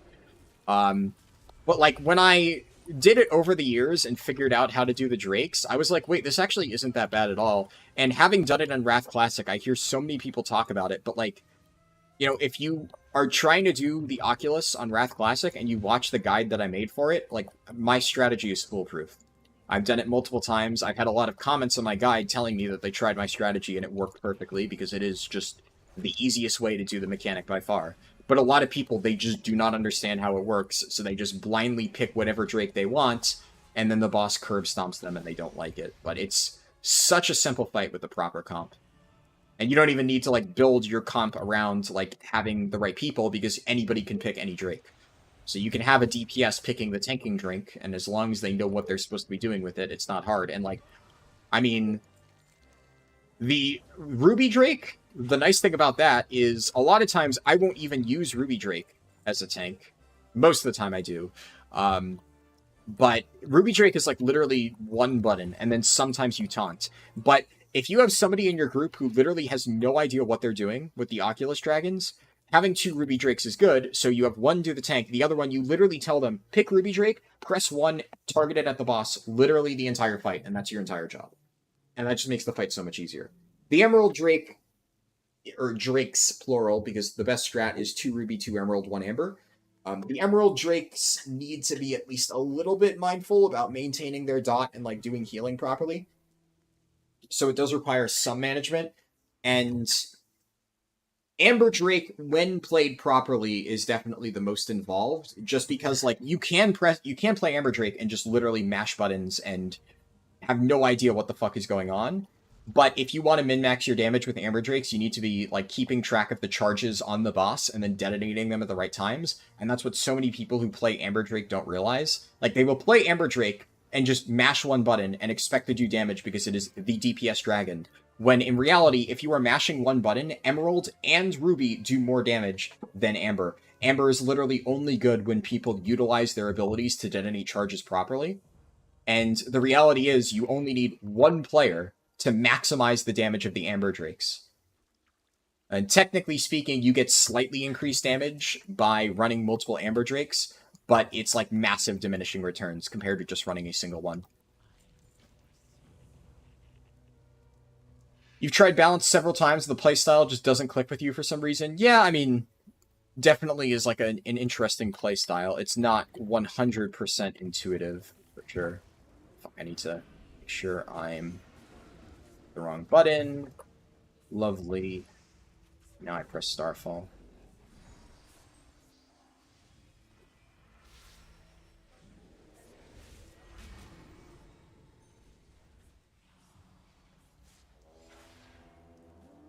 I think these mobs are just gonna die. Okay.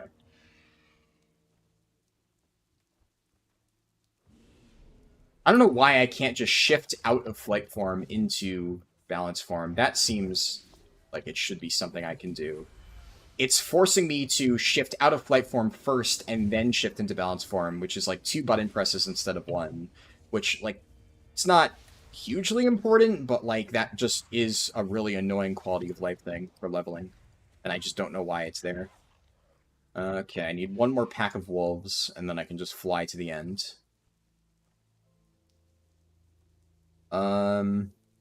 Imagine if Blizzard added a new affix called Arcatraz Worms. I mean, did you play Season 1 of BFA? Because that was basically Season 1 of BFA.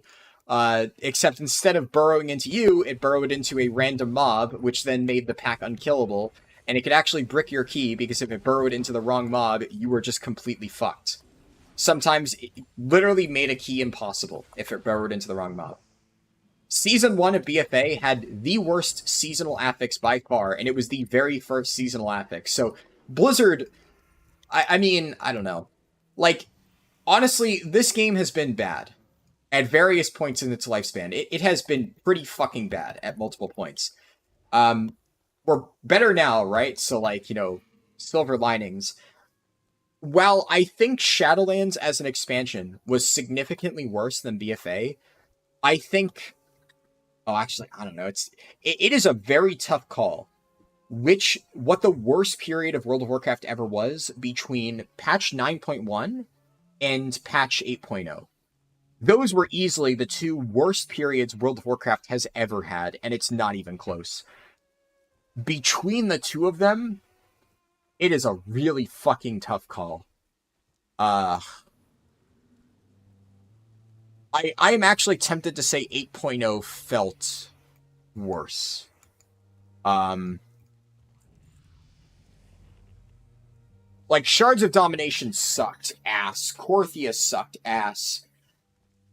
But, like, at least the Mythic Plus season felt fine in 9.1, and I didn't hate Sanctum of Domination. Like, Sylvanas was kind of a shit end boss, but it wasn't even my worst, or, like, least favorite end boss of all time. There were parts of it I disliked, but there were parts of Sylvanas I liked. It was not even close to being the worst fight in that raid. And, like, it had Painsmith.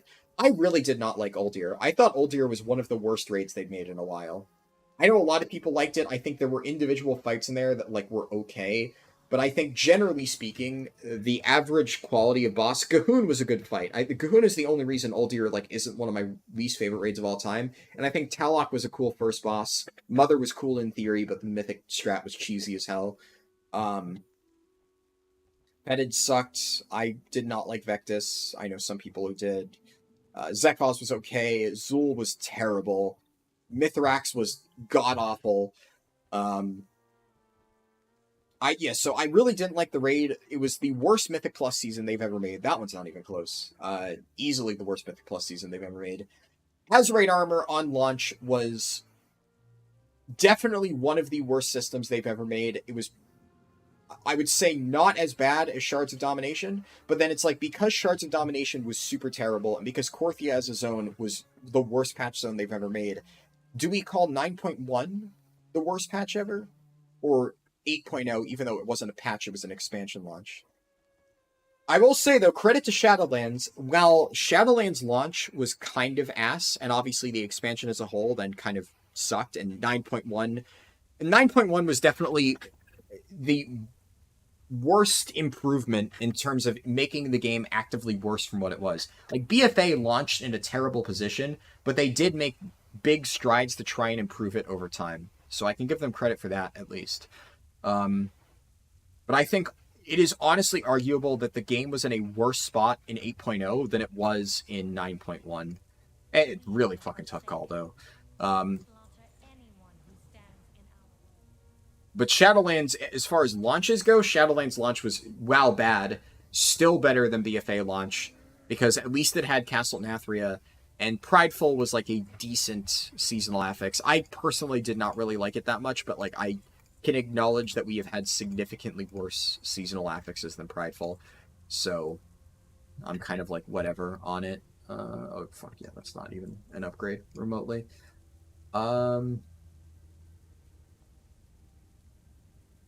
Good thing you started playing in the last days of Season 3. N'Zoth Raid was Season 4, yes. Season 3 was Eternal Palace and the Ashara Affix, which was another pretty terrible one. Admittedly, my least played season of all time was the Ashara season. I think, in total, I did 13 Mythic Plus keys, all of Season 3 of Battle for Azeroth.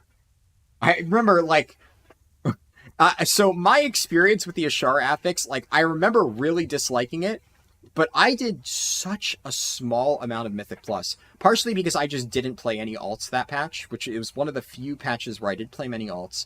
I quit fairly early into the tier, like, I quit around 3 weeks or so into the tier. My guild hit Ashvane, and then there was like some drama on Ashvane, and I was like, I'm fucking out.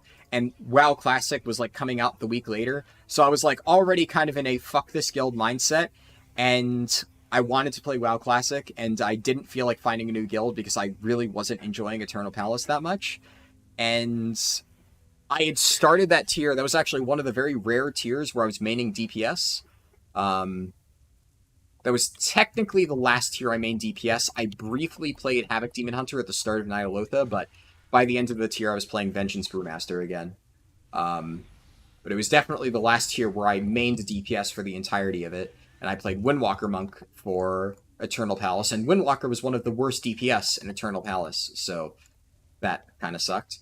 I really liked it. I had a lot of fun with it, but it was just not good. And I was getting 99 parses and still losing to people getting purple parses just because that's how the spec played.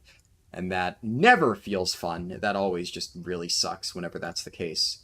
So overall, I was not having a fun time. I did like a handful of keys early on in the season for gear, but one of the reasons why I didn't need to do a ton of keys early on that season is getting Benthic gear from the open world stuff in Nazjatar was actually really good. Benthic gear was super strong, and you could upgrade shit with mana pearls. So I pretty much grinded Nazjatar nonstop for the first few weeks, and I had actually like full best in slot before entering the raid in multiple pieces because of the way Benthic gear worked. So I just really didn't need to farm early season Mythic Plus for gear like at all. I did like a handful of keys and then just didn't fucking bother. And I basically, for the 3 weeks, I think it might have been 4 weeks, for the 4 weeks that I played, I did one key every week to get my Mythic Plus vault, because back in BFA, there wasn't like the Great Vault, it wasn't like Shadowlands. You only needed to get one dungeon. Back then it was your weekly box. And you did one key, and you got one randomly selected piece of gear, depending on what your highest timed key was. There weren't like multiple options, multiple things to fill, that was it. So I got nothing out of doing more than a single, I think it was plus 15 at the time, key every week. So I did that, and then just didn't fucking play M Plus outside of that. Though I did hear it was a very disliked affix, and I remember not having fun with it. Windwalker Monk is currently your favorite spec in WoW? Yeah. Windwalker's fun. I mean, it still is. I've done it for a lot of speedruns. I personally really enjoy playing it, so I can definitely understand why it's your favorite spec. Is that chest up? That chest is not up. I keep forgetting I have flight form. No.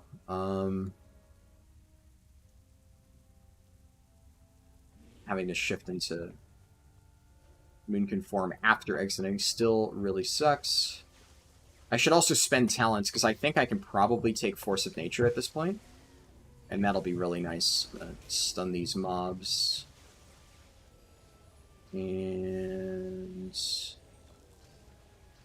wow, Moonfire did most of my damage there, even more than Starfall. That's interesting.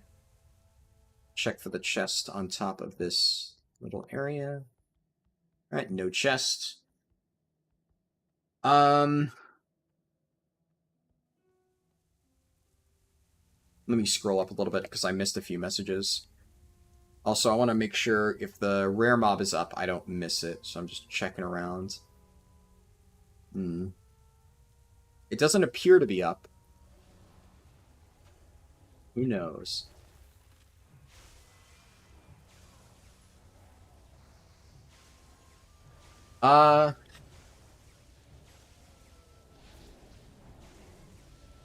Dashi said, "What's up, bro? I love your speedrun videos." Awesome. I'm glad to hear it. You can only repeat a quest once every 24 hours, so you can't really spam it. Oh, really? I was actually unaware of that, Goose Comics. That's good to know. Yeah, in that case, that actually is nice to know, because that means there is basically zero chance that that strategy ever becomes viable, of just spamming things with party sync. Which, you know, I mean, it would have been, I guess, an interesting method for people who are able to do that, but I definitely would prefer that it is a dead strat, so I am quite happy about that. What do I want to take? Honestly, I'm going to take Crescent Burn. Yeah, I was looking at that earlier, and it looked pretty good. I'm going to take Lunar Shrapnel. Okay, so I get next level, I can pick Force of Nature, I think. Then Rising Light, Falling Night.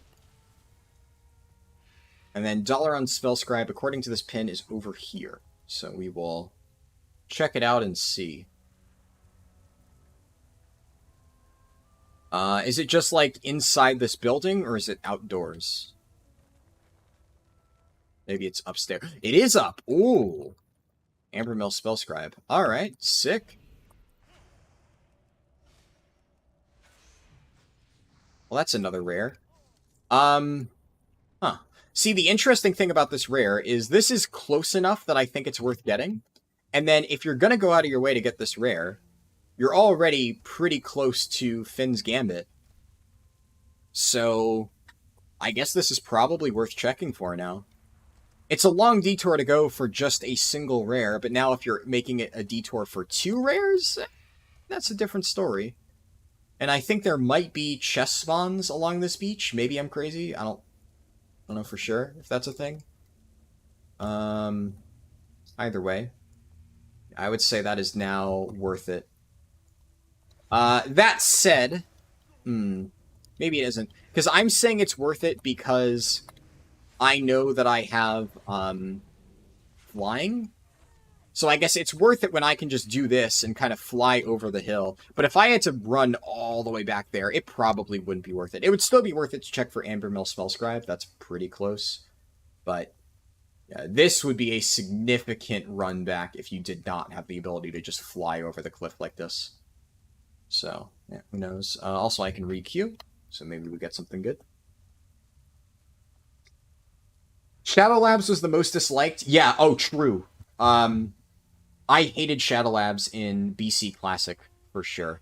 So, I can completely understand why that was the most disliked. Especially the fucking mind control boss. God, I hated that one. So that makes a lot of sense. Feel like in TBC Vanilla, everyone was pretty happy with everything. I don't recall a ton of complaining. Fair. Yeah, I don't know exactly what it would have been like. And I haven't swatched words. I haven't switched between war mode between now and killing the rares south of Sepulchre, so I'll just take the flight path since it's slightly faster than flying.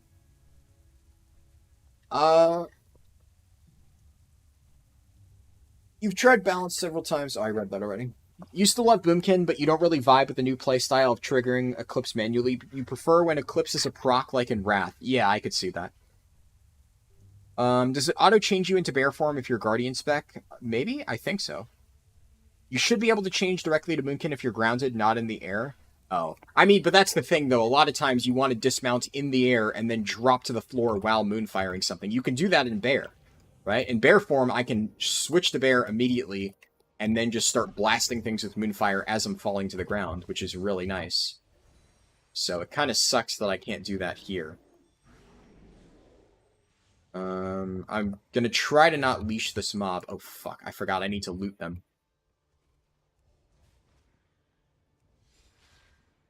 So I'm gonna loot this for the quest item. And then I need to... There is no loot. Oh, shit, do I not? Yeah, fuck, I need to...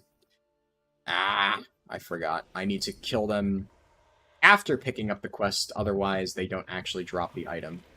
Oh, whoa, what is this? Oh, snap! Wait, that's a sick animation! I kind of like that. And I get, like, a little targeting thing. I assumed that it would just make it so anyone within, like, a certain range would get hit by my, Celestial Alignment Blast. That's actually kind of sick. I dig it. I'm gonna try to LOS these mobs around the corner. Fuck, I'm not in Boomkin form. I keep forgetting that. And then just pop Starfall and shred everything. Okay. That works out. Is the Blue Dragon up? Blue Dragon is not up. That's to be expected, I'd say.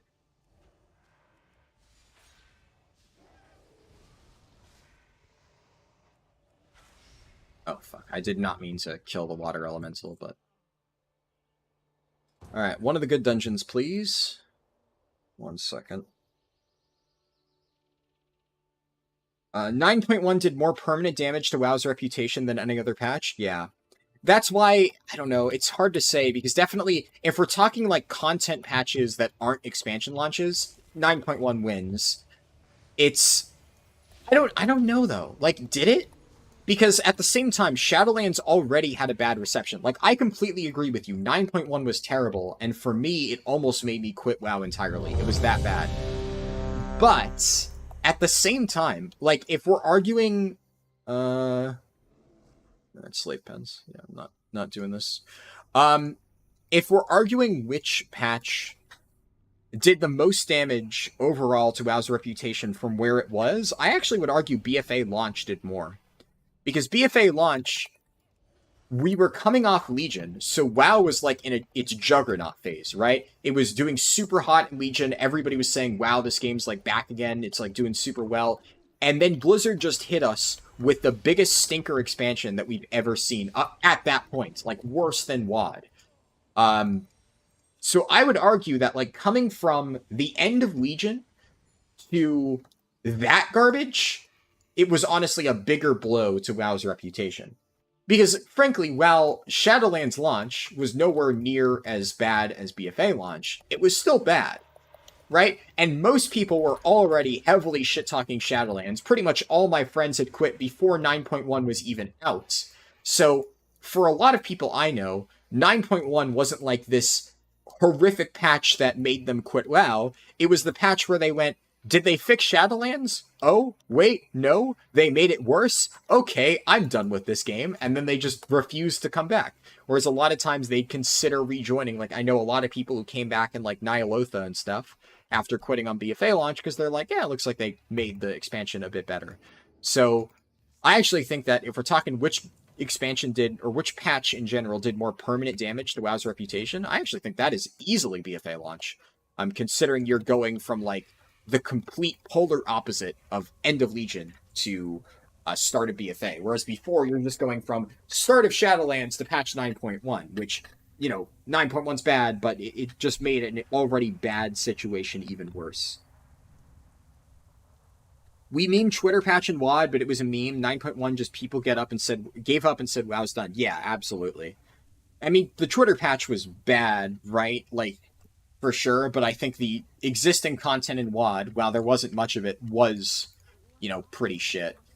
So Twitter patch was definitely bad, but I think the reason why, I remember having this exact argument with people back in 9.1, where people, whenever I would say 9.1 is the worst patch that World of Warcraft ever received, like current content, everybody called me a doomer, and I've stood by that perspective ever since, that it was the worst patch.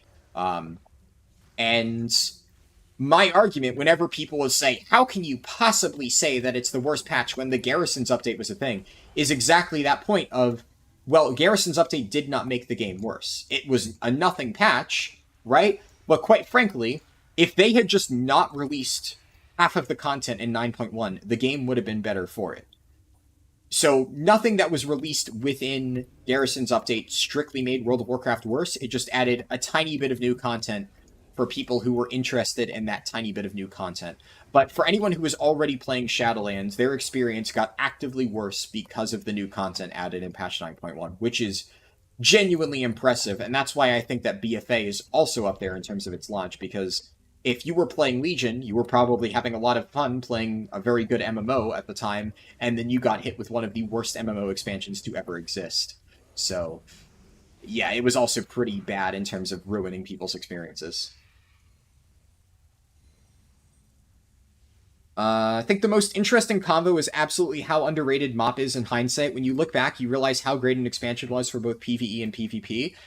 Yeah, well, I think it depends on how you're phrasing that, because the take of MOP was a great expansion in hindsight, that take is a pretty, like, you know, cold one. I think most people would now agree with you that in hindsight, MOP was a very good expansion, and most people recognize that.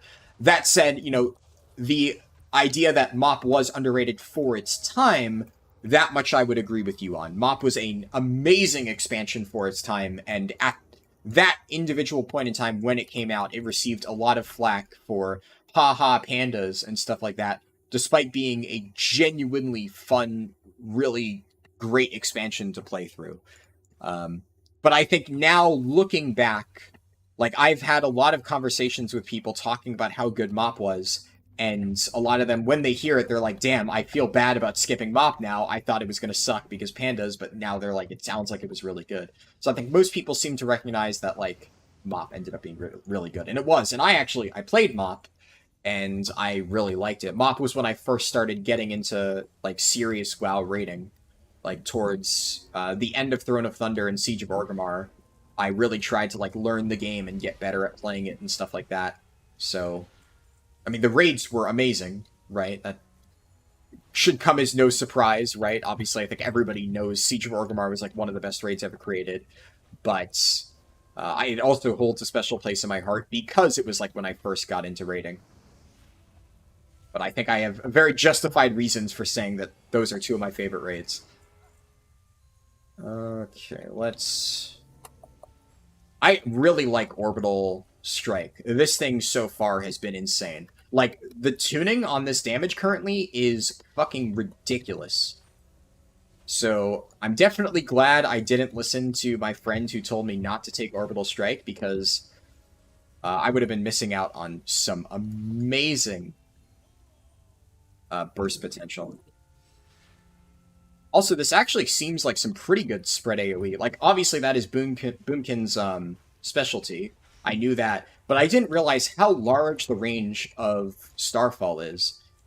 And it actually made this pull, like this particular pull, is like where Boomkins excel. There's no real great LOS spot to group up all those caster mobs, and you can't really like group them up and AoE them down on most other classes. So generally speaking, I need to fight those mobs one by one whenever I'm doing this on like literally any other spec.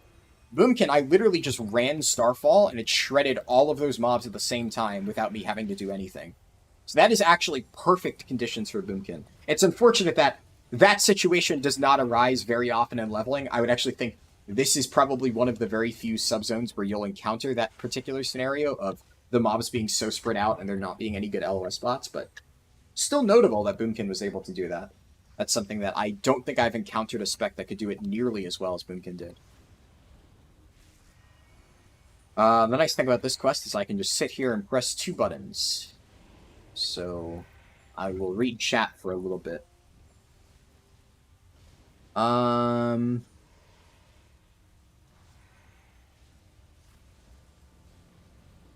one thinks MOP is underrated. Yeah, that's fair. At this point, most people agree. Yeah, Goose Comics literally said exactly what I said. True. Uldir was your first big introduction to Mythic raiding, so you're definitely biased, but you liked it overall. Like I said, it was not the worst raid ever, and I think Uldir, if Uldir did not have some particularly standout good fights, I would have disliked it. Like, Gahoon was a good fight.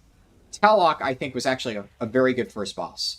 And I think that's something that people don't consider enough. A lot of people only look at, like, the end bosses. Having a good first boss matters, too, especially when, for a lot of people, the first few bosses are their only experience. So I guess, actually, I would ask Aksara, how many bosses in Uldir Mythic did you kill?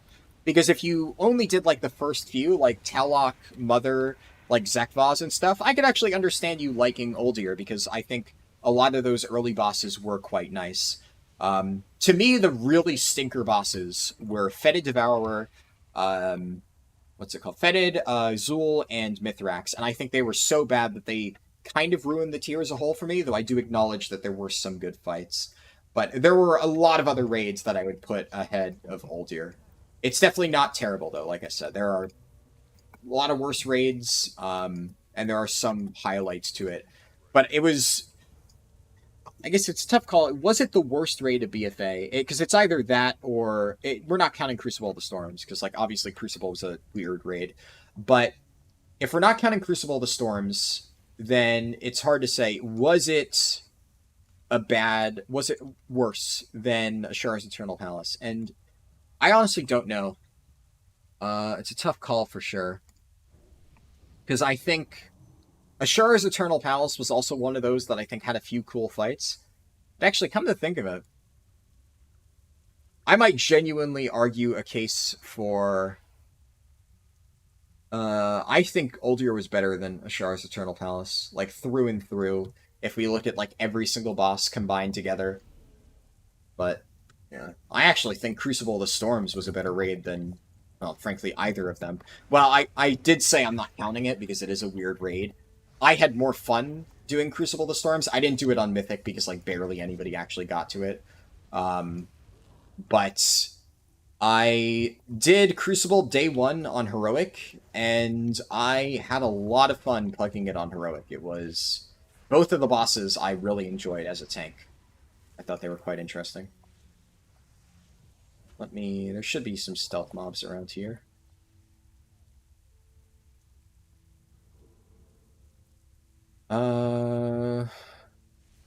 There's the stealth mob.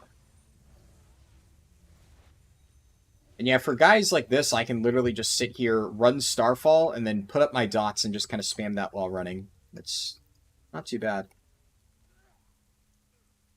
You loved Nyalotha, you had so much fun. You were the second best rogue on your server. Nice. What's a good time for 10 to 60? I would say a good time, like really good. We're talking like sub 5 hours. If you get sub 5 hours, you're on par. I've only gotten sub 3 hours in that one Cultiran Druid speedrun, and there's a reason why I said that run is flawless. I got insane RNG, and of course it had buffs, right? So, honestly, the RNG in that run was so insane that even without the buffs, I might have been able to get that sub 3 hours. That was fucking crazy. Though I might have been just barely above it. Either way, my general, like, really super fast time for 10 to 60 is sub 4 hours. Like, I've had multiple fast times in the low 3-hour range, and then I've had a bunch in the high 3-hour range.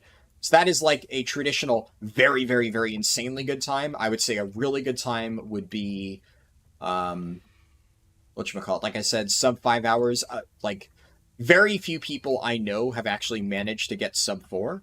It does require a lot of prep, a lot of setup and stuff like that. Sub 5 is relatively achievable for pretty much everybody as long as you do the routing correctly and, like, you're playing your class and spec correctly and stuff. And you have to do, like, some basic prep. We're talking have heirlooms, things like that. Stuff that, if you're trying to do speed leveling, everybody will have. It doesn't require you to, like, have a shit ton of extra gold or anything crazy like that.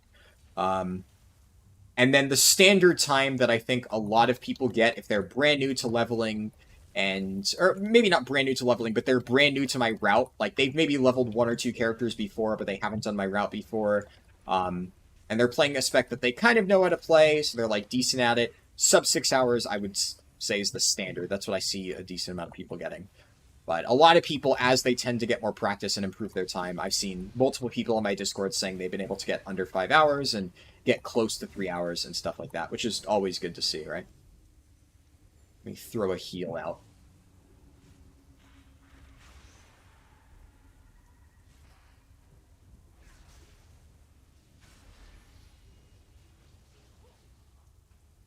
I need the stupid alliance battle plans. Did not get it there. I'm going to tag some crocodiles so I can start looting the body parts for the other quest.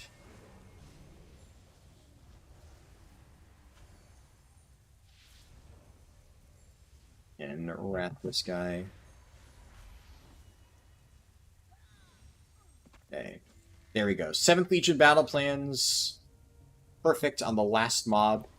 Would have been really annoying if I had to kill any extra for that, but it's just that, then it's not too bad. Okay, let me tag one more crocodile.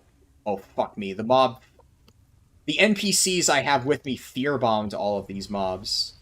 And then I can double Starfall. That should kill all of them. Yeah, that's like solid AoE. I got really shit luck on those drops, though. God damn. Alright, Control 6. Okay, this time, just to play it safe, I'm going to Moonfire every single crocodile in this pond, and I need to fucking go into balance form.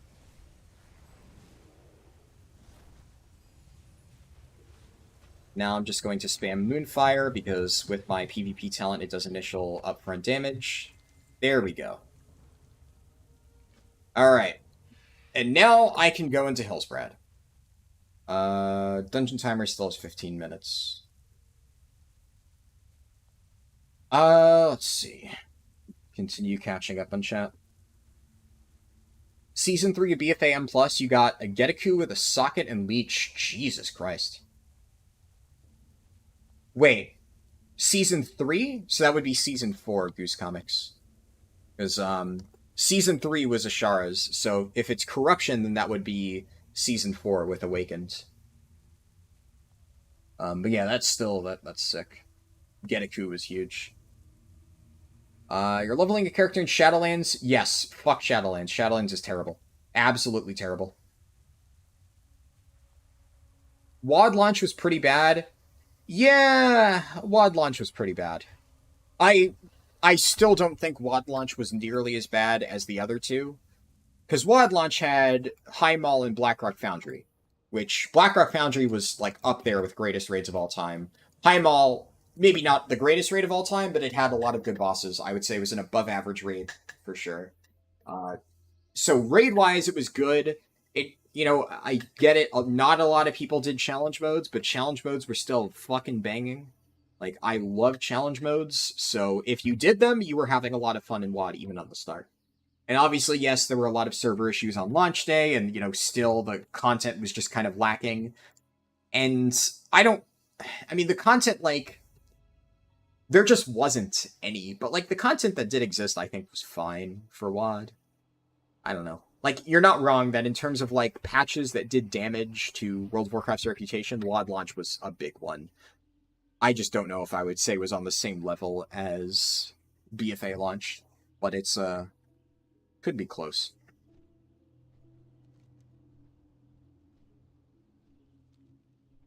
Shadowlands was most people's last chance for WoW because of BFA. Sure, BFA was a blow, but most people still gave WoW another shot. Shadowlands lost that chance. Yeah, true. I don't know. It's a tough call. They were all really bad patches. I don't know. I would hate to have to like actually pick between them because it's rough. I honestly, for me though, if I'm like rating it based on my own personal experience with it, the other thing about Shadowlands launch is it did have Castle Nathria and Prideful, which were both fine. While I did take a break in Shadowlands, I definitely planned on coming back to Shadowlands to check the rest. I was just kind of like done with the launch. And I at least somewhat enjoyed playing classes in Shadowlands more than BFA. BFA was... it was just so bad. I don't know how else to say. It was a fucking really, really, really, really bad patch. I was not having fun playing the game. I was not enjoying the raid. The dungeons were absolutely terrible. None of the classes that I played felt fun. From, like, my own personal experience with it, it really does not get much worse than BFA launch. Ironically, I ended up having more fun in Sanctum of Domination, despite the fact that I will acknowledge it was a terrible patch. I had more fun in patch 9.1 than I did in Shadowlands launch or BFA launch. I mean, I didn't even get Cutting Edge in either raid. I missed an Athreus because my guilds stopped raiding, or, well, I stopped raiding on Council, and I just gave up there. We were close, but I was burnt out, and I didn't really want to find a new guild, and I did end up getting to Nathrius during Fated, so I at least, like, saw the entire raid and experienced Stone Legion generals. Not pre all the nerfs, but still, it was ass. But I liked Nathrius. Nathrius was a fun fight. And I never got to experience, like, the latter half of Mythic Uldir. You killed 4 and all on Heroic. Oh, for Mythic Uldir? Yeah, no, that makes sense. I could definitely see you enjoying that. Because, yeah, I liked the early parts of Mythic Uldir, but I was just kind of burnt out in the game. And one of the other problems is, for both Shadowlands and BFA at the start, like, in both expansions, and Zach can attest to this, because... well, frankly, Zach was one of the people who quit. What I was going to say is, like, a lot of my friends quit at the start of both expansions, and in both cases, I was leading a raid with both of my friends. So, credit to Zach. In both cases... actually, did you come back for Shadowlands? I think you didn't end up giving that one a shot, right? You were already, like, done with the game by that point. I can't remember if you did or not, but I want to say, Zach, you had already given up by then. Because I know Pooty came back, but, yeah. Because Pooty came back, and then there was the whole fiasco where I was running Ulduar, time walking, and then he, like, raged at me in the middle of my stream. So, there was that. Pooty, because I know sometimes Pooty lurks in my chat. If you are watching at this, I'm not mad about that. I just think it was funny. Obviously, that was years ago. I don't give a shit now. I just still remember that. I thought the whole thing was amusing. But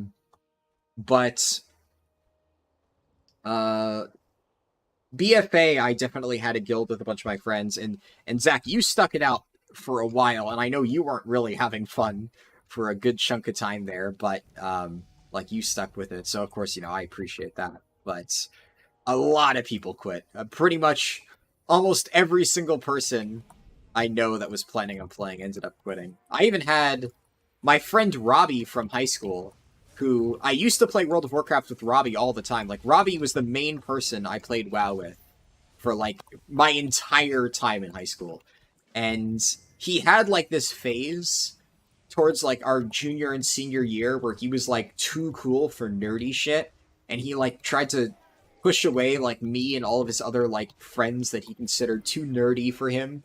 Because he was, like, trying to be, like, the cool kid and, like, hanging out with, like, people on, like, the football team and whatever. Um, and then, you know, finally after high school and stuff, which was around when BFA came out, it was like when I was like starting college. It was actually like a year or two into college. Um, then he was finally like, okay, I'll give WoW another shot. And then he quit like really early into Old Year because he put literally zero effort into doing any sort of research for Holy Priest. And I kept telling him, I'm like, look, you're my friend, but if you're not willing to put in the bare minimum level of effort, like I'm not going to carry your ass through Old Year. And then he just stopped playing, so kind of sucked. I don't think he has played WoW ever since Oldir. That was the patch that literally made him quit the game forever. So honestly, BFA launch made multiple of my friends, both IRL and in game, just permanently quit the game because they were just done. I need to feed more Murlocs to the spider. How we doing? Doing good. Started off a little bit rough, Mez. Like, I wasn't entirely sure how to handle things. First time I swapped to Boomkin, because I played Guardian for some of the low-level dungeons, because that's generally how you want to handle it. So I swapped to Boomkin around level 25, and I immediately did a gigantic pull, and I died. But then I realized I was not in Moonkin form, which, you know, that's important. I also realized that I could, you know, stop and regrowth and, you know, do other stuff to survive if needed. And so far, it's been going pretty well. Also, let me, here, I'll try to do a really big pull and show I was right on the money. Yeah, so we have a ton of mobs here. Oh my god, there's so many mobs. I'm going to do a regrowth here. Whatever am I going to do to kill all of these mobs? Orbital Strike is fucking broken. It just one-shot stuff. So that was absolutely 100% the play. This is like literally just an AoE one-shot on a 2-minute cooldown, at least, you know, while leveling up. So I am very glad that you and Wheels convinced me to go with my gut on that one and stick with it, because I was looking at it, I'm like, this has to be good, right? And it is fucking crazy for low-level stuff. But playing around that, like, I can do a big pull there, pop Orbital Strike, and right now, I'm flying to the next mob, and I'm not really going to be in combat for, at least not in combat with any large pulls of mobs for, like, another 3 minutes. There might be a rare mob here. No, it's down, so no rare mob. And then there might be one on this hill. And even then, it would only be single target. Yeah, no rare mob, so then I just fly all the way back, and the next time I actually need to do AoE won't be for another few minutes anyway, and then I will have Orbital Strike all over again. So yeah, definitely a very good pick. Speaking of which, I can probably spend at least one more talent. Yeah, I think at this point, this is where I want to go Soul the Forest. I also opted to take Crescent Burn instead of Moonkin Aura, because I don't really think I need the stacking crit as much as I do, like, instant initial Moonfire damage. Because honestly, Moonfire initial damage is really not that bad. Especially considering when I'm kiting around, rounding up mobs, I am just pressing Moonfire a lot. And that damage can add up. So I figure it can't hurt. Especially with Twin Moons, a lot of times I'll Moonfire a target, and then the initial damage will bounce to a target that I've already applied Moonfire to, and then I just get free initial damage on top of what I already have. Let me Sunfire. And there we go. Boomkin's actually quite good for this particular quest. Because I often run into the issue of a lot of specs have really bursty damage. Boomkin's like chipping these guys down, but it's all across like moderate ticks. So I have multiple chances to get the tag. There we go. Yeah, that's actually quite nice. And dot this up.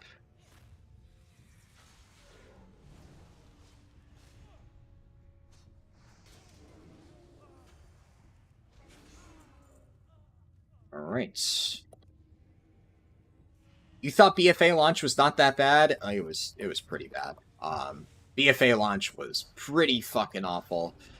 One of the big ones, honestly, was the Mythic Plus season. Mythic Plus season really fucking hurt. Infested was such a terrible affix.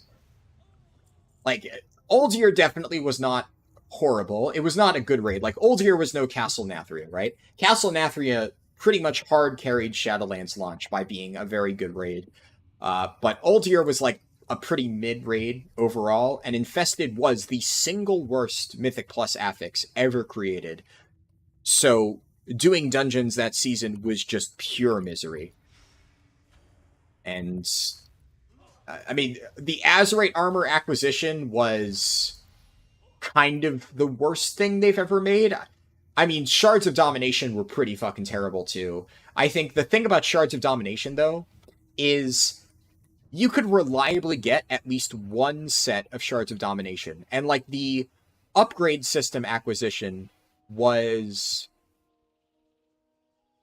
at least that was consistent, even if it was grindy. I don't know. I can't believe I'm trying to defend Shards of Domination. I'm reaching here, for sure. But some of the Azerite armor, understand that the only way to get a lot of your Abyss Azerite armor was to get it out of the weekly box. That was it, right? There was no deterministic way to get a Abyss piece of Azerite gear. And some of those traits were really powerful. So for a lot of people, you either needed to run low item level Azerite gear just to get the trait effects, or you just needed to hope you got extremely lucky and pull it from your vaults.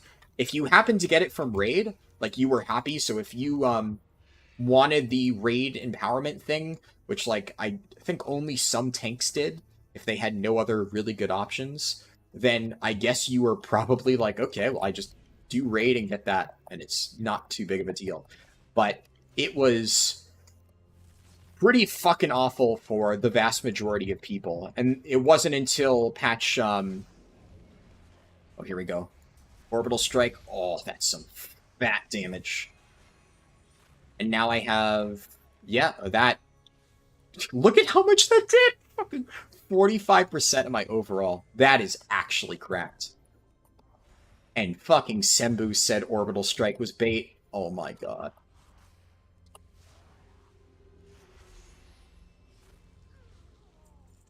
Alright. Didn't BFA launch have the destruction of Undercity and then they took it out? Yeah, that was BFA, right? What do you mean they took it out? Oh, they took out the launch... did they take out Destruction of Undercity? Is it not still in the game? I actually was not aware of that. But yeah, Destruction of Undercity was BFA launch. But I didn't, I don't know. Remember to check the spell scribe after phasing out of that purple area. Oh, I'm not sure. This must have been an old message because I did end up checking the spell scribe. But yeah.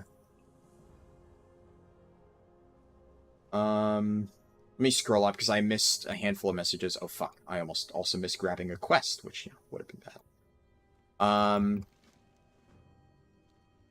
Half the player base was locked for 2 weeks on WoD launch because garrisons were broken. Yeah, I mean, that was definitely really bad. Wasn't the selfie cam in WoD too? Yeah, but, like, the selfie cam wasn't bad. Like, was the selfie cam a, you know, goofy feature? Yeah, I guess. But overall, like, did the selfie cam hurt the game? No, it was just a goofy little feature at a time when we needed actual content. The selfie cam was insulting because it was like... everybody wanted more content, and Blizzard was like, can I offer you a nice Twitter integration in this trying time? And nobody was having any of it. So that was, I think, the main issue with it. But in terms of actual content, I don't really think Selfie Cam was that bad. On the list of bad things that Blizzard has added to this game, it's not even ranked. Like, it was just kind of whatever. Throne of Thunder was such a good raid, yeah. I never really got to prog Throne of Thunder because, like, when I was first getting into raiding, I was, like, brought in for Throne of Thunder reclears, and this wasn't on heroic, like, it was still on normal. I wasn't like seriously raiding at this point. It was when I was first getting in. So it was like I would get into like the alt normal runs of Throne of Thunder for the guild I joined. And I didn't set foot into a mythic raid until Siege of Orgrimmar. Well, it was technically heroic when I first tried it, but then I also did do the first few bosses on mythic. And then WoD, I also tried mythic a little bit, but I didn't fully get into it just because like I didn't have a full group of people to run with. So it was just difficult. And one of the main issues that I had, and I guess maybe this is a lesson for anyone who's looking to get into mythic raiding, because ultimately that's what actually got me into mythic raiding. Like, I was interested in raiding for a while, right? Like, ever since MoP, I had wanted to get into it, but I kept trying to play with, like, my group of friends at the time. Oh, nice, this guy already started the RP. Perfect. But yeah, so I kept trying to play with, at the time, my group of friends and trying to do raids with them. And the reality is a lot of them weren't very good, and a lot of them were actually quite toxic. And in the end, it ended up being kind of a shit show where there was like a lot of guild drama that even crossed over for like a lot of them into IRL stuff. And then I had to like help put out basically fires IRL, not literally put out fires, but like figuratively speaking. And it was just a whole fucking mess. And like I kind of tried to do that for way too long, basically trying to play with my friends who were really not like at the same level of effort and motivation to raid. And here's the thing, that's totally fine. Like, no knock on people who want to raid with your friends, there's nothing wrong with that. But I was in a position where I really wanted to get into more serious raiding. I was raiding in effectively still a casual guild with friends getting AOTC and stuff like that. And we would do like first few bosses of Mythic, and then people would burn out and not really want to play, or we would try a boss and it was just a complete fucking shit show. Like we spent, I don't even want to talk about how many times we wiped a heroic Tectus. It was not good. The guild I was in at the time, which like I said, group of friends, most people didn't know what they were doing. And it was weird because like on one hand, my friend Paul was in that guild, and my friend Paul had just raided in Miss Pandaria in the equivalent of what would now be a Hall of Fame guild. And like he was extremely good at the game, and he was playing with us just to like help us out because he wanted to like take a break. And I have never gone that low. Like, honestly, in hindsight, I commend Paul because I don't know how he fucking kept his sanity. And admittedly, he kind of didn't. Going through all that bullshit actually did burn him out on raiding for a little while. And then he, like, joined a new guild with some of our challenge mode friends.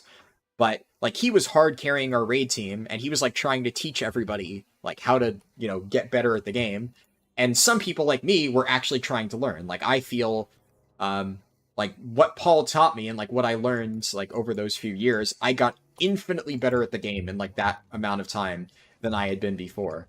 But a lot of people just like did not give a shit, and would get mad whenever somebody told them how to do, and they're just like, the whole "you don't pay my sub" mentality, right? And I kind of like I tried to do that basically for the entirety of the start of whatchamacallit, WoD. And then midway through WoD, when that guild fell apart, and like Paul, of course, joined another cutting edge guild because he was like, fuck this, I'm going back to like raiding at a higher level. And I was getting dragged into like, Paul was on like the rank 1 world challenge mode team. And he was asking me to tank for him because I was his friend, and trying to teach me how to do like the ridiculously hard challenge mode pulls that honestly at the time I had no business doing. I was nowhere near a good enough tank to handle pulls like that. But he was like, I'm going to try and teach you how to do this shit if it's the last thing I do. And I mean, in the end, he accomplished it. But then he also was trying to like get me to apply to his guild, which was like a cutting edge guild. And mind you, I had still only done like mid-tier mythic experience stuff. And the thing about it is I felt awkward the entire time because I knew that I was nowhere near qualified to join Paul's guild, and Paul knew I was nowhere near qualified to join his guild. And I remember he told me at one point, I'm going to get you a trial with my guild, and I'm going to bring you in, and I'm going to like get you loot funneled to you so that like we have more gear on you for challenge mode runs. And I'm like, well, that's kind of shitty, right? Because like you're lying to them, telling them that I'm like actually trying to trial with them, which, I didn't really want to because I knew I couldn't. Uh, just so that you could get me gear for your challenge win runs. Like, isn't that kind of fucking over your guilds? And he was like, yeah, I don't give a shit. And he did it anyways. And I don't know, I felt awkward because like I wasn't gonna say no, and like I didn't really know if he had like cleared it with his guild or not. Like I kind of thought they like begrudgingly accepted, but apparently they really thought I was trialing, and I went in there playing Unholy Death Knight, and I had really no fucking clue what I was doing on Unholy Death Knight. Like I kind of played decently well, but it was like I played decently well for somebody who at the time, obviously, oh fuck, I already did all the empowers. I played decently well for somebody who was getting consistent AOTCs and low tier mythics. Like I wasn't logging at the time. I didn't even know what fucking Warcraft logs was. So I have no idea how good I did, but I know my damage was fine. But like for a guild that was aiming for cutting edge, it was nowhere near good enough. And I knew that. And I was like embarrassed because I was nowhere near on the level of like, there was one of my friends played Unholy and he was really fucking good at Unholy. And like I didn't play Unholy. I played a tank. I played Blood. And they did not have a tank spot. So Paul basically tried to teach me Unholy over the course of like 2 days, and then tried to get me to trial as Unholy, which I had played, like I said, for 2 days. And yeah, it didn't go well. And all that to say, it was finally like at the end of WoD and the start of Legion when I'm like, okay, I actually want to start Mythic raiding, but for the past like 3 years, I've been just hanging around my friends, joining casual guilds, or, while Paul did teach me a lot at the game, now he was doing dumb shit, like trying to get me to play Unholy, which I didn't want to play. So I basically told him, I'm like, I'm going to do my own fucking thing for the start of Legion. And I joined some random ass fucking guilds on, I don't even know what server it was, some dead ass server with no guilds on it, and I played Boomkin, and then I eventually played Guardian Druid, and I did all my own research. Like, I forced myself to not rely on Paul. I looked up everything on Boomkin for my own, and I learned how to play it, and I got, like, I actually got, like, high purples and low oranges, which, for my first tier playing Boomkin, I was actually pretty proud of at the time. That was the only time I've ever mained Boomkin. And then I wanted to play Guardian Druid. I was only playing it because the random guild I joined only had a Boomkin spot. And I had already geared my Druid, so I was just like, fuck it. I'd rather get a raid spot than, like, not have one at all. And then midway through Emerald Nightmare, they let me swap Guardian. I played that. That guild ended up falling apart because it's just some random casual mythic guild. And then I bounced around between random guilds trying to find one that stuck. And, well, eventually around that time, that's when I met Zach. And I ended up joining his guilds after like a series of weird events that led to it. The whole saga of Emerald Dream was, it was fucking wild. I've gone into some of it. There was some weird shit beforehand. Like, the weird thing about being on Emerald Dream is I got dragged into like so many drama things that I was like not actually a part of. But then, like, people would just kind of drag me into it. Like, Zach, I don't know if you ever heard the story of, like, when Amar's guild fell apart. So, for context for everybody else who obviously doesn't know all the people, right? So, I switched to Emerald Dream because I had some friends playing there. And I played in a guild with one of my friends, and then she quit playing, and the guild was kind of toxic, so I, like, had no interest in staying around. So I joined some random other guilds on Emerald Dream, and I got along really well with 2 of the officers, who were named Amar and Mamoy. I'm still friends with them to this day. Amar especially. Amar, I think I mentioned before, like, one of my friends who lives in Brazil, right? So whenever I mention that one of my Brazilian friends also hates Brazilians, that's the one I'm talking about.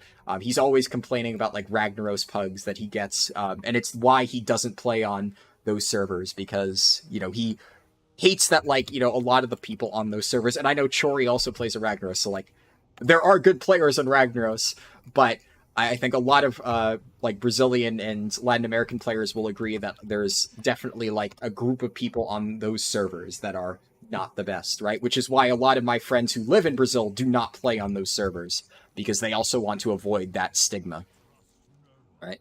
But so my friend Amar and Mamoy, they were officers in this guild, this random guild that I joined. And like, I just I didn't really know them at all. I just randomly joined. They needed a tank. I joined the guild. I did like Mythic Plus with them, and we got along well. And they were like co-GMs with this one just really weird controlling guy who then didn't like me because like I was, I'm the type of person who like when I'm in a guild, I try to like organize dungeon runs and I'm active. I'm like friendly and talkative to like people in the guild. And I guess he didn't like that because he likes to be the person who organizes everything and controls everything. So he didn't like that I was trying to like form dungeon groups to like help people get gear. Shit like that. Random just weird controlling guild leader things.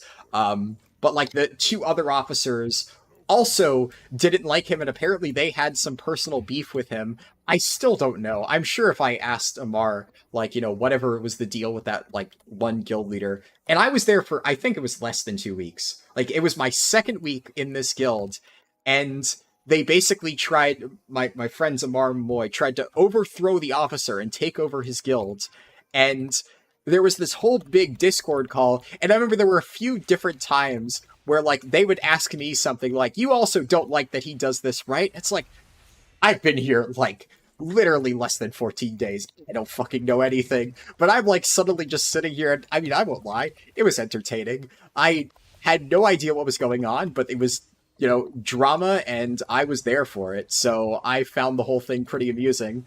And then, in the end, the guild ended up falling apart. They took, like, 2/3 of the raid team, but we didn't have enough people to make our own raid team. So I was like, let's just recruit, let's make our own new guilds and go from there. And they were like, no, we're going to merge with this guild called Warsong Battalion, which, this is the part of the story that I've definitely told multiple times, and anyone who's played an Emerald Dream for years knows Warsong Battalion and stuff. We're going to merge with their raid team and, like, combine our, like, leadership spots. So my friends were going to be officers in the team.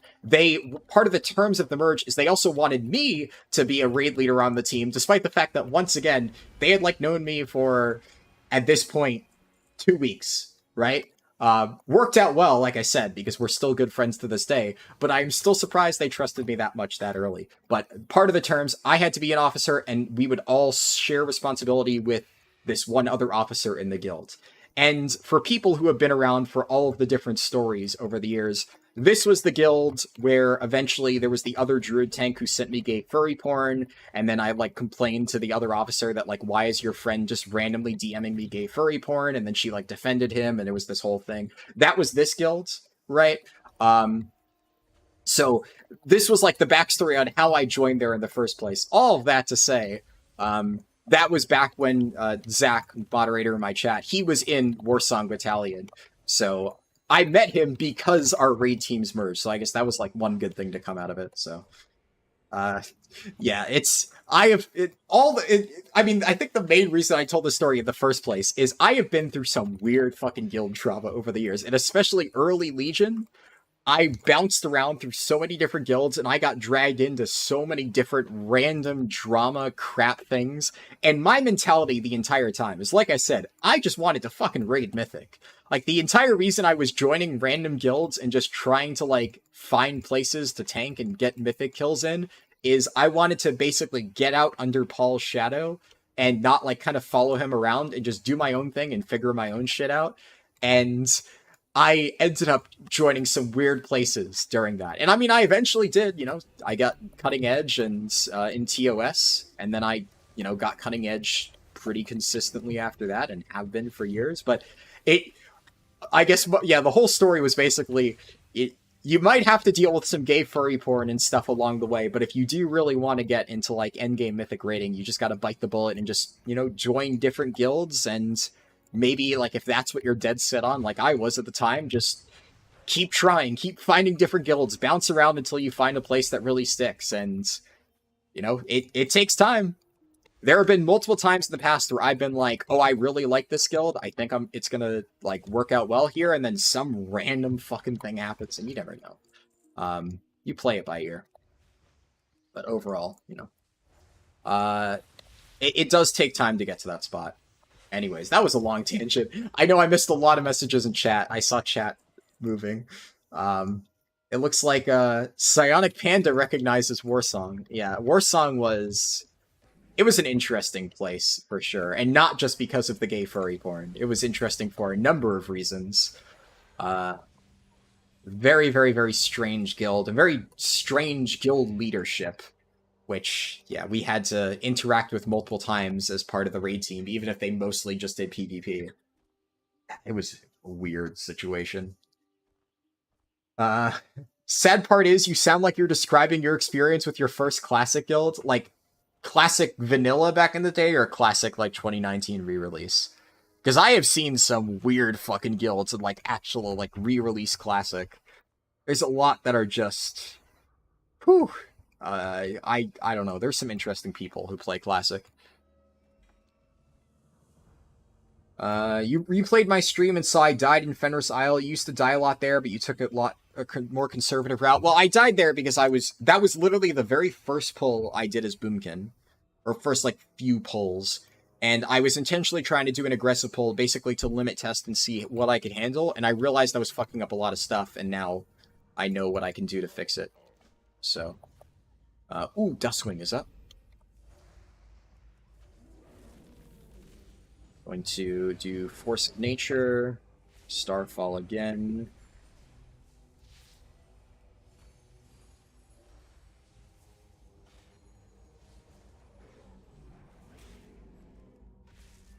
Another Starfall. Yeah, being able to just kind of kite and Starfall does so much work. Like, yeah. On pulls like this, Starfall's actually really fucking huge. Because I don't need to worry about actually kiting the mobs in a tight area. I can just fucking send it.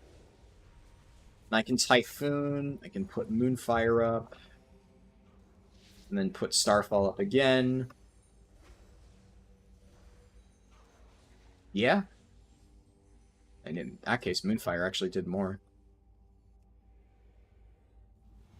It definitely seems like building heavily into Starfall is the play, though, so... I don't know, I think overall I was right about a lot of the decisions I made. So far, about pretty much all the decisions I made, especially Orbital Strike. Orbital Strike, fucking huge. Okay. We go, level 40, nice! Fast flying. Now I get... Starburst. And I can trigger this RP.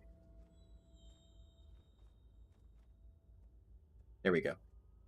Actually, the mob ran pretty far in... Nice, 2 Cosmic Rapidity. Let's go with... Bam.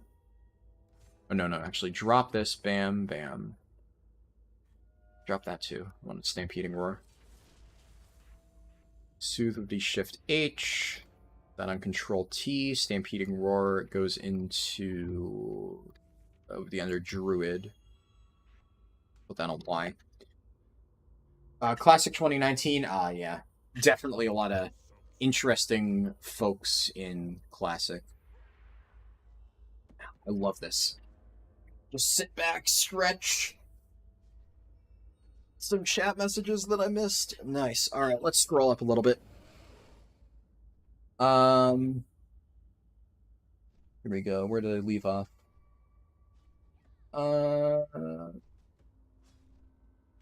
You quit O after Kata and came back in WoD. Did I ever get my Hellscream heirlooms? I have only one. So, back in WoD, I only really played... Oh, which tab? Yeah. I only really played my Death Knight during... not WoD. Miss of Pandaria. I had some alts that I played a little bit, but I only really played my DK. So... here we go. Hellscream's Decapitator. This is the only one I have. Because this was the one that I got for my Blood DK, and then I never really bothered farming the rest. It's just one of those things where I wasn't really a big alt person at the time. I had no idea that I'm... Oh yeah, you know, however, 10 plus years from now, I'm going to be making speedrunning videos on YouTube. Like, if you told me that at the time, I would have laughed in your face, right? So, just wasn't something on my mind to go farm Garrosh heirlooms during Miss of Pandaria. I got the one that I needed for my DK, and I was content. And I didn't bother farming the rest, and I regret it, obviously. So, definitely hope Blizzard decides to bring those back at some point, because that would be very, very, very nice. I'm pretty sure less than 1% of people in the game even did Crucible of Storms. Yeah, it's a shame, because it actually had, really fun fights. Like, honestly, I think, where was it? Unat, like, Restless Cabal was whatever. I think this boss was fine. I liked it, but it was not the best boss ever. Unat, this was a banger fight. Like, if you slot this boss into, like, the end of Ashar's Eternal Palace, people would be talking for a while about, oh yeah, Unat, one of the best bosses ever. This fight, aside from some jank with, like, how the world first kill was, like, done with shamans and stuff like that, my memory of it is rough, because it was one of those fights where, like, I did it day one, and I did it, like, 2 or 3 times after to help my guild, because I pugged it literally the moment the patch dropped, and I spent, like, 6 hours doing that, and then the following night, I helped my guild kill it, and we did, like, 1 re-kill of Unat, and then nobody ever wanted to do it again, and it was a shame, because I thought it was such a fun fight, but it was one of those where people actually had to know what they were doing, and I remember really, really liking it. But I'm going to be completely honest. If you ask me about, like, half of the mechanics, I won't remember. It is like one of those fights where it might be one of my least played raid bosses of all time. Because I think I even did Restless Cabal a few times. Because Restless Cabal was very easy, and it dropped... What were the items it dropped? I remember there's something that people really wanted. All classes... Was it this one? I want to say healers wanted this. There were obviously a lot of good ones. The shield gauntlets were pretty good. So all of the items in this raid had, like, weird gimmicks on them. Every single piece had some weird quirk. The next boss was even more weird in terms of the stuff. So I remember there were a few pretty good items off this, and because it was a pretty easy boss to do once people knew the strat for Heroic, we did this one a decent amount, but a lot of people just didn't want to bother with Unat, and Unat had some weird fucking things. A lot of these were very Kiss Curse, so you had this thing, Idol of Indiscriminate Consumption, feed on 7 allies or enemies, devouring up to whatever health from each, and then you're healed for percentage of the damage dealt. So this was like a tank trinket, basically, where you did damage both to enemies and friendly players that were standing nearby, and then you healed yourself. And it was actually pretty decent healing, but obviously you're doing damage to other players in your raid, which, like, I don't know, it's not great. I actually used it for a decent amount, a heroic version, throughout, like, a good chunk of Battle of Dazar Lore Prog. It was not bad, for classes that, like, were low on healing, like Brewmaster monks. I mean, Brewmaster liked that, right? You know, they didn't have access to amazing healing options, so being able to just get, like, an AoE healing nuke was solid. It was definitely more of a defensive trinket, right? There were better offensive options, but it was not bad. And then there were just a lot of other really weird ones. Yeah, like this one. I remember that. The trinket that silenced you. Like, it did damage, but then it had a chance to silent you if you get hit by, like, the rebound spear. And then... Oh yeah, this fucking thing, this did a lot of ticking damage to you if you let it stack really high. So, like, a lot of people would get yelled at for trying to greed with this trinket. Void Stone is weird. It can either give you a damage absorb shield, or if you try to heal the person while the shield is active, it instead absorbs your incoming heal. So you basically need to throw this on a person right before they take a big hit so that you get through the damage absorb, and then it doesn't, like, waste any of the healing. Like I said, a lot of these are, like, really weird Kiss Curse stuff. Trident of the Deep Ocean was kind of similar, but this one was kind of a meme. Because this was, like, it had no... This didn't even have primary stat, right? So this was, like...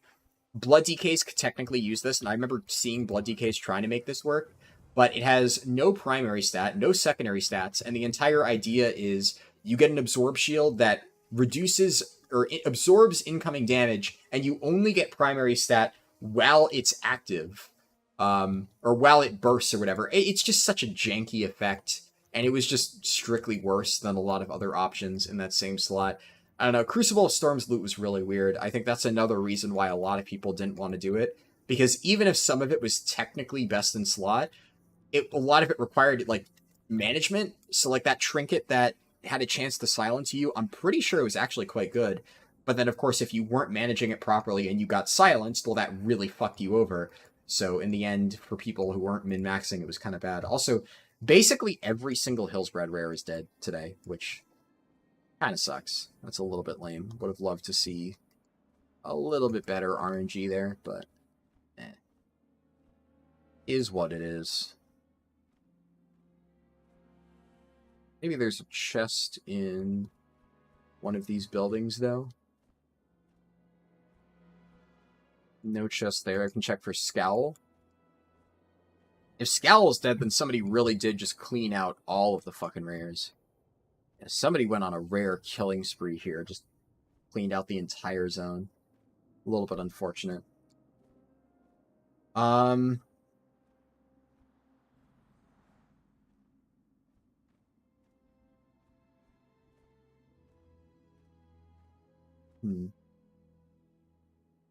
You PvP'd in Shadowlands and had to make a whole new Disc Priest in order to raid? Oh yeah, because Covenants and shit. Magnimus Zara said, you came back to Dragonflight because you heard it was good and it was on sale. You like Dragonflight, but you've been playing for 2 months and haven't done a Dragonflight raid yet. I mean, are you max level? Because if you're max level, you should be able to do a raid, right? Like, difficulty depends. But you should definitely be able to just join, like, an LFR raid, for sure. And if you have a decent amount of gear, which if you don't have a lot of gear, I have a pretty good alt catch-up or just regular player catch-up gearing guide that you can refer to. So, shouldn't be too bad.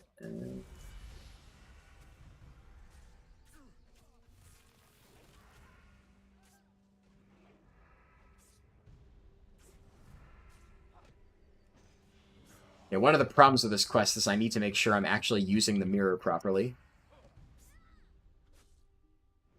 And there we go. Conduits were terrible in Season 1? Yeah. Conduits were... I mean, Conduits, the entire thing, were just such a weird thing to add. Soulbinds in general. Like, I think of all of the things that they did in Shadowlands for, like, design stuff, aside from Shards of Domination, like, we all know Shards of Domination was, like, pretty much the worst system to ever be added to this game. Like, by far. I would say Azerite Armor was pretty fucking close, but at least they improved that towards the end. Launch of BFA Azerite Armor was a real stinker, though, so that one, I don't know, it was kind of bad.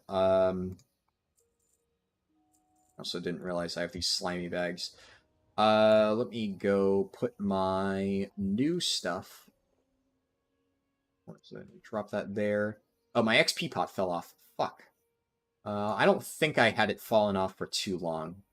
I hope. Yeah, I'm gonna eat up. I think that's everything. I got my flasks and stuff in my bars. I can put Abyssal Healing Pot down here. Oh yeah, Unbridled Fury goes on Control 5. What else? That's it. Yeah, for now, that's it. Cool. I'll just refresh Mark of the Wilds. But yeah, Conduits were pretty awful. Okay, that's... For a second, I wasn't sure what that icon was. That's the Moonkin Wild Charge, it looks like. And there we go. Gotta be one more SI7 agent somewhere here.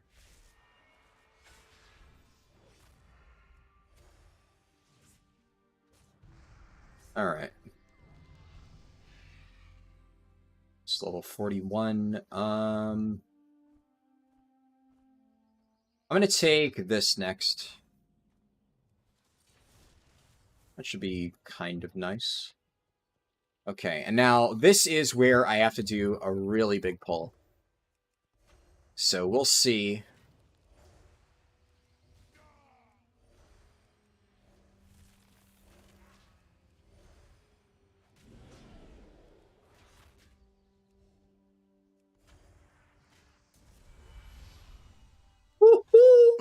Okay. Yeah, that works.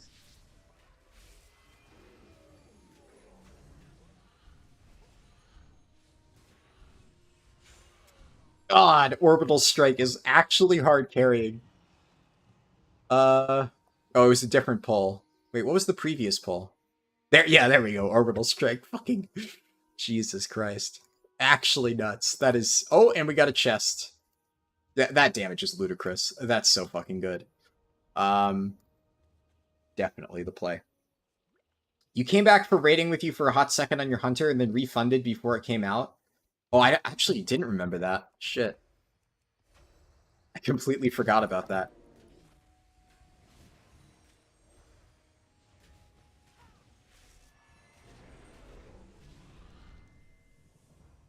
Okay, at this level, like, Moonkin kind of fucks. I mean, I still think Guardian does that pull, like, roughly the same speed, right? But... it really isn't bad. It's not bad at all. I think, actually, I might be able to kill Yetimus with Moonkin now. This is some pretty solid burst. Definitely... I mean, I could have Force of Nature tank Yetimus. I would probably need to open with Force of Nature just to ensure that it gets threat. But I think if I open with Force of Nature, like, with this amount of single target burst, this is pretty sweet. Let's see, what else did I miss? Undercity and Teldrassil were the pre-patch, and they took it, and they took the big catalysts of the expansion and made it FOMO. I actually... shit. I didn't even consider that, yeah. The fact that that entire thing was taken out of the game, I forgot. That's... yeah, you're not wrong. Really bad. Dexter said, thanks for the stream. You'll watch the rest tomorrow when you wake up. Past 2 a.m. here. Good night. Well, thank you for watching the stream, Dexter. And, well, I missed that message when you sent it. Whenever you rewatch it, you know, I hope you're at least still enjoying this section. You remember having 0 issues of WoD launch night? Felt lucky. Yeah, honestly, for me, it wasn't too bad, but I overslept WoD launch night. So, for me, it was, like, a little bit biased. I woke up, like, 2 hours late, and then by the time I actually got on, I almost immediately caught up to all my friends because they were all stuck in their garrisons while I was asleep. So, I felt pretty good about that, I'm gonna be real. Made me feel much less shitty for oversleeping it, but it definitely was pretty bad. And I still got, like, server issues and stuff, but could have been worse.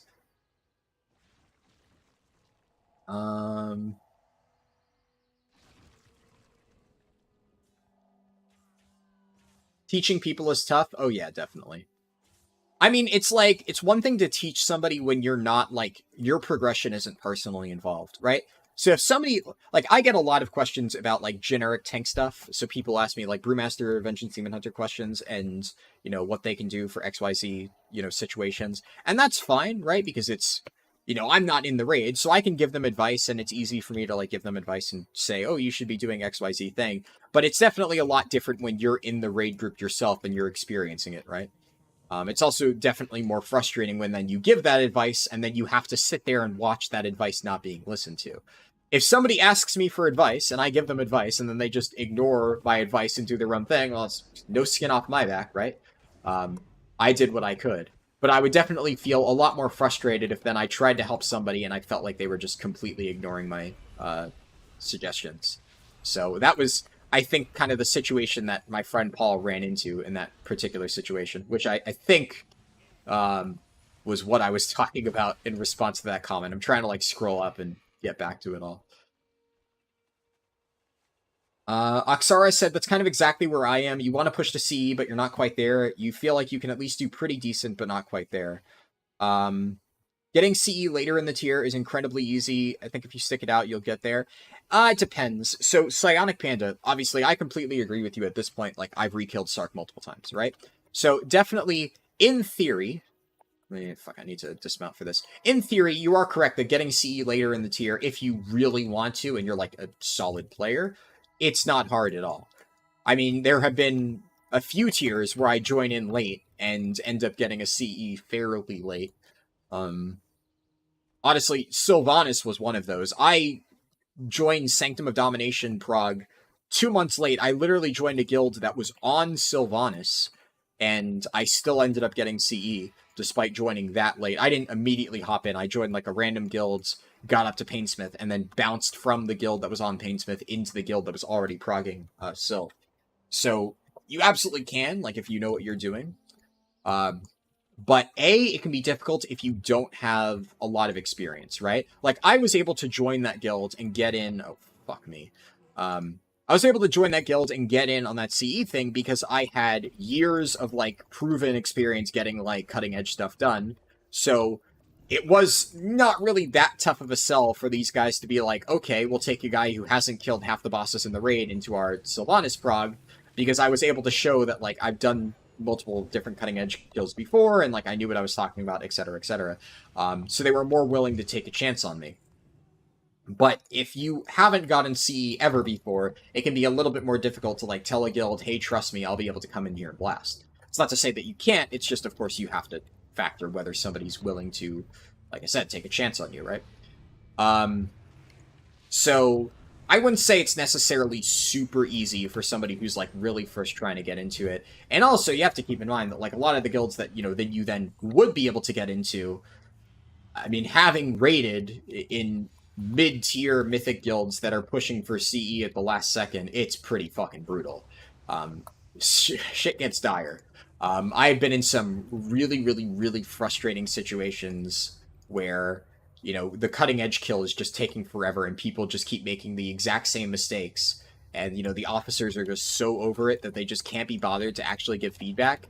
And it's just a constant state of pull again, pull again, pull again, without addressing any of the problems. And then suddenly you're reaching, like, 500 wipe counts and everything is pain. And that is kind of the situation that you'll run into a lot, where by the time you get to the final boss, a lot of, like, mid-tier mythic guilds are in full slam our head into this until it dies mode. And that is, like, one of the least enjoyable raiding experiences I've ever had, being in guilds like that.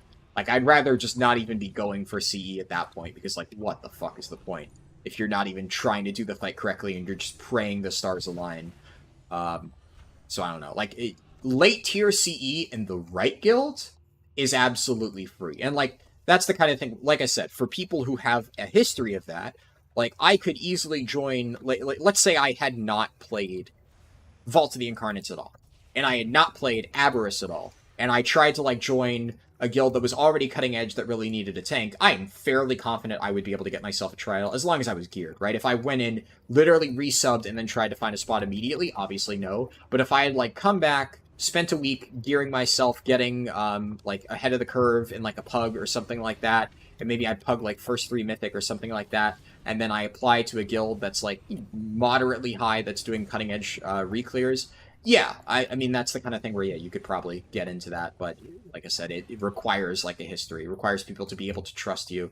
Otherwise, what you're probably going to end up happening is what some guilds might do, and I've seen this happen before, is they'll be like, well, we're not going to bring you in on cutting edge just yet, right? We'll bring you in for, like, first 3 mythic, and then, you know, wait another week, then bring you in on a few additional bosses and see how you do. And if you're acing every boss, then maybe they're like, okay, well, you can come in on the final boss now. But if you're not, then they'll give you, like, another few weeks and try to, like, make sure that you're really learning and improving, and then once they think you're ready for it, then they throw you in on the final boss. I've seen that happen with a lot of, like, project trials and various guilds that I've been in. So it's not unheard of, but it is definitely rarer, and it's not as simple as, like, you walk in, you get assigned to cutting edge kills, like, immediately. There's definitely some legwork involved. We're gonna go for Yetimus now, but before I do Yetimus, I need to basically massacre the local Yeti population. I hit.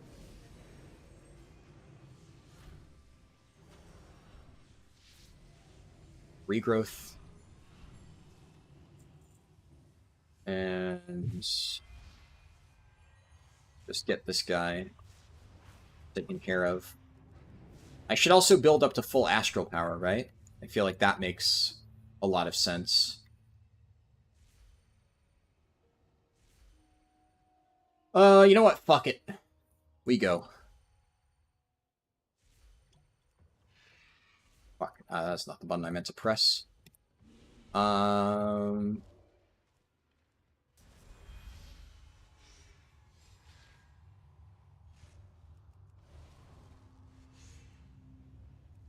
Alright. Into the cave and Star Surge. Okay.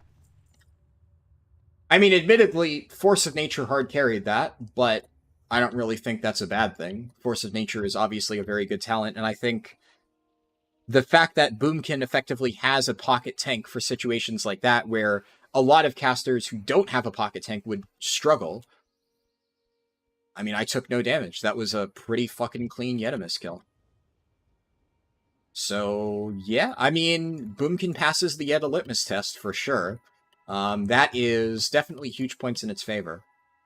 Admittedly, like, I won't say Boomkin is the hardest spec I've ever played. It definitely isn't, but I don't know. I've played some specs while leveling, like, I think so far, out of all the specs I've tested, I think Ellie Shaman was the one that took me the longest to, like, wrap my head around, where I'm like, okay, there's, like, a lot of moving parts here. Generally speaking, this seems pretty straightforward to do damage with, but there's still, like, actually a decent bit of management and, like, cooldown usage and stuff. Oh, nice Chordic spawn. Compared to other stuff. So, I actually never knew Chordics had a stun. TIL. But yeah, the fact that it can do that is actually quite good. Like, I wonder if Fire Mage could do that. Because, I don't know, Arcane obviously has ridiculous burst. Fire maybe, but the other thing is Fire takes increased damage. So Fire, like, when doing a lot of, like, large like, high target pulls, kind of relies on, like, just staying out of melee range, especially with, like, Glass Cannon and stuff. And Yetimus is basically impossible to outrange and kite. Like, you will just eat melees to the face, and you're gonna like it. So, I don't know. And when I soloed it on Arcane, it honestly wasn't the cleanest thing ever, and I actually... A lot of it was Arcane Orb, because Arcane Orb, like, juggled Yetimus in the air for a little bit when I did that, and that, like, bought me some time. Whereas, like, that was just... I literally sat there, tunneled Yetimus like he was a fucking target dummy, and my treants just kept him occupied. So, yeah, that was pretty fucking good. Part of the thing is you're a tank main, and you've been put on DPS, so you play your, by far your worst role. Oh, yeah. I mean, getting a tank spot is definitely hard.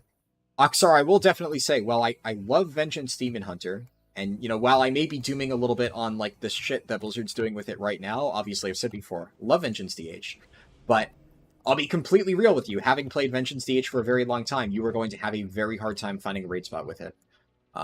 It is tough. I know, because I also struggled to find a raid spot. You have no idea the amount of times when I was literally still at the time, back in, like, BFA and End of Legion, like, one of the best Vengeance Demon Hunters in the world. I had, like, multiple rank 1 parses in every boss. I had cleared multiple mythic bosses with it. I had gotten Cutting Edge with Vengeance Demon Hunter 2 times already at that point. And I was still having people basically tell me, no, we refuse to bring Vengeance Demon Hunters, just because they were that biased against it. And in some cases, they weren't even necessarily wrong, because, like, you could take, at certain points, like BFA, for instance, you could take, like, the dumbest fucking Prot Warrior player, and they would probably be able to perform better than me in terms of, like, damage and survivability. Like, outside of Nyalotha, right, which obviously TD was fucking stupid. But I don't even necessarily blame a lot of them, right? Like, it was just really far behind. And it's definitely in a better spot now, but it's going to be hard to escape that stigma. And it definitely is. Honestly, in many ways, it isn't even a stigma, right? Like, right now, like, I'm good at Vengeance DH, right? But I can tell you that my Brewmaster is already better than my Vengeance Demon Hunter. Like, why would I bring Vengeance when my Brewmaster, despite only getting, like, blues and purples currently in Mythic, with my, like, shit item level that I brought for last week, I went into Sark on, like, 440 item level, and I did almost as much damage as my Demon Hunter did on a rank 1 parse. And my Brewmaster's parse was, like, I don't know, 78 or something. And my Brewmaster felt infinitely safer the entire time than my Demon Hunter ever did during Sark. So it's like, what advantage is Demon Hunter bringing there? My Brewmaster has better utility for Sark. It has better damage for Sark, despite lower item level. It has better survivability for Sark. The only thing it doesn't have is I can't glide cancel the knockbacks. So I instead just place Transcendence and time my Transcendence correctly. But that's it, right? Like, that is the only thing that Vengeance Demon Hunter has going for it. And if anybody should be able to make a case for Vengeance Demon Hunter being something worth bringing, it should be me. But I've got to tell you that while you can make it work, if you're really looking to get into Mythic raids, you can't always play what you want, especially as a tank main, right? Like as a DPS, like I said before, I played Windwalker Monk in Ashara's Eternal Palace, and I justified my raid spot because despite Windwalker being one of the worst DPS, I was getting 99 parses, and I was like top 5 DPS in the raid, still getting beaten by people who were, oh, this guy's struggling. Oh, he reset the mob. I was getting beaten by people who were getting like infinitely worse parses than I was, but like, what were they going to do? I was still doing more damage than a good chunk of the raid, right? So I was still worth bringing as a DPS, but when you're a tank, it's a very different story, right? And frankly, Vengeance Demon Hunter a lot of times doesn't even have the damage component going for it. There have been times in history where that was something it did have going for it, and frankly was all it had going for it, but right now, not really.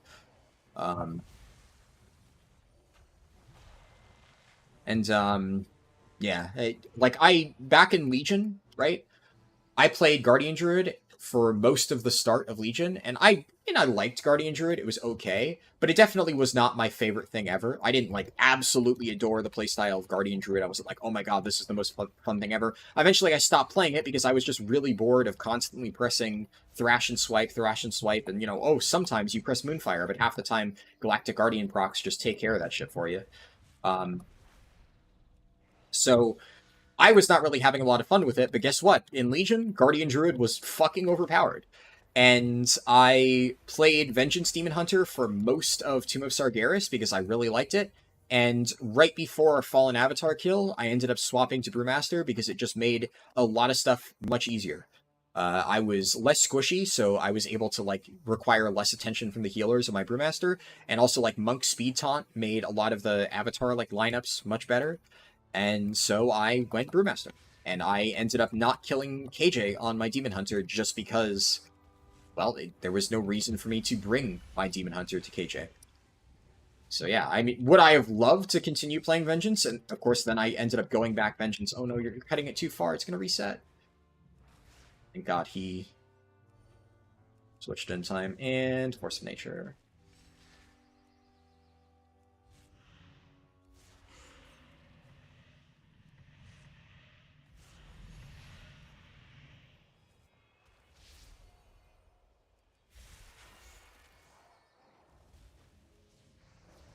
All right. I mean, I think this particular mob ended up being a bit easier because this mage was around to help, but honestly, I think if needed, I could have just kited there, and I would have been pretty fine.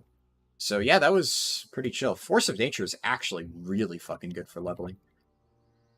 You know, to really nobody's surprise, right? Obviously, Pocket Tanks is really crazy, but definitely it's more effective than I thought it would be. Like, in many ways, it's almost more effective than a Hunter Pet because you don't really need to micromanage it.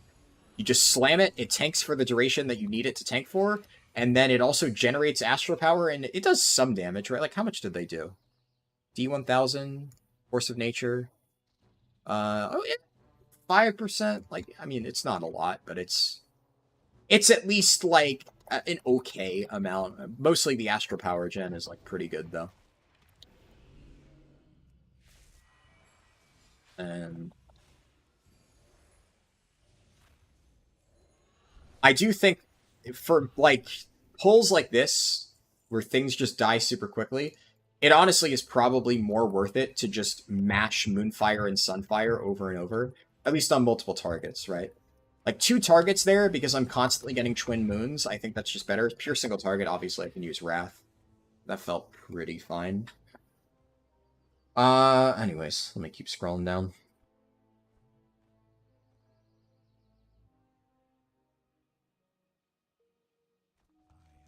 What realm are you on? Mal'Ganis? Oh, you are also on Mal'Ganis, Psionic Panda. Cool. Okay, now we go to... Should I do those quests? Nah, I'm gonna go do WAD intro at this point. Definitely the right call. I can also, I guess at this point, still queue for a dungeon on the off chance it hits, but we're down to still just Mechanar and Synthec Halls, but I would still do it. If I roll one of those two, I still think it would be worth it. Bossanovia said, I've been speedrunning your content for about a week now since I found your channel. Awesome. Well, I'm glad you're enjoying it if you're watching that many videos.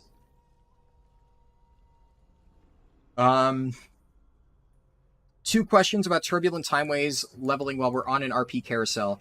So, disclaimer about Turbulent Timeways, it's not testable on the PTR. So, anything that I would say about Turbulent Timeways is very much like speculation. I have not been able to test it. It's not available. So, we're going to be figuring stuff out together, right? I don't know for sure. But I'll just saying that in advance so you know, and then I need to make sure I delete this quest and this quest.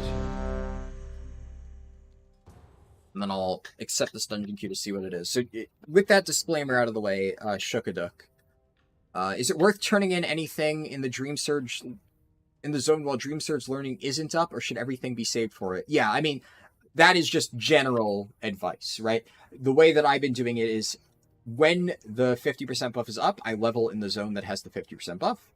And then when it's down, I just do not touch that zone. I wait until the buff is back up. It can be a little bit annoying because sometimes if you get screwed on RNG, you just won't get the buff for like a really long period of time. But the Steam Vault. Okay. Interesting. But still no. I did get that during one of my runs, and I tried it at least to see if it was fast, and it was like not terrible, but it wasn't good, so I'm not going to do it. And then part 2 of what Shookaduk said is time walking worth queuing for in higher levels with diminishing XP like above 65 on DPS? Honestly, I think if you really want time walking to be worth it, pretty much should be queuing as a tank. Or a healer, I guess. Yeah, healers probably get fast queues as well. If you are queuing as a DPS, you kind of need to do stuff alongside it. You can't just, like, spam queue. I mean, you can, right? Like, if you want to sit there, watch, like, a movie or something, and then whenever a time walking dungeon pops up, you level, that is an option, of course, but if you're trying to, like, level in a speedrun format or, like, even just level semi-efficiently, definitely easier to get it done as a tank. As a DPS, queues are going to be pretty brutal. And then, of course, with the new buff being, like, limited time-based, right, where it's only, like, you have to stack up the time and it only lasts, like, a certain amount of time. I mean, it's kind of one of those where you really want to do it all in one sitting. It actually very much favors that type of leveling style. So I talked about this earlier, Shookaduk, so I don't know exactly when it was, but I won't give, like, the super in-depth analysis, but I did, like, a pretty deep dive into my thoughts on what the meta will be for Twisted Timeways. The TLDR of that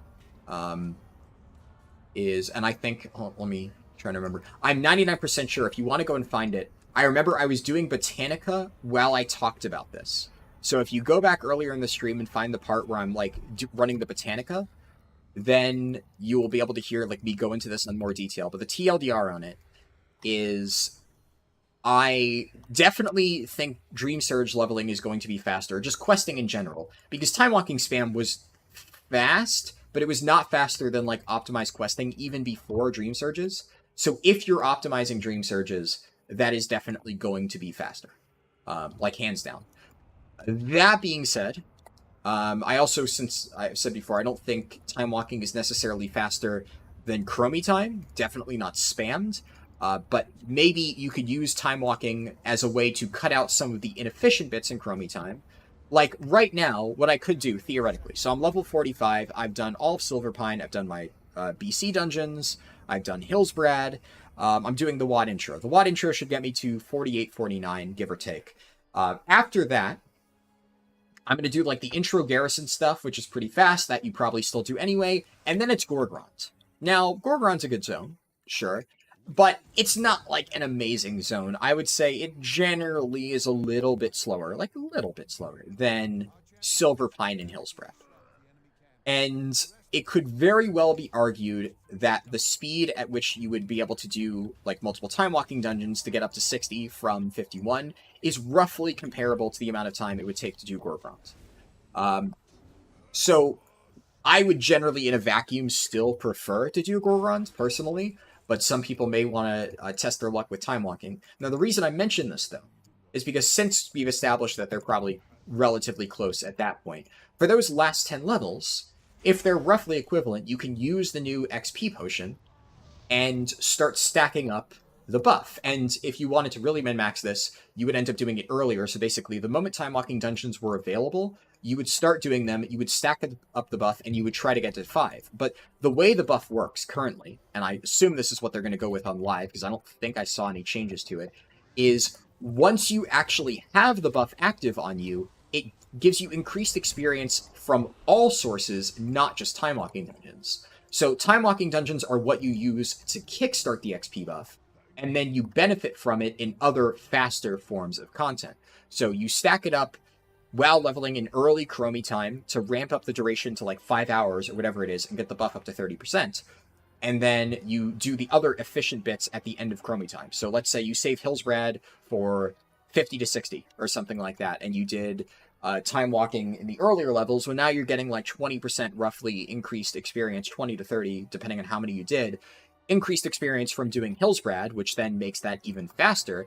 And then, more importantly, you're rolling into Dragonflight leveling with a just flat 30% XP boost on top of the existing shit in Dream Surges, and that's pretty fucking good. So, I think that for Dragonflight, that'll kind of be the way you want to do it. Now, it's a little bit weirder if you're trying to level a character from 60 to 70. So this is like the entire idea of if you're leveling a character from 10 all the way to 70, you can build up the buff during the 10s to 60 section and carry it over into Dragonflight. I'm not entirely sure what you would want to do if you're leveling like an existing 60 character up to 70, because realistically speaking, by the time you do 5 time walking dungeons, like the 60 to 70 process is kind of like half over already. I guess you still get the benefit, right? So maybe you still do that. I think maybe you do 5 time walking dungeons to maximize the buff, and then do just Azure Span and like profession leveling and I don't know, like the really efficient bits in Thaldraszus and Onaran Plains and Waking Shores and stuff like that. Basically try to find only the fastest, absolute fastest sections of Dragonflight leveling. But I still think that it would be faster to like cut out maybe some of the earlier bits of Chromie time, especially because at lower levels, even at like level 35, your scaling is still going to be infinitely better than it would be within Dragonflight, right? You'll still be killing things very quickly. So if you do time walking dungeons within like the 60 to 70 bracket, you're kind of at the mercy of getting good players in your group who are going to speed it up and not make it like a real slog. Because if you get a bunch of people who are also leveling 60 to 70, then things just won't really die, and then it won't end up being efficient at all. So, I don't know. It's a little bit of a give and take. We'll have to see. I went into like a little bit more detail earlier, but actually I ended up going into a decent amount here too. That was a little bit more than a TLDR. Blast said, I'm looking to level every allied race to 30 to spam turbulent timeways. What route do you think would be best to front load all the best zones in 10 to 30? Well, it's tough to say because, like I said, if you really want to optimize your experience in turbulent timeways, you're probably still going to be doing quests, right? If all you're looking for is you're going to spam time walking dungeons nonstop, you know, efficiency be damned, then just do the best zones, right? Like lock mode on for Alliance, Hillsbrad for Horde. It'll be better to save it for later, but if you're not going to be doing it later anyways, then I guess just do it now. Even if you don't have flying, it's probably still more efficient. And obviously the WAD intro is a classic, very good. But like I said, I would advise just kind of weaving the two together. I guess if you really want to shut your brain off and just time walking, that works too, I suppose. But yeah. Rumor has it. Yeah, I've heard the rumors. I've heard the rumors about Garrosh Heirlooms coming back with time walking. Right now, that's all they are, though. They're rumors. Do I think there's a good chance it'll happen? Yeah, I do. I think there absolutely is some merit to those rumors. But the amount of times that Blizzard has like thrown something into the files and it's just like sat there, and then They're either like, oh, here's some random thing that we're adding to the store or trading post or fucking whatever, and they don't actually really do anything with it. They've done that a lot, right? So, to me, it is a rumor until it is confirmed. Also, wait, Boomkin's, like, actually kind of busted at this, right? Am I crazy? Or is this just, like, fucking ridiculous? So I just keep Starfall up, and I'm just AoEing the entire arena, right? So I tab Sunfire, and I just Sunfire as many targets as I can, and then keep Starfall up.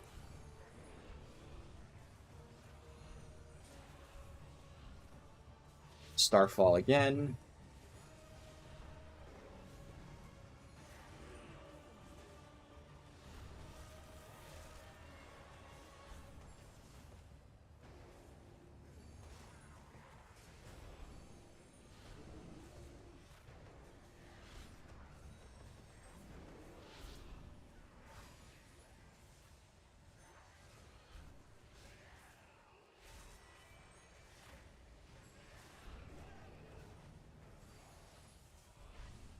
Yeah, okay, that was pretty fucking good.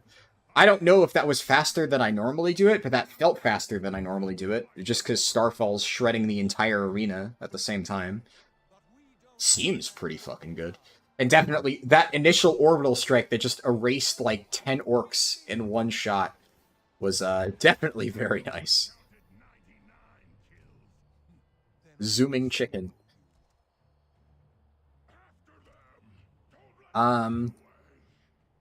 WoW players don't like fights where you need to know what you're doing. Yeah, true.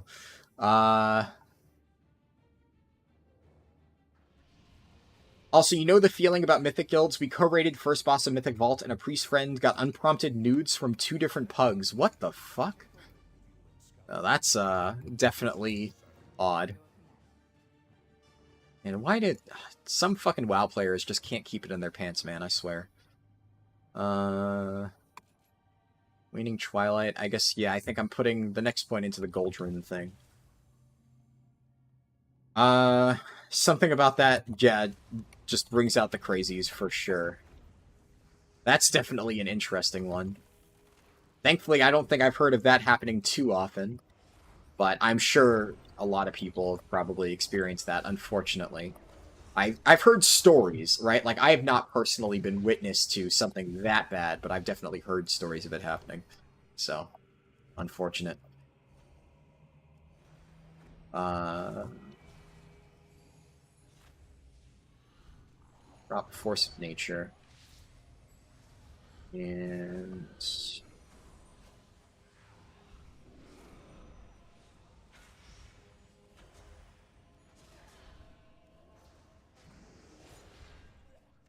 those going to despawn? They are perfect. Fly first, then talk. Do not waste time on your run. Look, I don't give a shit, right? We're testing Boomkin. Like, okay, so we've done this route a million times. I'm not trying to test the route itself. I'm mostly concerned about, like, how Boomkin feels to play. If I waste, like, a minute or two, like, basically getting sidetracked reading chat, that is a sacrifice I'm willing to make. All I really care about is seeing how efficiently Boomkin can kill shit, and whether it can handle, like, the same level of pulls. And right now, I mean, I'm 47, we're at 3 hours, 43 minutes. I am well on track to get, like, a sub 5 hour. And, I mean, Boomkin seems pretty chill, so I'm not, like, too concerned about it at this point. And there's going to be even better talents later on. Like, it's not like I've hit my peak for Boomkin. There's, really good Fury of Elune shit coming up, and Fury of Elune is going to absolutely blast. That talent kind of fucks. Oh, I got all of those. I'll take this Draenei back to Khadgar. Stop that orc from opening that portal. LFR queue is too long. The queue is now 45 minutes. Well, the queue is definitely not 45 minutes if the queue is a tank. And I understand not everybody has the ability to queue as a tank, but that's the reality of LFR, right? There's going to be a lot of people playing DPS and not a lot of people playing tank and healer. So that's what tends to happen. But I've done LFR a lot this expansion, and usually if I queue as a tank, it takes like less than 5 minutes. Fuck me, I can't click. Azerite Armor had acquisition problems, but a lot of the powers were really fun.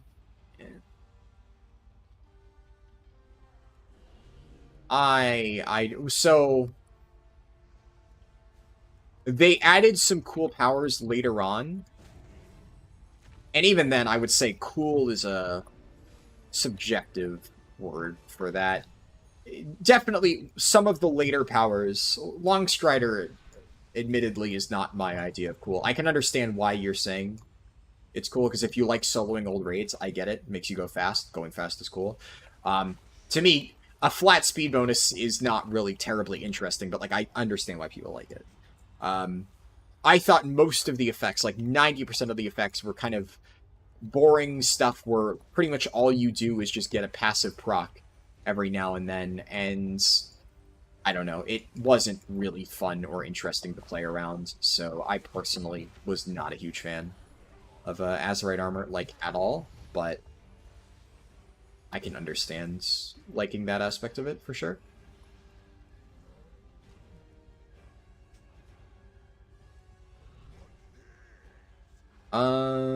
You would re-potion XP buff.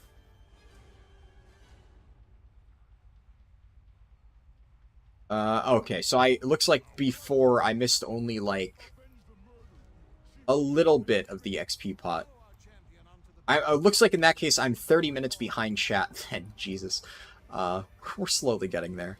Because since we're talking about when I refreshed my XP bot and XP pot words, and I am at 22 minutes left, that means that conversation was around 40 minutes ago, actually. Okay.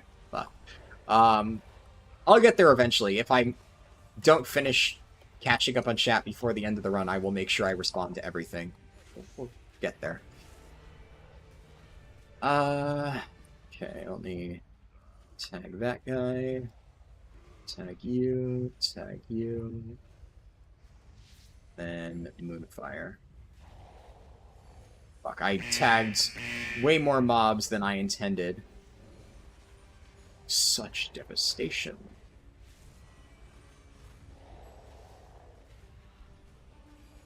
And probably Wrath for a little bit. There we go. Okay, that's it.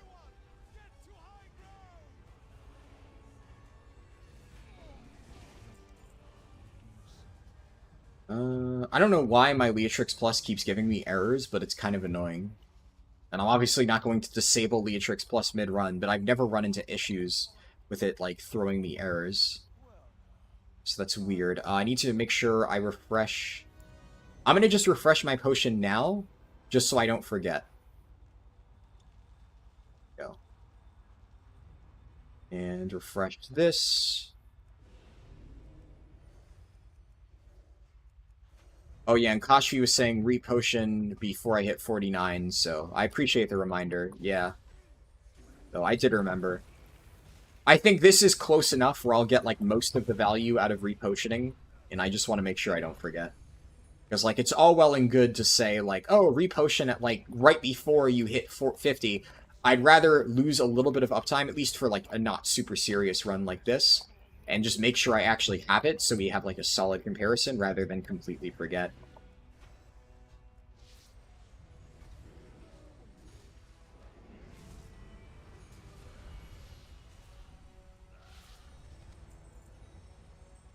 Yep.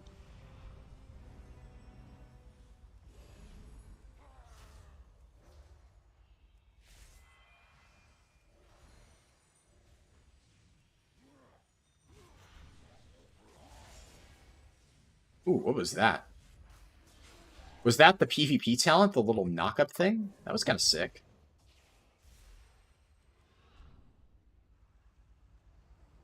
Does Brewfest have an XP buff? It only procs twice a day. Oh yeah, I forgot that it had that. I did that on Classic, but I've never bothered with the Brewfest XP buff. It's definitely not worth your time to go for. I mean, I guess if you're really bored, you can. WOD launch was 50-50. You were able to get in, but Pooty and Mike's brother were locked out from the server for the first couple weeks. Oh, wow. That really sucks. The first couple weeks, too. Shit. Yeah, that would be really fucking awful, just not being able to play for, like, the entire start of the X-Pack. Got a little Boomkin disengage going there. Pretty nifty.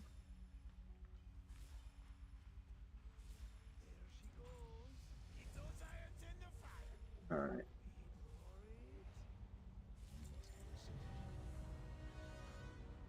Grab this. Talk to you.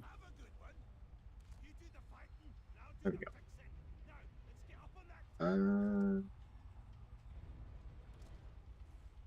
You don't mean if you jump straight to Sark. I mean, if you stick it out with the Mythic Guilds, they'll eventually get there. It might take a while. Yeah, but see, I know what you mean now by saying that. That said, I actually would still disagree with that.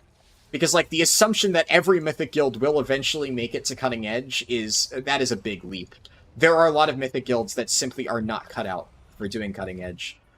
Sometimes not even necessarily because of the quality of the players on the team, but sometimes just because of the leadership, right? If a guild is poorly run, and the leaders have no idea what they're doing, it doesn't matter how good the players are, there's a good chance they are just never going to kill the boss. So I would definitely not say it is guaranteed if you stick it out with the Mythic Guild, and I think that is actually kind of a fallacy for newer players, because the idea of, well, we'll just get it eventually is kind of the mentality that I said a lot of guilds do have of, well, we'll slam our heads into this and the boss has to die at some point, right? And then eventually the boss doesn't die and the guild implodes. And a lot of times you'll find guilds where they will get killed before Sark actually gets killed, or whatever the current CE boss is. So I don't know necessarily if that's a good idea. In fact, my advice would be don't bank on that. Join a Mythic Guild and definitely give it a good shot, right? Like, don't... If the guild isn't getting immediate amazing progress on day one and they're like some mid-tier Mythic Guild, don't immediately write them off and be like, oh, fuck this guild, right? But if you're in a guild for like a month or 2 months and it's clear that absolutely zero progress is being made, the guild leadership is dysfunctional, and a lot of people just aren't showing up and performing well, and it's clearly not the same environment that you're looking for raiding, I would actually say don't just keep sticking it out and hoping they will get to Sark eventually. Say, alright, I'm just going to cut my losses, leave, and find a new guild and take my chances there, because there's more of a chance that the guild is just going to burn out and fail to get Cutting Edge than they will magically get their act together and get the kill. And I think the mistake a lot of people do make is they do try to stick it out, and then they do end up missing CE. And, yeah, that sucks. Is this classic? No. That's funny, you almost did the same thing during SOD. Hopped from a Painsmith guild to one that had just killed Syl. Definitely helped that you gunned CE the past 2 tiers. Yeah, for sure.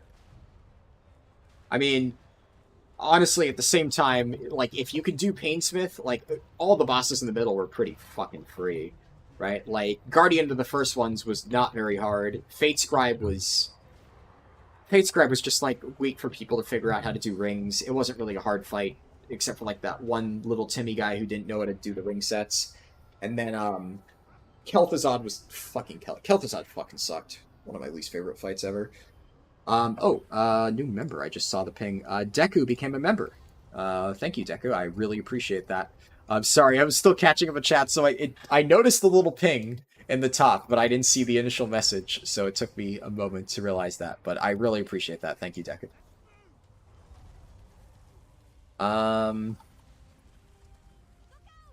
42 already? Yeah. This definitely has been, like, a pretty fast run. Honestly, if this had been a Guardian Druid run, this would have been spicy, right? Because, like, Boomkin's doing pretty well. This is definitely, like, not one of my worst runs. It's also, I don't have Darkman Fair, right? So, it is inherently going to be slower than a lot of my runs on average, because, you know, it's 10% slower flat. But then it's also missing a lot of the quest items, which do make a difference. Especially early on, that actually can add up. So, losing Darkman Fair does suck a little bit, but overall it's not a huge difference. And you can see here I'm still getting a pretty good pace even without that. And even on a class that is objectively not amazing for leveling, though, it's surprising me a little bit. There's some decent potential here.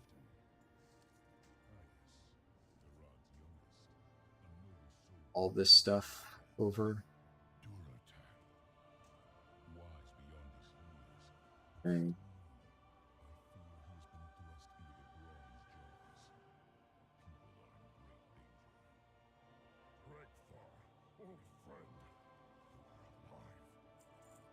And, you know, I would actually play a WoD Classic, not gonna lie. I might get flack for that opinion, but, like, was it a good expansion? No. But did I have fun in that expansion? Fuck yeah. I really, I don't know. I feel like Legion, or Blizzard will probably do Legion Classic eventually. Were the words that I was trying to get to come out of my mouth. But I don't know. I have a feeling they're just gonna like cut their losses with WoD and just not re-release it and do some skip for it. And I just think that'll be a shame because, you know, all the hate that it gets aside, I actually think that if they make it so it's actually fast and don't make it take fucking forever, it actually had solid content. I think it was pretty good. Oh, I need to be one level higher.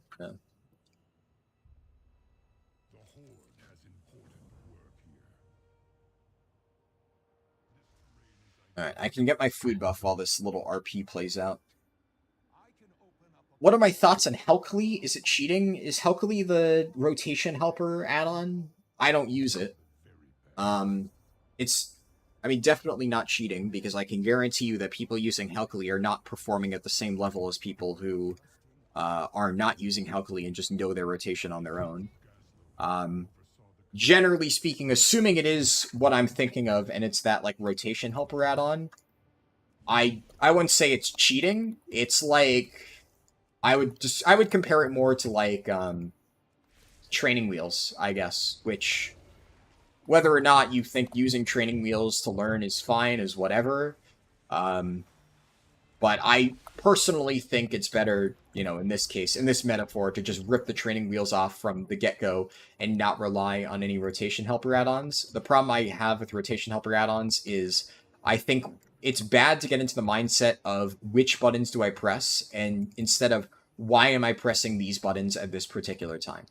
So a lot of people just want to know, what's my rotation? What buttons do I press in what order? And for basically every single spec in the game, that is just like the wrong way to approach this game, like in general. And I think that rotation helper add-ons like that kind of just help encourage that mentality instead of forcing people to actually learn how to play correctly. And I think people who really do sit down and try to learn how their spec plays and why am I using this button in my rotation, why am I ordering them in this particular way, when you read each ability and understand what each ability does, you'll get like a better general understanding of your class as a whole, and you know, you'll be able to just do all that without having to wait and watch the little rotation helper thing tell you what to do. And then you'll be able to react faster and think on the fly, and if anything doesn't go entirely according to plan, you'll know your class well enough to say, this is how I should probably adapt to account for this. And that's really just how you play this game entirely. So yeah, I mean, I would say, yes, it is kind of cheating, but you are only cheating yourself. You're cheating yourself out of actually learning how to play World of Warcraft. Which, well, I think is a fun game, obviously. But, frankly, the thing that I think is... Oh, fuck. Oh, bats? Didn't even know they were there. The thing about this game, obviously, that I like the most is the rating. And it's, you know, the like, classes and learning how to optimize my playstyle and how to, like, you know, how does my tank spec handle every single fight? How am I going to do the mechanics, right? And if I... Like, let's say... Obviously, this isn't what Helkly does. Assuming, once again, that is what I think it is, which I'm sure I'll find out when I catch up on chat in, like, you know, an hour. Just kidding. Hopefully I get there sooner. But in that case, it's, you know, even if you had a robot that literally just played the game for you perfectly, like, would you really want to play at that point? I think a good example is, so I've talked a lot about how I've been playing Honkai Star Rail on my phone. I even installed it on my computer because I've been playing it so much for, like, the past month. At this point, it's been, like, about a month and a half that I've been playing it. And it's a fun game. I enjoy it. But there is, like, an auto feature where you can basically press the auto button and it like lets the computer play your characters. And I've been using it to farm stuff, right? If there's like if I want to farm this one little event for materials, I just throw my team out there, press the auto button, and like whenever it finishes and I need to like restart it, I go press one button and we're good to go. Cool. That's great. But if like that was the entire game, I would not be playing that game because that would be ridiculously boring. Like why would I be even bothering at that point when I'm not even playing the game? But to me, it's like that is just one side thing. But what I'm actually playing the game for is because the difficult content, the stuff that, you know, I have a lot of fun with, you actually need to play yourself and you need to like carefully think of your team comp and like what works best for the enemies and how to play around their abilities, like you know, what order to use your abilities in, like you have to manage your resources and stuff like that. It's a fun game because of the strategy and stuff, and you can't just let a computer play it for you.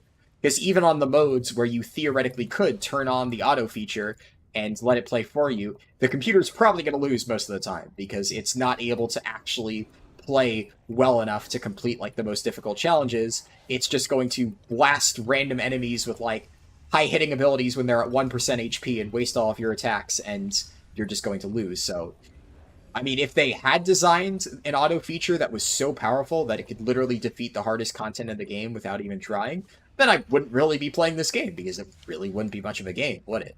But at least for me, the auto feature in that game only works, or realistically only works for like the easy farmable content. And like I do think people have, technically speaking, beaten the hardest difficulty with auto stuff, but that's like you have like a completely max level decked out team with like all best in slot, and you have like a very specific comp that the AI knows how to play perfectly, that type of thing. And like I'm pretty sure you can technically do it, but it's not realistic, especially when you're getting like your very first kill. So for stuff like that, I still think it's fun to play, and it still requires me to actually know what I'm doing and pay attention, so I still find it fun. Little side tangent there, but I think it's relevant.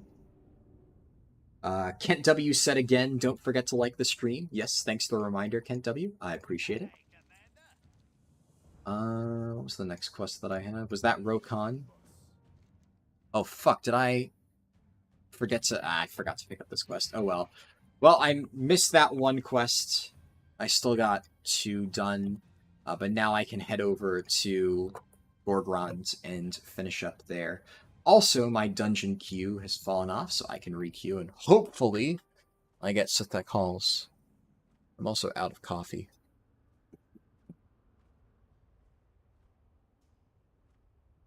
Mirror images do kind of the same thing. Kind of. They're definitely nowhere near as strong as Force of Nature. Mage also doesn't need it, though. Like, Mage doesn't need mirror images to kite mobs, because Mage has ridiculous kiting capabilities with just, like, slows that they apply from their abilities and things like Frost Nova and stuff, so. Regardless of Vengeance, you got a tank spot. If you got a tank spot as Blood or Blue, you would easily take that over a DPS spot. I think I mispronounced that, whatever. If Havoc is shit, Vengeance brings Chaos Brand. Sadly, Havoc is always good. Honestly, it's not even a case of Havoc is always good, right? Because there are some times where Havoc is maybe not the best spec, but Havoc is just a popular DPS spec. That's kind of the problem with Vengeance, right? Like, Windwalker is one of those where Windwalker is sometimes good, sometimes bad. But when Windwalker is bad, very few people play it. Because there's a lot of people who enjoy playing Windwalker in a vacuum, but there really aren't that many people who enjoy Windwalker so much that even when it is like really not great, they will play it. And I would say that is a little bit different because, admittedly, Havoc at its worst has never been as bad as Windwalker at its worst. So it definitely isn't 100% the same, but Havoc is a very unique playstyle, right? So there's a lot of people who, even when Havoc is like, quote-unquote, bad, they will still play Havoc. And they, you know, they're good players who just like playing Havoc and will make the most out of it even when it is not good.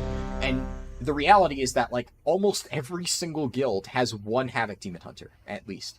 I can't remember the last time I was in a guild that didn't have at least one ride-or-die Havoc Demon Hunter player. Looking back, yeah, at my last, like, 5 guilds, there was one person, at least, sometimes more, who were, like, huge Havoc Demon Hunter fans.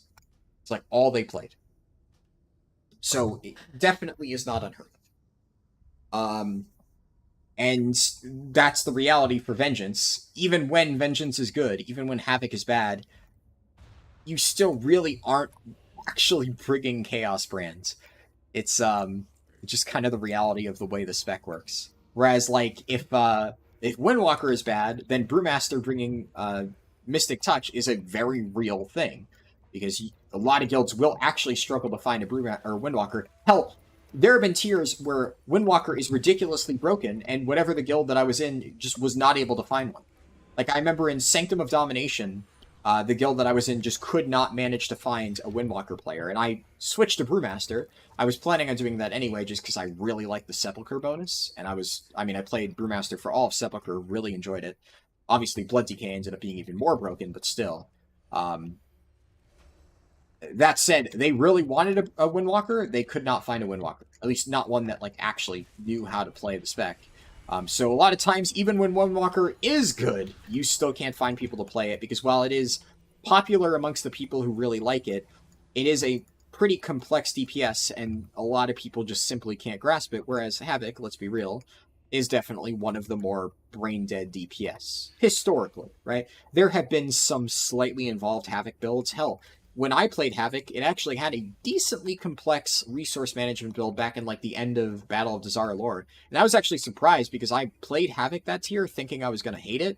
And while I didn't really love it, I had more fun playing Havoc than I thought I would, because I was expecting it to literally just be like Chaos Strike Go Burr. And there was actually a lot of resource management with like timing your Fell Blades and stuff like that, and fishing for procs, like weaving in Throw Glaive with Master of the Glaive at the time, to make sure that you had like spare GCDs. I thought it was a fun playstyle, and I did pretty well at it, because I like playstyles like that, where you're like managing a bunch of different resources and like mini cooldown abilities. It's kind of like how Brewmaster plays now.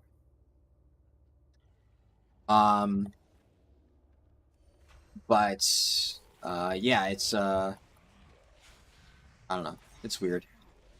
Warrior is kind of in a similar issue, where like Protection Warrior almost never actually brings Warrior buff, because like their Fury is very, very, very popular. Arms is also pretty popular too, but like if Fury is ever remotely good, there is going to be someone in your raid who wants to play Fury most of the time.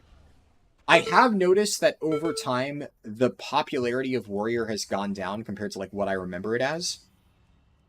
I think that's partially due to like more people wanting to play, like, there's a bit more choice for Melee these days, especially with, Havoc Demon Hunter, as we already said. A lot of people really like playing that. That's like the Ooga Booga, like, neuron detected, or what neuron activated monkey sees action play style, right? Whatever that fucking thing is.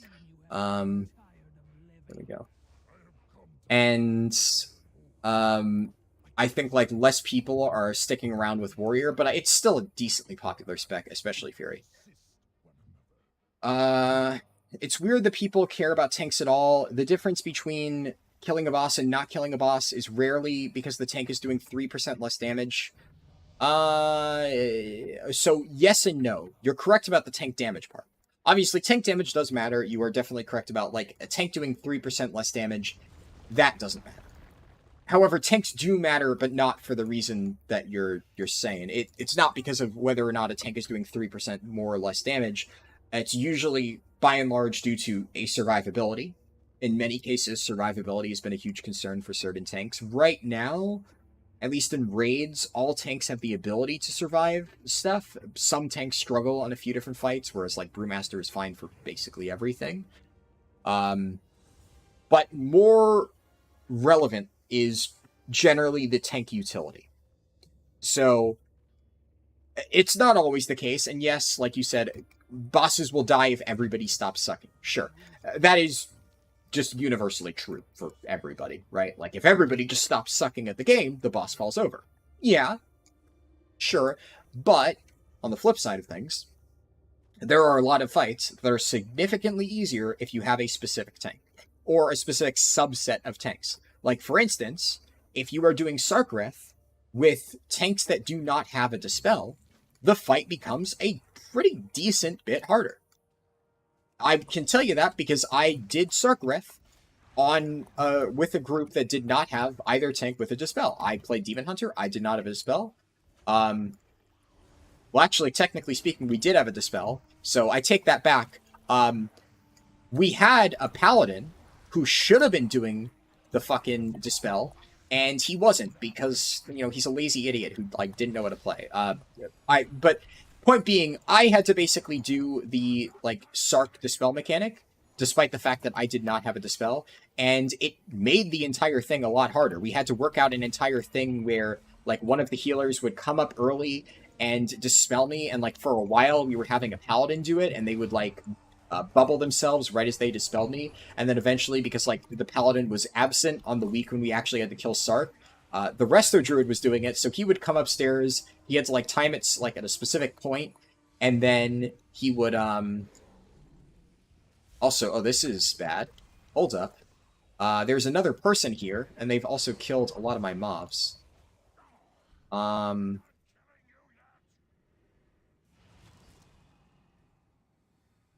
Do I get Gorntooth here? Oh my. This is really bad. I just got one quest item from this fucking thing. Maybe I got Bod and Eye Bloom. I didn't loot that down there. Did I loot that stuff over there? Fuck me. I only got one quest item. Alright, this is partially because the large pull here, this Crinklish guy fucking yeeted or yoinked it for me. Like, that's not good. Sucks. That was one of the worst Affliction Ridge runouts I've had in quite a while. But yeah, no, tank utility can matter a lot. Protection Paladin on Stark is, like, almost mandatory right now, and there are other tanks, like Brewmaster is also really, really fucking good. There have been fights where not having a Blood DK makes the fight ridiculously difficult. I mean, try doing Soul Render Dormazane. Is he attacking me? Okay, he's not attacking me. Just making sure. Try doing Soul Render Dormazane without a Blood DK. The fight just becomes infinitely harder, just because you don't have that one tank. To the point where I mained Brewmaster, and I literally played my Blood DK specifically for that one fight, just because it made it so much easier. Anduin, with double Blood DK, was infinitely easier than any other comp. I mean, I could go on. There are a lot of other niche examples. A lot of cases where Brewmaster is good, Prop Heli is good, a lot of times Blood DK is good, and then more on that, there's things like raid buffs, right? So we just got done going over, like, the situations where raid buffs are good. So if you do not have a monk raid buff, then generally speaking, the best way to get that monk raid buff is to have one of your tanks go Brewmaster. Because Brewmaster will always be good for survivability, and it is almost always good for damage. Right now it is good for damage. And it has pretty solid utility that is generally speaking useful for a lot of different fights, even if it isn't, like, mandatory per se. And then it brings a monk buff, which makes your melee DPS do 3% more damage. So in that case, it's not about your tank doing 3% more damage. It's about just by existing, your tank playing a particular spec makes, like, a decent chunk of your raid do 3% extra damage. And that absolutely can be the difference between getting a kill or not getting a kill. Speaking from experience, the amount of times I've had 1% or 0.1% wipes and I've just, like, wanted to fucking die, and little differences like that, you know, people using their trinkets properly, or, like, you know, us building a better raid comp where we don't, like, have people in there who are just not really doing anything and whatnot. Absolutely, that has made a difference for me before, so, yeah. And it definitely is on a fight-by-fight basis, and in many cases, realistically, if you want to be a tank at, like, a higher level, you need to be able to play multiple within the same tier. It's like I said, Soul Render Dormazane, I was not playing Blood DK for Sanctum. I was playing Blood DK for Soul Render Dormazane.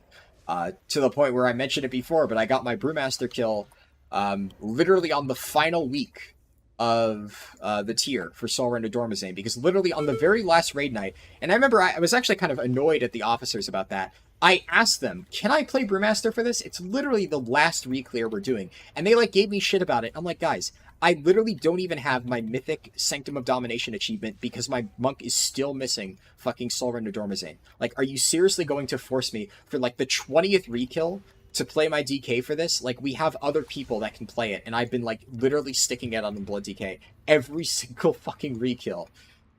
So that kind of pissed me off. But I still did it because it made the fight much easier. And the reality is, a lot of other people didn't want to have to learn the grip stuff. It wasn't hard, but it did require you to at least kind of know what you were doing with positioning and stuff like that. So, yeah, definitely, absolutely can make a difference. I could go on, but I think I made my point clear here. What is the best tank class currently, you think? Right now, at this exact moment in time, it's tough to say, right? Because I would say Guardian Druid, but Guardian Druid is good overall, and it is insane in Mythic Plus, but I actually don't think it's the best tank class for raids. So, I think in almost all situations, if you look at almost every single raid tier in history, and you ask, what is the best tank? The answer will be, it depends. And that is even with perfect 2020 hindsight with, like, access to perfect data. Because there's a lot of situations where the best tank spec actually does depend on the situation, and it is not one particular tank. Like, out of the recent tiers, the only tier that I can think of where I would be like, yes, this tank is the best tank for all situations pretty much is Sepulchre, the first one's Blood Decay. Right? Like, Blood Decay was just fucking stupid, that tier. And that was after the Guardian Druid tier bonus got nerfed. After it got nerfed, yeah, Blood Decay was fucking stupid. It was just ridiculously stupid. But, like, right now, Protection Paladin's still pretty good. Right? It has, like I said, it's almost mandatory for Sarkret, which is the final boss of the raid. So if you're playing a spec that is borderline mandatory for the hardest fight in the raid, well, yeah, that's a pretty good tank, right? Brewmaster's also very good. Brewmaster does ridiculous damage. It's still very tanky, right? With Stagger, you're always really tanky. It has pretty good utility for multiple fights. It's able to do the Dispel on Sarkareth, so a lot of people ran Prop Pally Brewmaster for their Sarkareth combo, so Brewmaster may not necessarily be mandatory for Sarkareth, but it's largely considered to be the second best tank for Sarkareth behind Prop Pally and what a lot of people run in the best comp. And, like, if the best comp is, for the final boss, once again, includes Brewmaster, then Brewmaster's a good tank. But then you'll notice that I said Guardian Druid might be the best tank currently, but I wouldn't include it in the best comp for the hardest boss. But that's because Guardian Druid, while it is insanely good for survivability and damage, that's really nice for Mythic Plus, and right now Guardian Druid is not even close the best tank in Mythic Plus. But I wouldn't really say it is quite that good in raids. It's still good, just not, like, nearly as strong. And then, like, Vengeance Demon Hunter, right now, is maybe the second best tank, I would say, according to numbers, for Mythic Plus. But I would actually argue Vengeance is, like, pretty mediocre in raids. Not bad. I mean, I killed every boss with it, but it definitely doesn't bring as much to the table compared to some of the other options. I think, like, if we're arguing currently at this exact moment in time in Aberrus, what is the worst tank? That is a bit easier to answer. It is Prot Warrior. Prot Warrior just literally offers absolutely nothing at the moment. Whether that will continue into Amurgicel remains to be seen. The current Prot Warrior tier bonus is weird. If it stays in its exact current, like, formation, it's probably going to be still pretty bad. But the set bonus has, like, potential. Like, the design is interesting to the point where if they tune it and, like, change up how it works slightly, it could go from being, right now, pretty awful to very broken. So we're still, like, 2 months out from the patch. It's still definitely too early to call there. But I would definitely say it is the weakest in Aberrus because it's bad damage. It has pretty poor survivability on a lot of the fights that counts because a lot of the fights are very high magic damage, and Prot Warrior is, generally speaking, pretty terrible at that. It really doesn't offer any special utility. Like, it brings Battle Shout, but, I don't know, Battle Shout is, generally speaking, brought by a Warrior DPS. Obviously, I don't know whether, like, Warrior DPS is not insanely meta in Aberrus. It's good, though, so, like, you'll still bring it. But, like, if I look at Warcraft log statistics, Warcraft logs, raids, Aberrus statistics, 95th percentile, all bosses mythic, Fury Warrior is, like, bottom 5, Arms Warrior is, like, dead center of the pack. And then, like, I don't know, if we look at Sarkareth, right? Sarkareth, Fury Warrior is up there, right? So it kind of evens out where Fury ends up being pretty good on one of the harder fights, and Arms is still good on Sarkareth too. So, like, Warrior is not ridiculously broken at the moment, but it is good enough to justify running at least one to bring a buff spot, so you definitely do not need to run a Prot Warrior to fill that buff slot, which would be one of the maybe potential reasons to bring it. And outside of that, it brings, what, Spell Reflect, which there really aren't any, to my knowledge, useful Spell Reflects this tier, and it brings Rallying Cry, which, like, Rallying Cry is a decent AoE raid CD, but it is absolutely nothing to write home about, so not enough to justify bringing a Prot Warrior. And then, like, Blood DK Vengeance are probably tied for at least raids, the next worst tank. I would say Blood DK is definitely worse at the immediate moment in Aberrus, just because at least Vengeance is very strong for Mythic Plus, but Blood DK is kind of weak in both. Blood DK is at least nice. Tank balance generally, keep in mind, this is all like a fairly tight balancing. They've done a lot better job balancing tanks than they have historically. There have been times where certain tanks are unplayable. Blood DK is definitely very playable on all bosses. It's just your damage is going to suck. Your survivability is fine. It's probably Blood DK's like main saving grace, but it's a little bit spikier than other tanks, so you do definitely need to still know how to like time death strikes and shit, which if you're doing mythic raids, you should be able to. But it's nowhere near as like safe and free as some of the other tanks, and utility-wise, it basically brings nothing to the table. I guess it has Mass Grip for Sarkareth ads. It has like Mass Grip and stuff for Echo ads, which is like slightly helpful. Like it's not nothing, right? But they are nowhere near good enough to be required to be killed, or required to like get a clean kill on any of those bosses. So as a result, it's just not super important. Also here, I'm going to rip this, then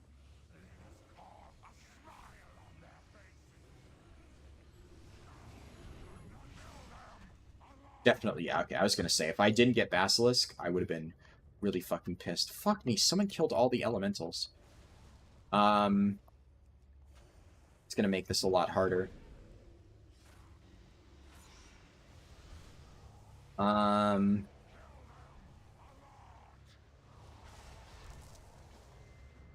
Okay, early Elemental Crystal, that's huge. Now I can recover from getting a terrible Affliction Ridge, assuming my RNG is not fucking ass. Oh, no. Okay, my mob got stuck. Kind of sucks. That means I kind of need to just YOLO an Orbital Strike from here and just hope that I can kill as many mobs as possible. They evade bugged? Oh my god. Oh no. Don't do me like that, game. That really sucks. Oh, I'm not thrilled about that one. Alright, I got Gorin Tooth. So I made up at least one that I missed. Look, could have been worse. That means I've gotten 2 of the quest items from Affliction Ridge, which is still overall really bad. 3 is like normal. I'm not really going to be able to make it up, am I? And Gorin Tooth is actually one of the easier ones to make up. I can still make up Granai later.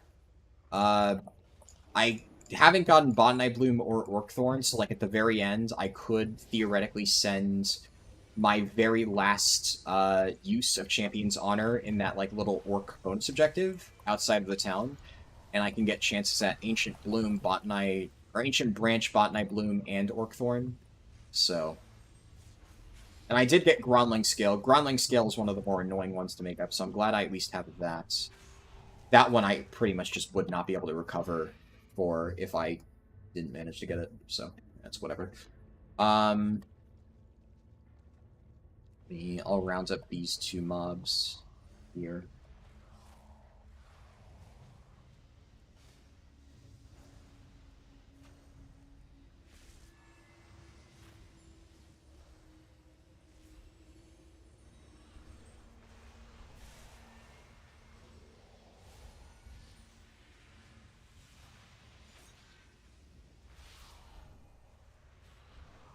That should be enough, and I can go turn in the quest at Rexar.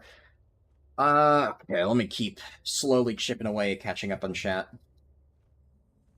Nelf Heritage Armor Verdict, like how I think it looks or how the quest line is? Or, oh, the quest. I haven't played it. I don't play a Night Elf at all. So I have no idea. I think the armor looks cool. If I played a Night Elf, I'd probably get it. But 10.2 will not be the last patch. Definitely not. Anyone who thinks so is cracked out of their minds. It's pretty obvious it's not going to be the last patch. People are, like, basically trying to, I don't know, soothsay shit out of nothing to predict that 10.2 is the last patch. It's honestly really weird. I'm surprised that it is, like, spread as much as it has, that people think it's the last patch, but it is not. It definitely is not. Okay, hold up. I'm gonna do Orbital Strike through here. Double Starfire. Oh! Oh my god! My cast almost got fucking delayed, and that would have killed me. That would have really sucked. That was a really well-timed level up, though. Sure. I will take that.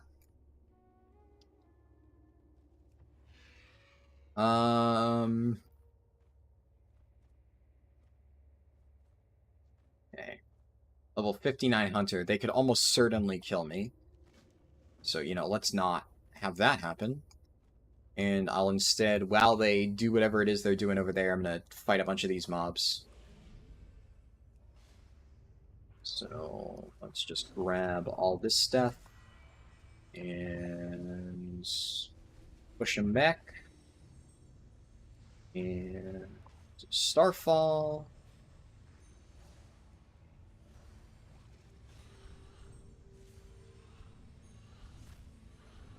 Yep. I think most of us in here are very seriously doubt 10.2 will be the last patch. Yeah.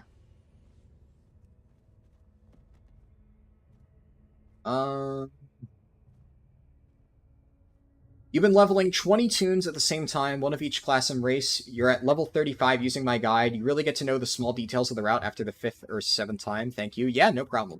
It definitely takes practice to really know, like, all the ins and outs, for sure. But I do think that once you do, like, a few practice runs, you should be able to get it. And hopefully you can agree that it's really not too bad once you understand the route.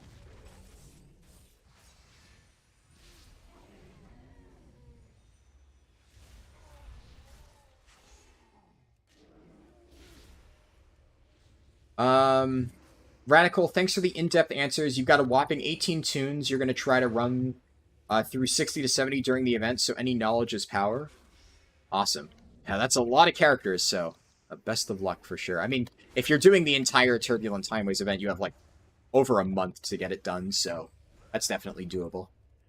But it will be a lot of leveling for sure. How hard is it to get into a CE guild when all you've done for the past 10 years is AOTC? I would say very hard, yeah. Jumping straight into a CE guild, almost impossible, right? Because AOTC, quite frankly, does not translate into cutting edge at all, right? You would pretty much need to, like, at least enter into, like, a low-level mythic guild that's, like, clearing the first few bosses. And, I mean, you could, in theory, get into a cutting-edge guild relatively fast with enough effort, right? But it would entail joining a low-level mythic guild, getting some kills there, getting some practice, then making your way into a better mythic guilds, like, you know, getting a bit further into the raid. And then once you've actually gotten, like, a decent amount of experience, maybe not even your first tier, but, like, over the course of multiple tiers, then you can start looking at, like, cutting-edge guilds and applying to them and seeing if you can get in, right? But yeah, that might not even be immediate. I mean, if you really wanted to, I wouldn't say it is impossible to get, like, from AOTC only to Mythic in a single tier, but it's going to be tough, for sure. And you're definitely not going to, I mean, I won't say definitely right, because in theory a guild could do it, but I do not think a mythic guild would accept that. I know for sure, I quite honestly would not accept anyone that has never done, assuming what you mean by AOTC is you've never done a mythic boss, right, is how I kind of interpreted the way you worded that. If somebody has literally never done a mythic boss, I'm definitely not accepting them into a cutting edge guild. That's just obvious. If you're aiming for killing the final mythic boss, you're not going to jump straight in there. But I mean, that's natural, right? Obviously, you're going to join a lower mythic guild and work your way up and get experience on what mythic bosses are like in general before you really get into like a cutting edge environment. And then, once you get there, obviously, yeah, you can eventually bounce to one, but it would require a lot of time. Bracers. If I have better bracers, yeah, I can take that. The other stuff, I don't want to bother dropping my gems for now. Just to do that. Okay, talents. I have missed a lot of talents. Let's take Renewal. Let's take Power of Goldrin, Rattle the Stars, Fury of Elune. I fucking missed all of these. Either way. At least I have them now. Renewal is going on Shift Q. This is going on Shift R. Let's see. If you had to choose, would you rather level Arms or Fury? Probably Fury. I mean, honestly, I would actually answer that with Prot. If I had to choose, I would level as a Prot Warrior. Prot Warrior is actually pretty good for leveling. Because Fury is nice, but, like, Fury doesn't really do anything that Prot Warrior doesn't do. It probably does, like, a decent bit more burst AoE, but it's close. And while Fury's survivability is nice, it's definitely not, like, an unkillable god. Fury definitely is a little bit squishy as far as damage dealers go, so you're going to struggle slightly. And, make sure. I'm really worried about this, like, pulling the entire room. And, I've had times where I do an AoE, it, like, rips everything, and then I'm just, like, terrified. So here, if I get proximity aggro, theoretically my Starfall could tag all those mobs, and I would be fucked. But it looks like I'm chilling. Right, there we go. Got that, and into the hole. Perfect. You were offered services for a mount once in TOT when G Kun dropped. Oh boy. I mean, I guess, yeah, if you have an insane Mythic Plus score, that might be a different story, but presumably that's not the case. The odds of somebody having AOTC only and having, like, a ridiculous M plus score to the point where a cutting-edge guild would raise an eyebrow, I don't know. Silence level faster. Yeah. This tablet keyboard doesn't work for me. Oh, yeah, I'd imagine it's rough typing on one of those. Can go over there. How can you get over your smooth brain and pick up healer tank? You crave shorter queue times. Healer I can't speak to, right? I'm not a healer player. It's definitely a world of difference between the two of them. I mean, they both have fast queue times, but they play a lot differently. So I can only comment on, like, how it is to get into tanking. And I mean, I would say everybody avoids tanks for different reasons, so I can't really give, like, a one-size-fits-all explanation for, like, how to really get into tanking. I think the main thing that, from what I've heard talking to different people who maybe struggle to get into tanking is that, like, they have tankxiety, right? That's the main thing. Tankxiety of, like, I am afraid that I'm going to fuck up and that everybody's going to, like, laugh at me or whatever, and as a result, they, like, don't want to risk it and try playing a tank because they're worried they're just going to suck at it. And I think that's just one of those where the answer is you just got to try it, and, you get practice, and it's better. Fuck, I didn't get Granai. Hold up. I'm just gonna blast this guy single target.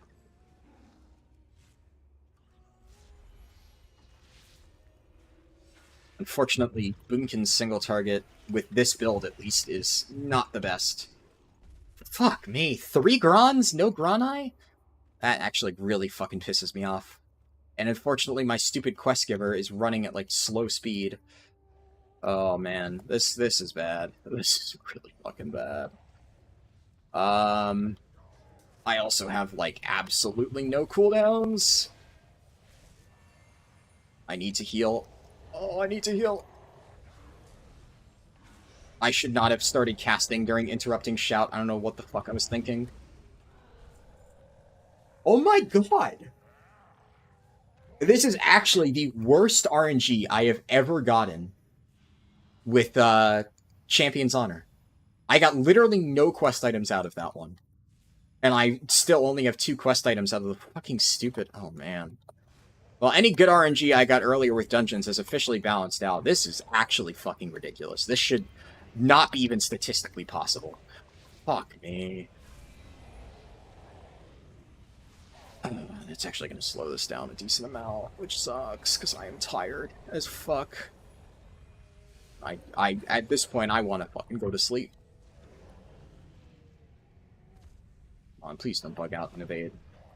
There we go.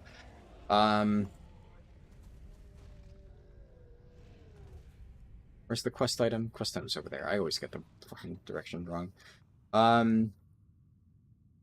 Being a healer is such a sad job because sometimes you save the entire group, they don't even notice, but slip up once and you get kicked. Yeah, it's a bit rough. You're not late, you're early for the next stream when your message is read. Yeah. I'm not helping, considering that message was probably sent like an hour ago at this point.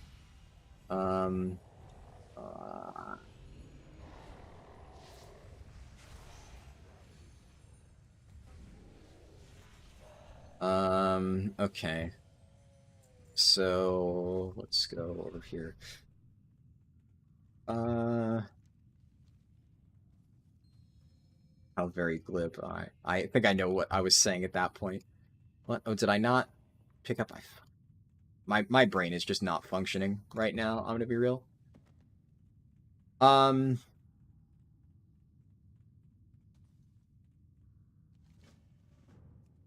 Slash reload.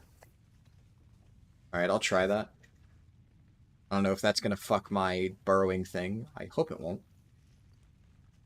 The Leatrix taints by invoking secure API, and that's since Blizzard does shit. Okay. Interesting.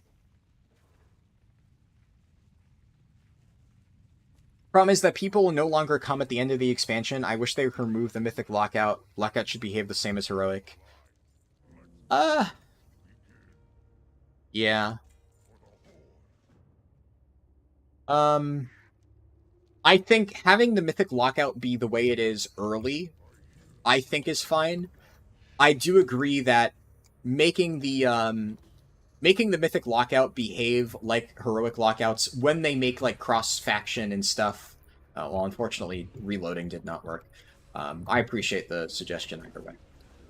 Yeah, I think making cross-faction, like, whatchamacallit, Mythic Raids, when they do that, it does make sense that they should also make it so the lockout gets changed, because the unfortunate reality of Mythic Raids is they're basically impossible to pug entirely because of the way that they're designed.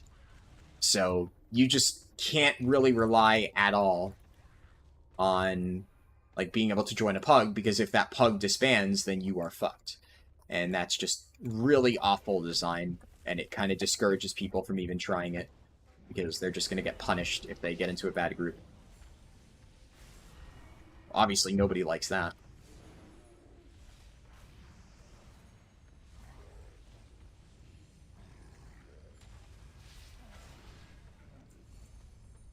Okay, I only need one more of these things. What the hell? Oh, one of my fucking random stars landed on this Urban Fury. There we go. Did I finish the bonus objective? Huh. There's a weird delay there.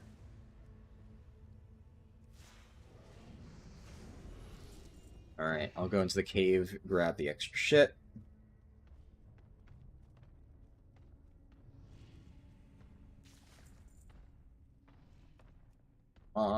Okay, got flight form off before it stopped me.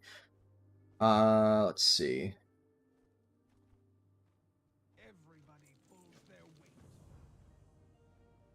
You liked WoD, you'd play a WoD expansion if they also went back and added the content that they planned for it. I mean, that would be very nice. I would definitely like that. But I would still play WoD even without that.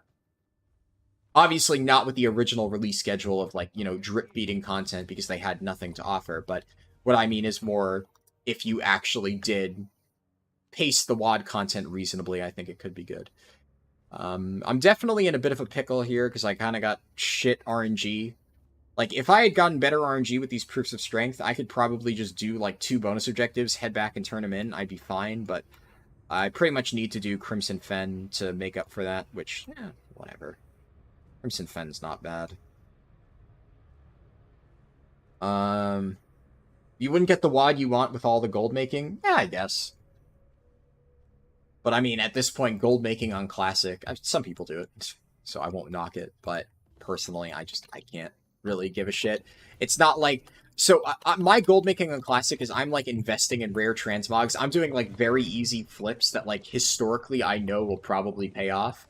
Because I doubt everybody's going to be thinking ahead and, like, I'm going to invest in getting all of the different rare Classic appearances that are getting removed in Cataclysm. So there's inevitably going to be someone who's willing to pay a small sum of gold to get, like, an appearance they want to transmog when Cata Classic rolls around. And that's, like, the amount I'm willing to invest. But, like, someone in my guild has multiple, like, transmute alts set up in Wrath Classic. And, I mean, they make a lot of gold off it. So more power to them, but I could not do that. I do not have the patience to do that. Like, on retail, maybe. On Classic, I just could not. But they also play it more than I do, so, you know. For them, it's probably a very good investment.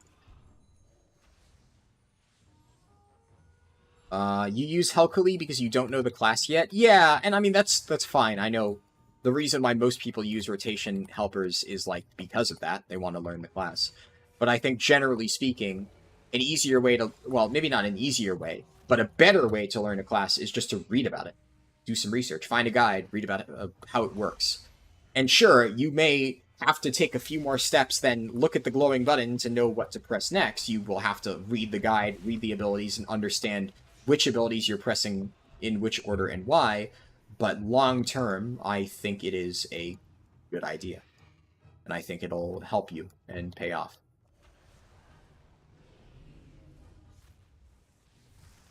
Can I hit those eggs? Just throw up Starfall, and then... That way I have multiple dots ticking. I think I got all the eggs I needed. Yep, I did. Perfect. And I can get this opened up. I shouldn't need to refresh my buffs before the run is over. I think I should have enough time. This, or interact with that. Just gonna grab a bunch of fungal lurchers and then rip Starfall, Treants, Sunfire on all of them, Starfall again.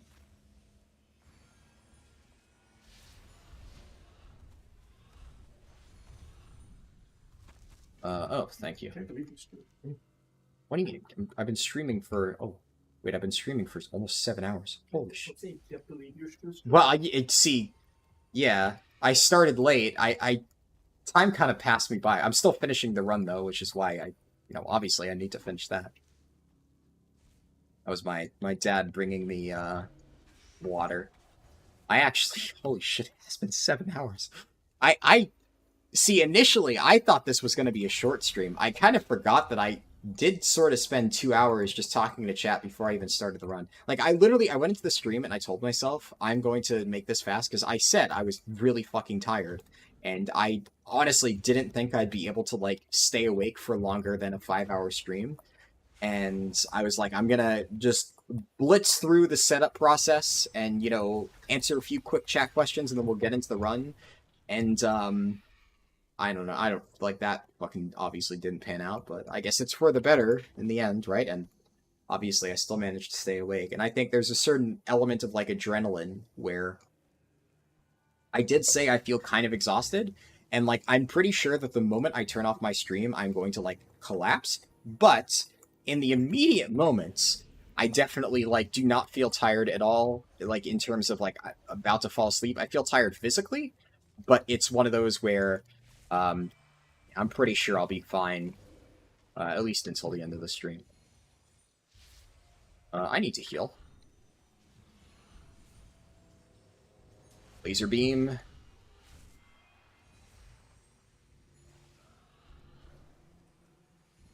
I will say, playing Boomkin while leveling is a different experience than, like, literally anything I've played.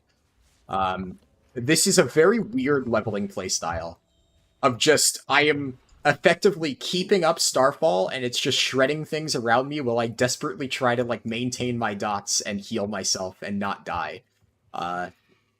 Like, a lot of specs kind of feel similar. Like, Fury Warrior feels the same as, like, Havoc Demon Hunter, which kind of feels the same as Windwalker Monk, except Windwalker Monk has, like, a bit more flexibility and, like, more options and whatnot.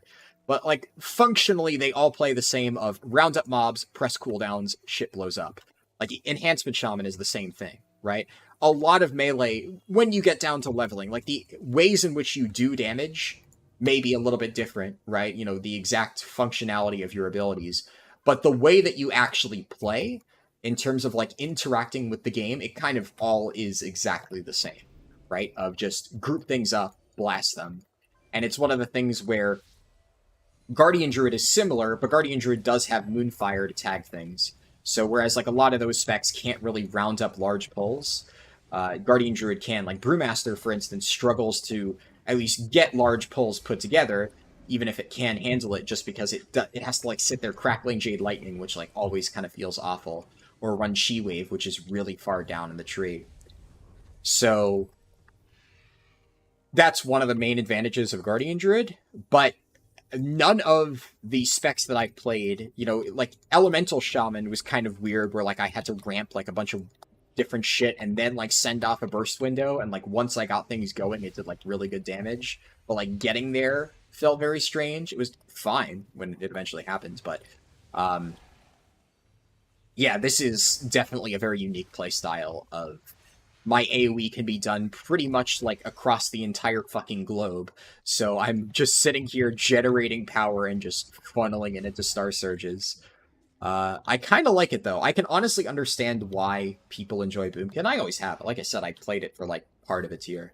The general, like, alternating between, like, lunar and solar stuff, it always reminded me a little bit of, like, Red Mage in Final Fantasy, where you're, like, alternating between the different elements to, like, maintain your buffs and stuff like that. Always thought that kind of stuff was cool. But also definitely, like, with the new Starfall, where you are just absolute kings of spread AoE, there are many fights like that where Boomkin is just by far the best option, because it is the only thing that can hit everything. Like, something that comes to mind is Council of Blood back in Castle Nathria. Obviously, that was a little while ago at this point, but still, fights like that, you get the idea. It's really good. Also, I'm gonna go, like, just turn all this stuff in, and I don't know if this is enough to ding, but, like, maybe it is. And, at least afterwards, I'll have a better understanding of how much experience I need. So, like, literally this bonus objective. Okay.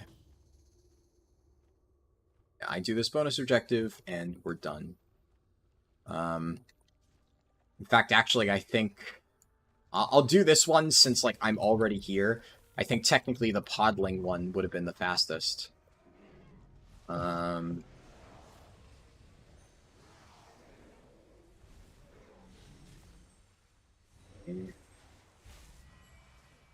And Laser Beam. It just all melts. Star Surge. And another Star Surge.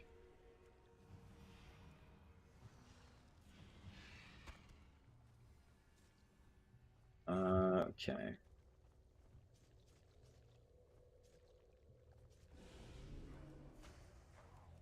I've got to say, though, having played the vast majority at this point, I also keep forgetting to use Fury of Elune. I, just got it.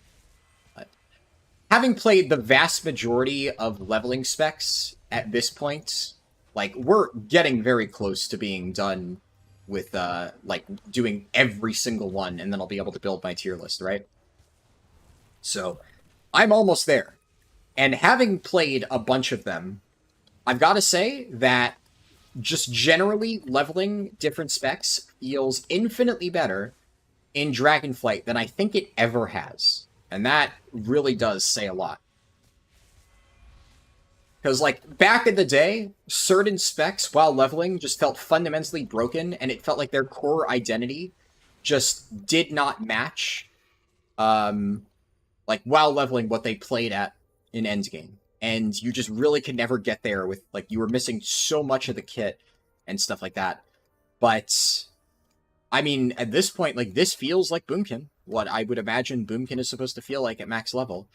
And a lot of the time, it's actually pretty easy to get a really good feel for how a spec plays just by leveling. And as I said, this is a very unique playstyle. This is like nothing that I've leveled before. And that's pretty nice. How the fuck am I in combat with that thing? Okay, well, I got Orcthorn.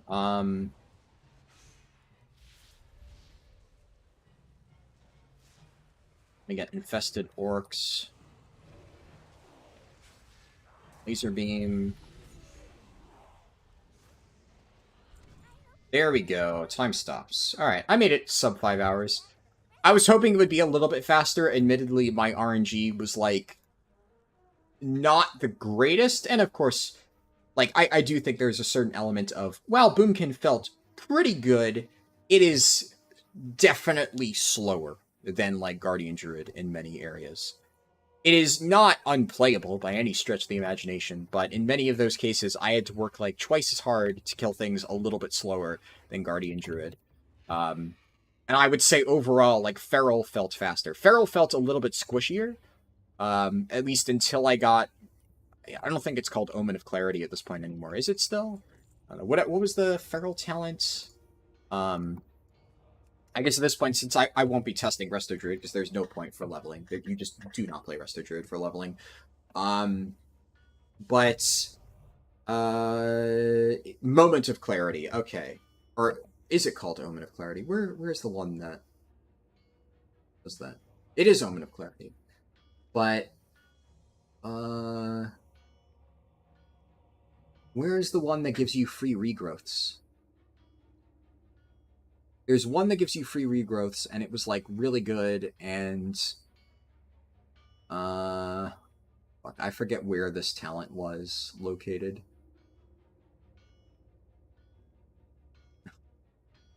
My brain is just, like, fucking shutting off right now.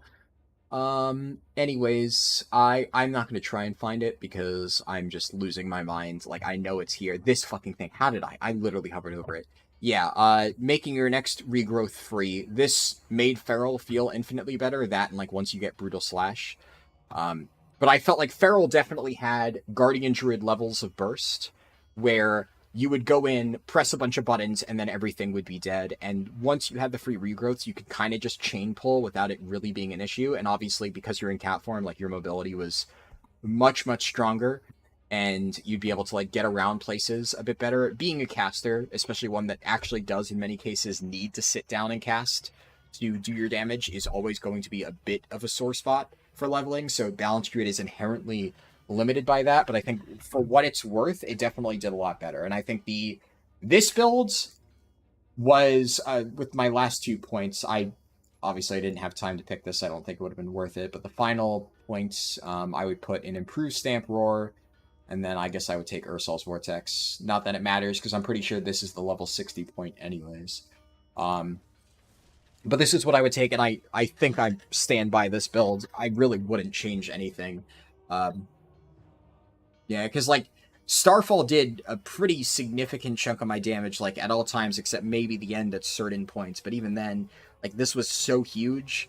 So you could maybe drop, like, these 2 talents and take, Astral Smolder, right? But I don't know. Really, that's the only change that I could see potentially being made. Everything else, I kind of stand by. A lot of these talents are mandatory. I think Warrior of Elune would maybe give you slightly increased burst damage, but you would never pass up on Force of Nature, which, like, that and Orbital Strike hard carried this run. Like, Orbital Strike is fucking broken for leveling, at least. This thing did so much burst damage. Very, very, very, very powerful. And I think that was one of the other things, like, within my Celestial Alignment windows, it felt like everything just kind of melted. Outside of my Celestial Alignment windows, I really didn't feel like I had much going for me. And I think that is maybe one of the bigger issues with Boomkin. Like, so, Obviously, I will make the eventual tier list, right? But if Guardian Druid is S tier, for sure, it's the best spec in the game. Feral is like low A tier, I would argue. Boomkin, I think it's low B tier. I think that's fair. Because it definitely doesn't kill things as fast as a lot of the top contenders. Survivability is definitely an issue, because, well, I was able to sit there and hit regrowth. Like, I don't have a million defensives.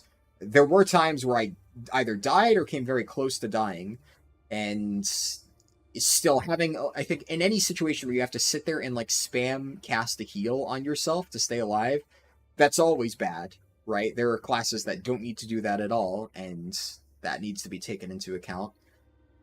Mobility is bad, admittedly. Like, Starfall in some ways mitigates that, because being able to just cleave everything down at the same time means that, like, whereas an Ellie Shaman kind of needs to round up things within its Earthquake, Balance Druid doesn't really care about that a ton. That said, it still sucks not having great mobility, and, like, you can't really kite at all, so it's definitely not like a mage. Shamans had much better kiting potential, for instance, so I would put Ellie above this. And also, one of the other things is, when I was playing Elemental Shaman, my AoE burst with Ellie Shaman was pretty good, but then what was even crazier is my single target burst, all within the same exact build. So I had really strong AoE, and then when I went to fight Yenimus, I pressed like a few different buttons, and suddenly my lightning bolts like 90% of Yenimus' health, and he was dead. And obviously, Arcane Mage, Fire Mage both have like ridiculous single target burst windows and can also do that on AoE as well. Fire Mage like dropping multiple flame strikes in the ground, Arcane Mage just being Arcane Mage and doing what it does best. Affliction Warlock with, Seed of whatever. It's been a hot minute. I need to retest Affliction a little bit, probably off stream at some point, but recalling from the last run I did, it was pretty strong. And did I tested Demo just like a few days ago, right? I've already forgotten Demo. I'm gonna be completely real. That Demo run was at a time when I had so much else going on that I've completely like blocked it out of my mind. I remember it being okay, but I remember it being like better than I expected, but it was still worse than Affliction. But I still think it was better than this, because Warlocks just have really good survivability, and they have like pets to help them tank. And they have pretty good single target and AoE. I think, yeah, the single target potential, like within the same build, you don't really get that. Definitely the thing that makes it weak. Okay, let me catch up on chat. I'm gonna fucking speedrun chat as much as I possibly can. We'll see. Finish the Druid speedrun, now finishing the chat speedrun. How do you make Classic WoW scale to level 35 on your 40 character? I assume that's a joke, because, Classic WoW doesn't have scaling. I don't know if they'll be keeping Wrath servers. They will definitely keep Wrath servers. If they do not keep open Wrath era servers, the community will fucking riot. There is no chance they do not leave at least one server open. TBC, I think they should have done it, but you can kind of understand the logic. It definitely was nowhere near as popular as, like, Classic era. And another thing you need to consider is the context, right? The context of them not making TBC eras was in a time period when basically nobody was playing Classic era. Classic era was insanely dead at the end of TBC.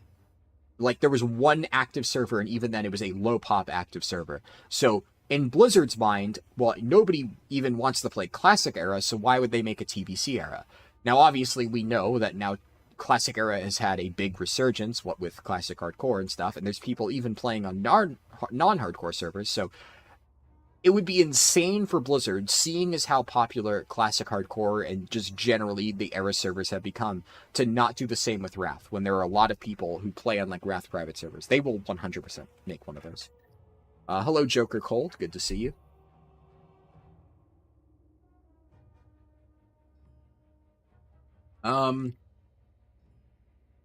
Instead of a rotation helper, it's much more useful to have good class weak auras. Yeah. Weak auras are definitely a little bit difficult for new... Yeah, Goose Comics even said. Weak auras, I think, are a little bit difficult to set up. I would not recommend using those. Definitely long-term, it can be nice.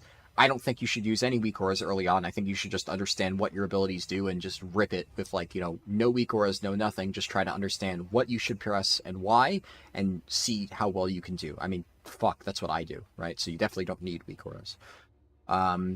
Robert Salmon said, "Good day from Australia. Just started playing again after being away for 3 years of war. We'll have to watch more of your streams to catch up with all the changes. Enjoying your stream. Keep it up. Thank you. Hope you enjoy the game after coming back, and I'm glad you're enjoying the stream." Oh, was Jocelyn, was your question about classic in like the Cata revamp zones? In that case, you just either set Cataclysm or disable Chromie Time, and the same effect should happen. But I mean, it what's it called? Like a Chromie Time, there's no multiple expansions. If you enable one, you get all of them, right? So it doesn't really matter. Havoc's gaining Breath of Sindragosa. Wait, really? Huh. What ability is like Breath of Sindragosa for Havoc? I was not aware of that. Am I using heirlooms? I mean, that guy's probably gone. It's been a while since I answered this. Yes, I'm using heirlooms. I have some Agi ones on, too, because those enchants don't work anymore. Is it the whole point of tanks to survive? No. Well, yes and no. Looking at tanking as a binary...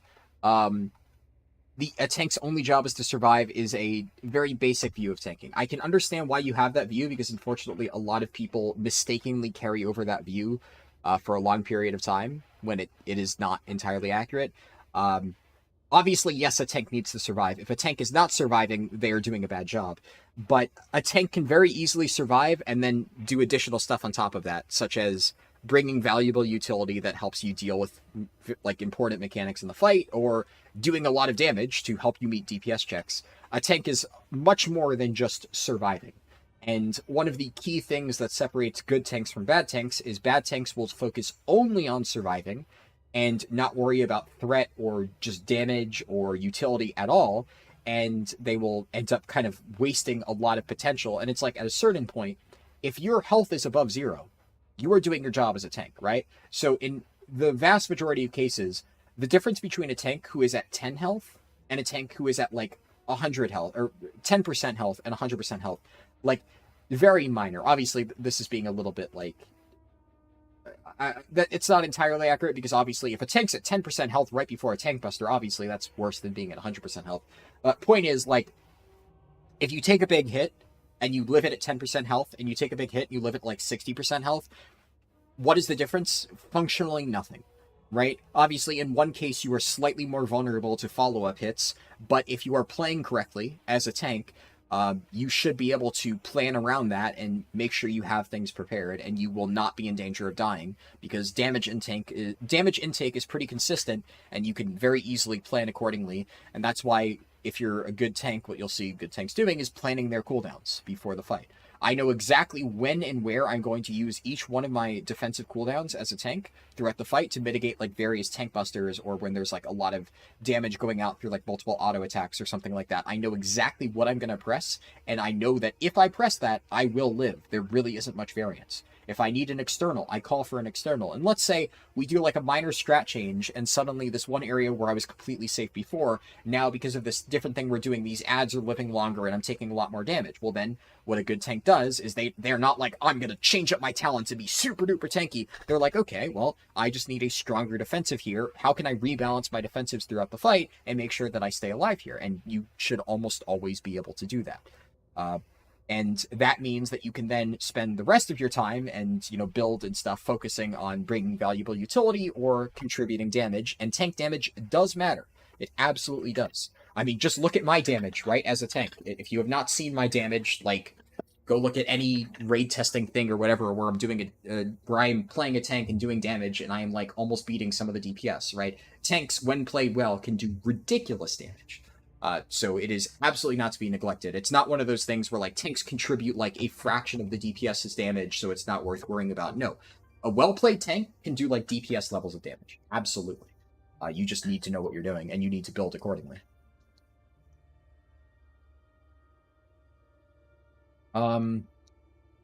You're answering what the best tank is 30 minutes ago, but what's the best tank right now? Ah, man, you got me. Yeah, I don't know. The meta shifted.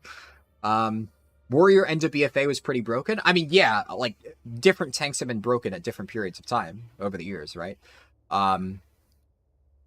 That said, I don't know if I would say Warrior was the absolute best tank at the end of BFA. Oh, is that a spider? There's a spider on my wall. Hold on. There we go. Got it. That might have made a loud noise. If so, I'm sorry. I have an empty tissue box sitting here, which I need to get more so I can easily kill those spiders, and I just took, like, the bottom end of the empty tissue box and just rammed it against the wall. And then the spider, bwomp, it's gone. So many fucking spiders. I went on, like, a spider killing spree before starting the stream. There's just so fucking many of them. We really... Like, we had an exterminator come over, and I'm gonna be real, it doesn't really seem like much has changed. So I don't know how long that shit takes to kick in, but it better happen fast, because I'm fucking tired of finding spiders all over the place. Vengeance Demon Hunter raid tanking is so boring. I disagree. So I like tanking raids of Vengeance Demon Hunter. The only problem is, one of the things I like about it is it's very stressful. Because, I mean, if you're playing Vengeance correctly, right, and you're squeezing as much damage out of it as possible, it is a very stressful thing to juggle cooldowns and make sure you're living for everything. It can work. At least on difficult fights, right? It absolutely can work, but it is very, very, very stressful to pull off if you're, like, trying to min-max your damage, which is fun. But then, honestly, sometimes I'd rather just play Brewmaster and, like, just press buttons in the right order and be unkillable and do, like, more damage than my Vengeance, but, you know, is what it is. Blizzard announced that X is the last patch of the expansion during the announcement, at least since Legion, probably earlier, but there's zero chance 10.2 is the last patch. Yeah, there's going to be a 10.3. Psionic Panda said, gonna head out. Thanks for the stream. Good luck with the run. It is currently... It is currently 4 hours 27 in the run. Oh boy. Okay, I'm getting there. I'm only like 30 minutes, 40 minutes behind now. Waiting for 10.3 when 10.2 isn't even out yet. Yeah, the last patch of an expansion is usually pretty fun.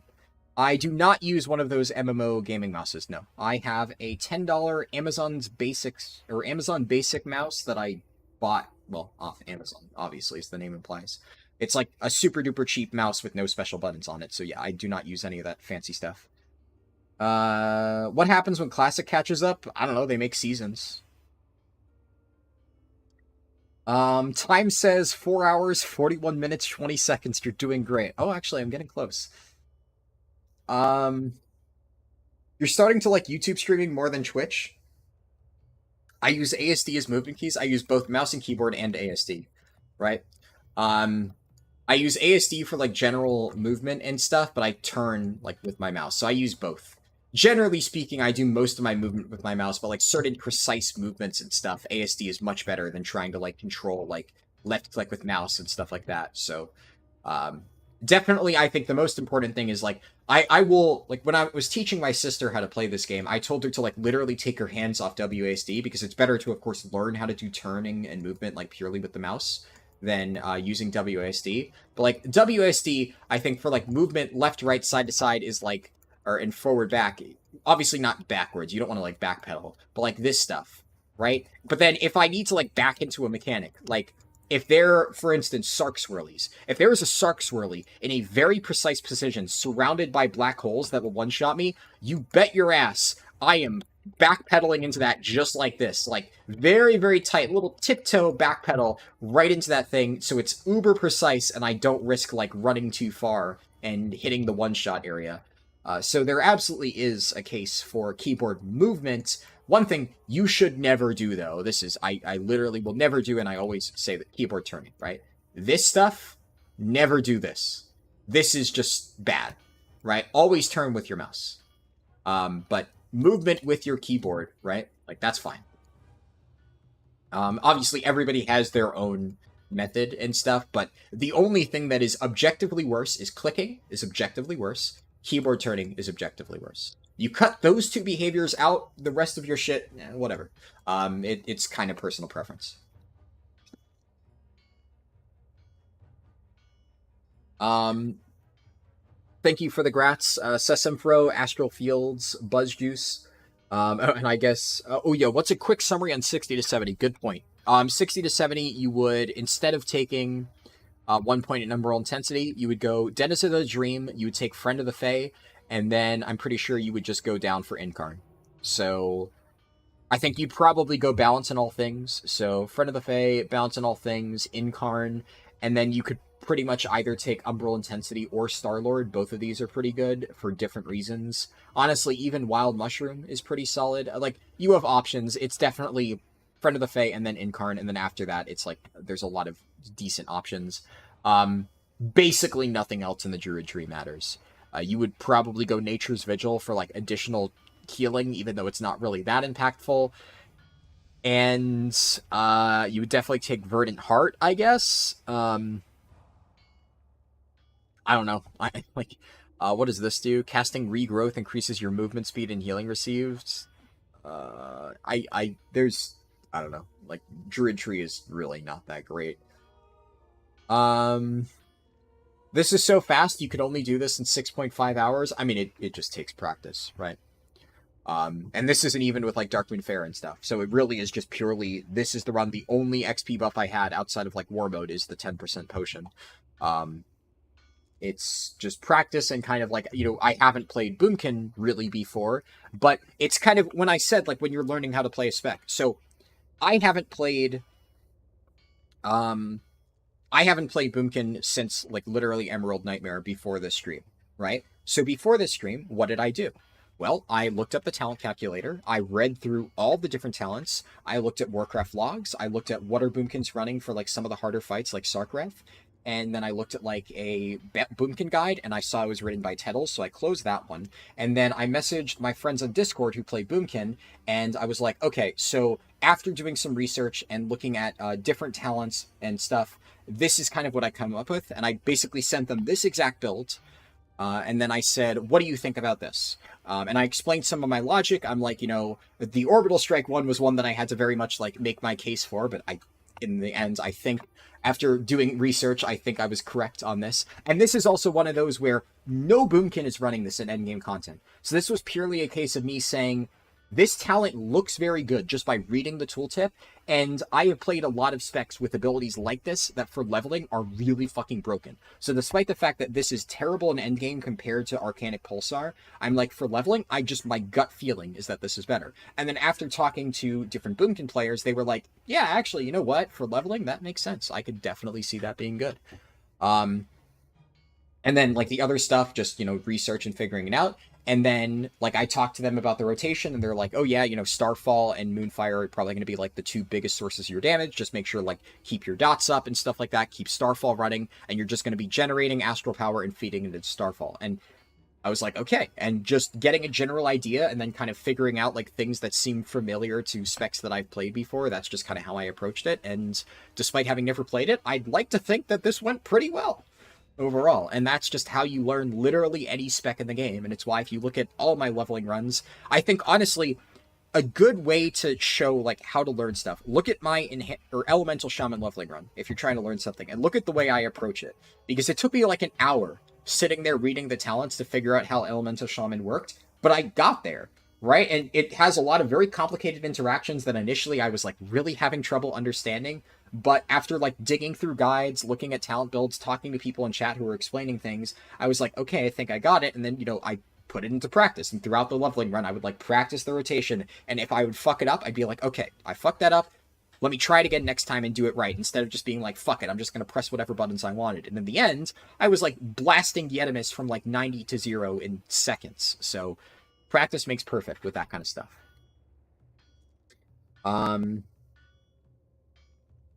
Your first time watching a live stream and you sat here for 6 hours. Damn. Well, I will take that as a compliment. I'm glad you enjoyed the stream.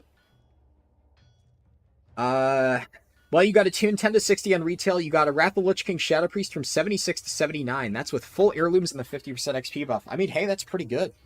3 levels. Having leveled in Wrath before, I can tell you that is rough. I definitely struggled to sit through 3 levels in one sitting, so I applaud that. Oh, Zanquan joins. Oh shit, I missed it. I'll have to message him on Discord after the fact. One of my friends joined in. and sent an emoji and then said, "I'm going to sleep. Good luck with the run." I think at this point I was already done with the run when he said that, but I'll message him later and say thanks. Let's see. I had Lockwood on scale to 60, so that's why I asked. Turns out if I was in TBC Chroming time, Classic Zones would scale too. Oh, yeah. Fell Barrage now consumes 15 Fury per tick. Ah, interesting. Yeah, I heard they were changing Fell Barrage and that a lot of people think it looks really cool, but I didn't actually see what the change was. That is pretty neat. Magnus Zara is still here? Oh, awesome. Alright, well, I'm glad I managed to answer your question before you left. I always worry that, like, by the time I get around to somebody, they're already going to be gone, but I still want to make sure I read everything. Oh, we have exactly 69 viewers right now. Perfect. It's not a 100% comparison, especially because the durations are pretty different. The playstyle is there. Yeah.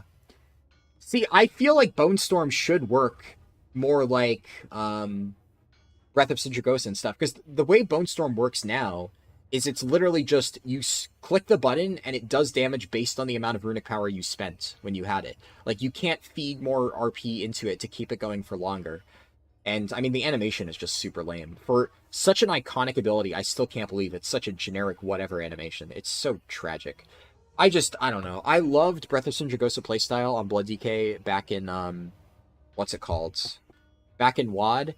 And the closest we've gotten is the Dancing Rune Weapon playstyle during Sepulchre, where effectively it was like Breath of Sindragosa, except instead of keeping that up, you're keeping up Dancing Rune Weapon. Something like that I want, and I think Bone Storm is just the obvious candidate for that, and it's still just some generic lame AoE ability. Yeah, I mean, it is. Bone Storm is also tuned ridiculously poorly.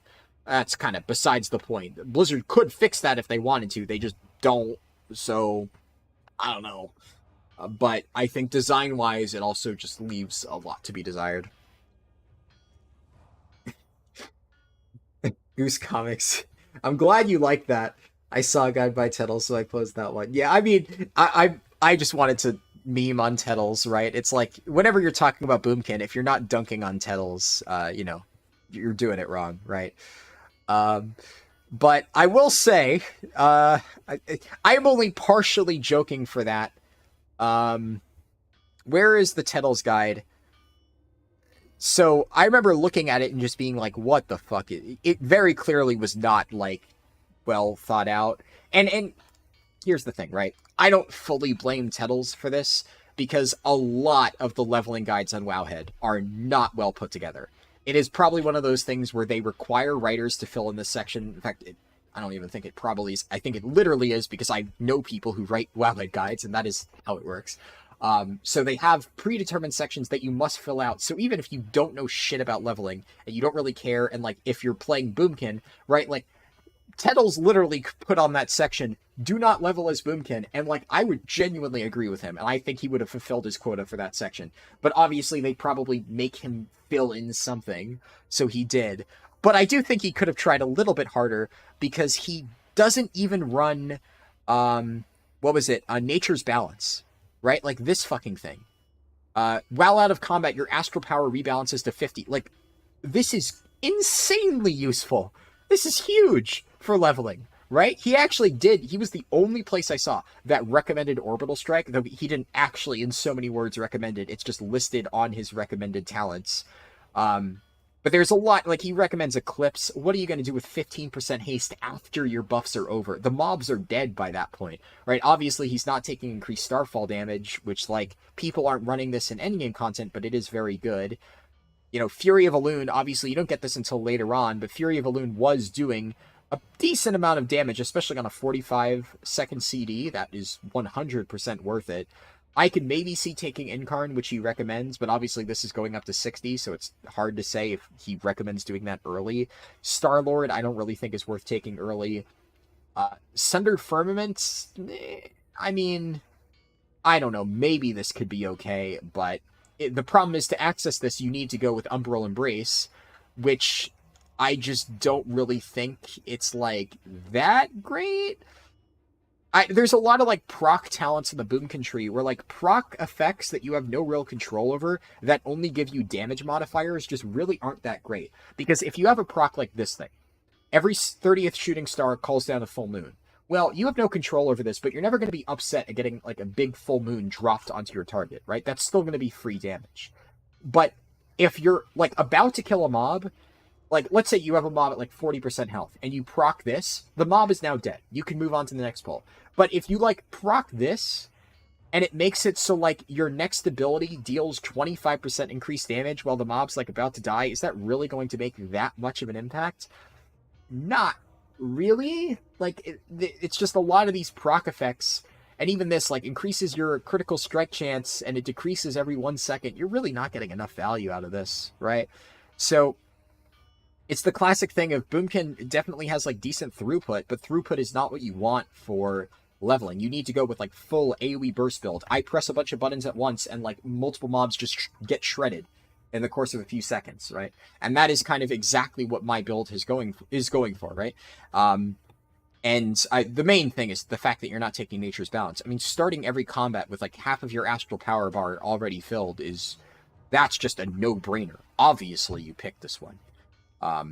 So look, is Tettles' leveling recommendations the worst thing I've ever seen? No, because he is the only place I saw that at least includes Orbital Strike on the list of talents. It could be a lot worse, and I mostly was memeing on him, like I said, but it is one of those things where it is not a good recommendation for talents, but he probably just had to fill a quota and threw it on there, and sure, yeah. Magnumazar said, great stream, you stayed almost all the way, you left and came back. Awesome. I'm glad you were enjoying it.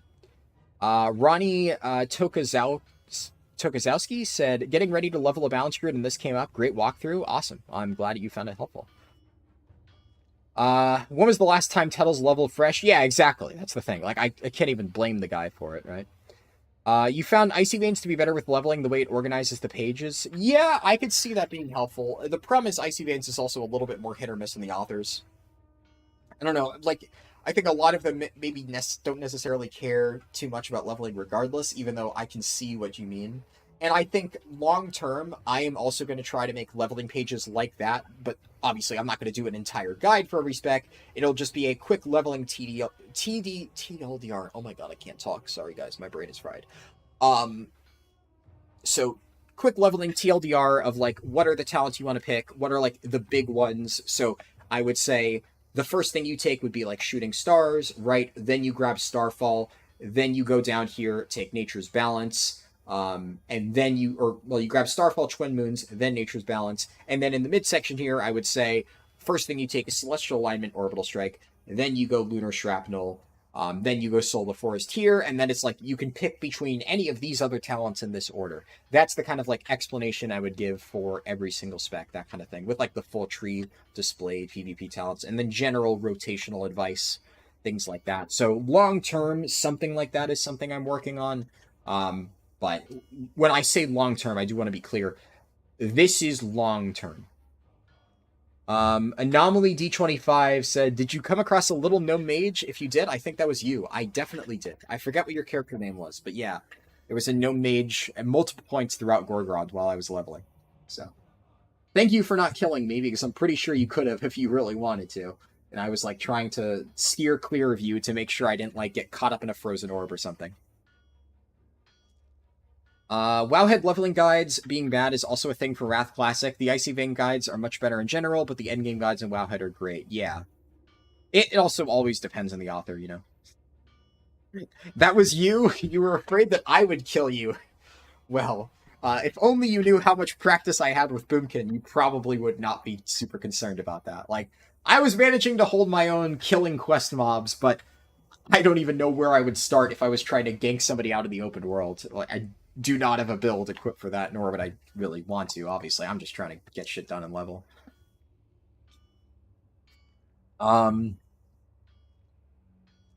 Let's see. Would you create class leveling guides for Wowhead for a price? I assume that question is for me. I probably wouldn't. I don't know. I mean, if WoW had asked me to do something like that and was willing to pay me for it, sure, I guess I would at least consider it. But I would rather do it for my own. Let's just say this. It is, like I said, something that I would want to do on my own eventually. So if Wowhead was basically paying me to do the exact same thing that I was already planning on doing for my own website, I guess, depending on the price, maybe I would consider it, but I don't know. Generally speaking, that's the kind of thing that I would rather do on my own. I just, generally speaking, also prefer to just work for myself and not, have specific restrictions that I need to adhere to. I like having the creative freedom to, like, do whatever it is that I want to do. And, I mean, I just said one of the issues that I have with the whole WoW hit thing is that they kind of basically force people into a one-size-fits-all guide style when I don't know if that always works out super well. So who knows? But I doubt they will. Right? Who knows? You're the exact same with your words. You're the exact same with your mage, though. You were following my guide and leveled super fast. Amazing job. Awesome. Well, I'm glad to hear the guide helped. Definitely happy to hear that. But with that, I have caught up on chat, and obviously the Boomkin run is over, and holy shit, I streamed for 7.5 hours. I am amazed I am still functional, given the amount of sleep I got. So we'll stop it here real quick for next weekend. So I'm not going to be doing raid testing live streams again this week. Tried it out, didn't seem to really pan out. The existing ones are in the live stream playlist before. I also, in case anybody is curious, I threw an unlisted normal Amir Drissel video. I'll throw it in the stream chat here. Let's change something up real quick. Here you go. So, full normal Amir Drissel run. I'm not making this into, like, an entire video. Of course, eventually I will have definitely a video, and hopefully, if I have time, written guides for all of the raid bosses as well, because I've been doing all of this testing, and as usual, I always make the video guides. I've been wanting to make written guides for those as well. I just keep running out of time, and the videos ultimately take priority on that stuff. So I will be getting that done at some point. But for now, I did manage to put together an entire run and got that done, and we finished it in under 2 hours, which was pretty cool.